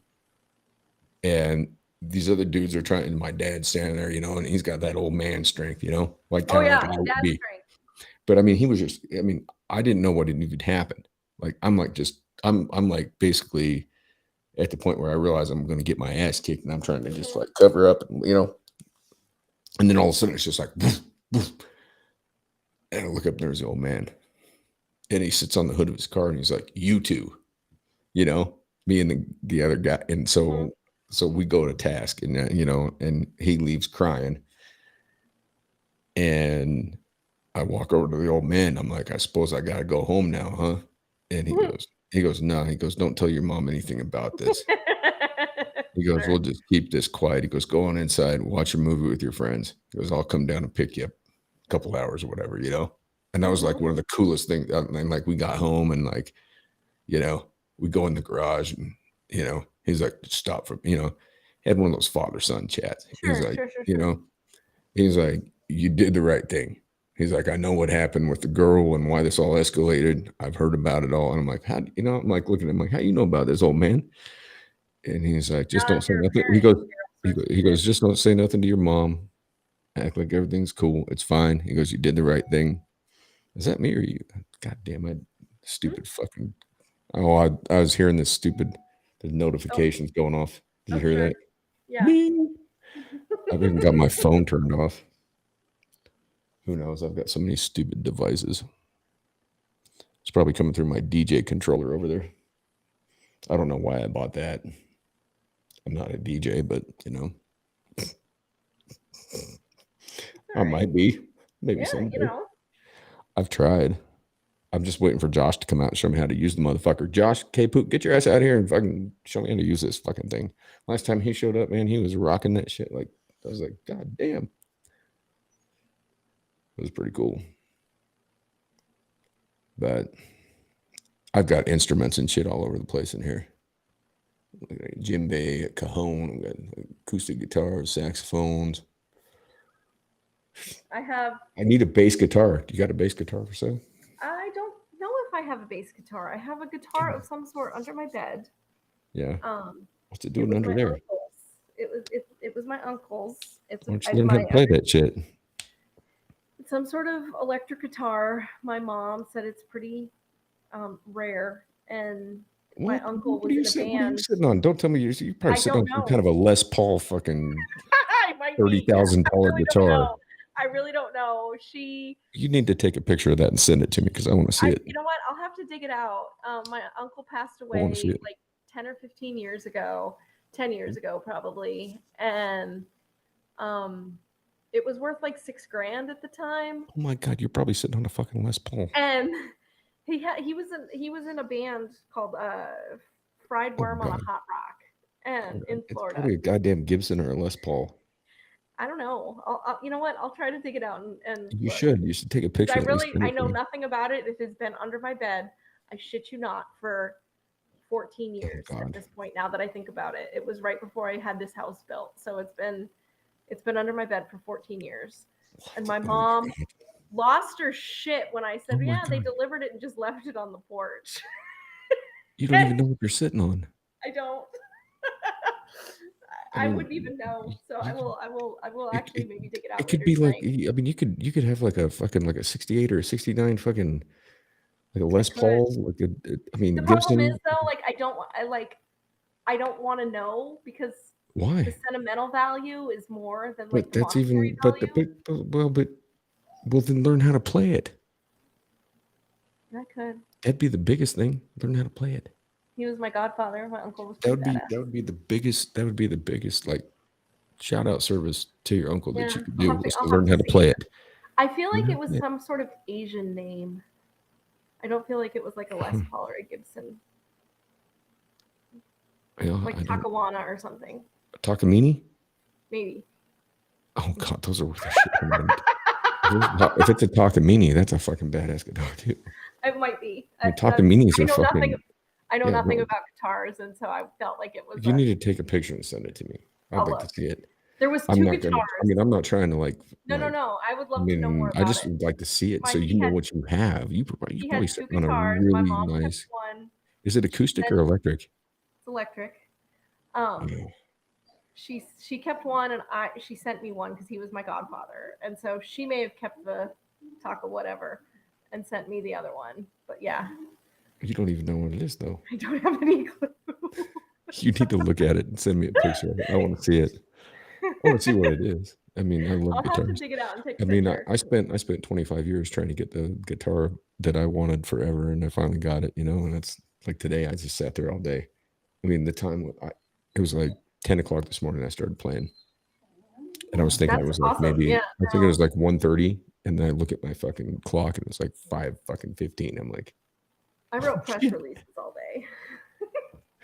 I'll actually go dig it out. It's 10:15, so I can go dig it out and I'll send you a text. That would be awesome. I'd love to see what it is. Yeah, And I then that- literally have not looked at it in like 13 years. It's electric. Yes. Do you have an amp? Nope. No. Okay. I mean, I could acquire that pretty Sure. easily. Yeah. But I mean, Now that'd be. I mean, if you're sitting on some kind of a fucking like antique like gem of a guitar, it's been sitting there in a case under your bed. Come on, learn how to play. I mean, yeah. You're musical. You played in the band. I played the clarinet. So what? I played the saxophone and the tuba and the trombone and the bass guitar. But whatever.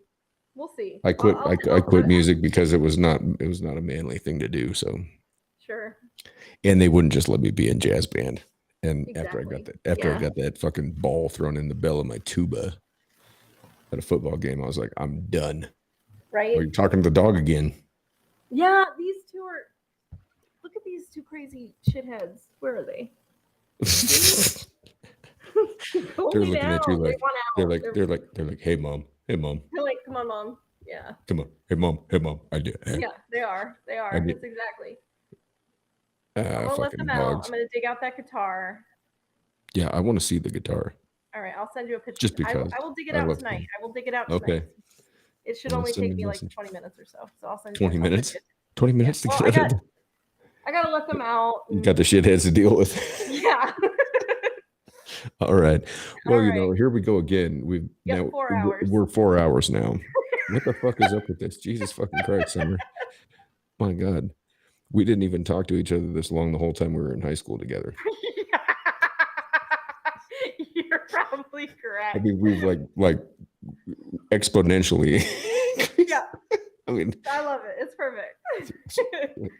we got we got like 7 hours in 7 now. hours. Yeah, because that should be the title of a movie. 7 we hours. talked to each other for like 15 minutes before you went live. So I know. It's after and I'm looking 4 at my hours. Roadcaster, and I didn't even hit record on that until we were 15 minutes in, and that's at 3:48, and then I'm at 3:56 on my MacBook. All right. Well, you have a good evening or a good morning. I will, it's like midnight for you. Always a pleasure. It's not. I'm going to keep writing, and probably I don't know what I'm going to do. I'm inspired. I'm gonna go dig out. I'm gonna go dig so. out a guitar under my bed. Yeah, I don't really operate on time. Time is free until it isn't. Until it's 1 p.m. and have to nap. Oh yeah, naps. Yeah. Nappy schmappy. Yeah. All right. Well, you have a good evening. All right. Well, thank you for the conversation again, Summer. Ladies and gentlemen, my good friend from the AK, the 907. There you go. Summer Smith Lazenby. All right. Well, we shall do this again soon. Please do. Hopefully. Thank you. All right. Bye. And send me that picture of that guitar. I will. 20 minutes. All right. All right. Take care. Love you, sister. Love you. Bye. All right. Bye.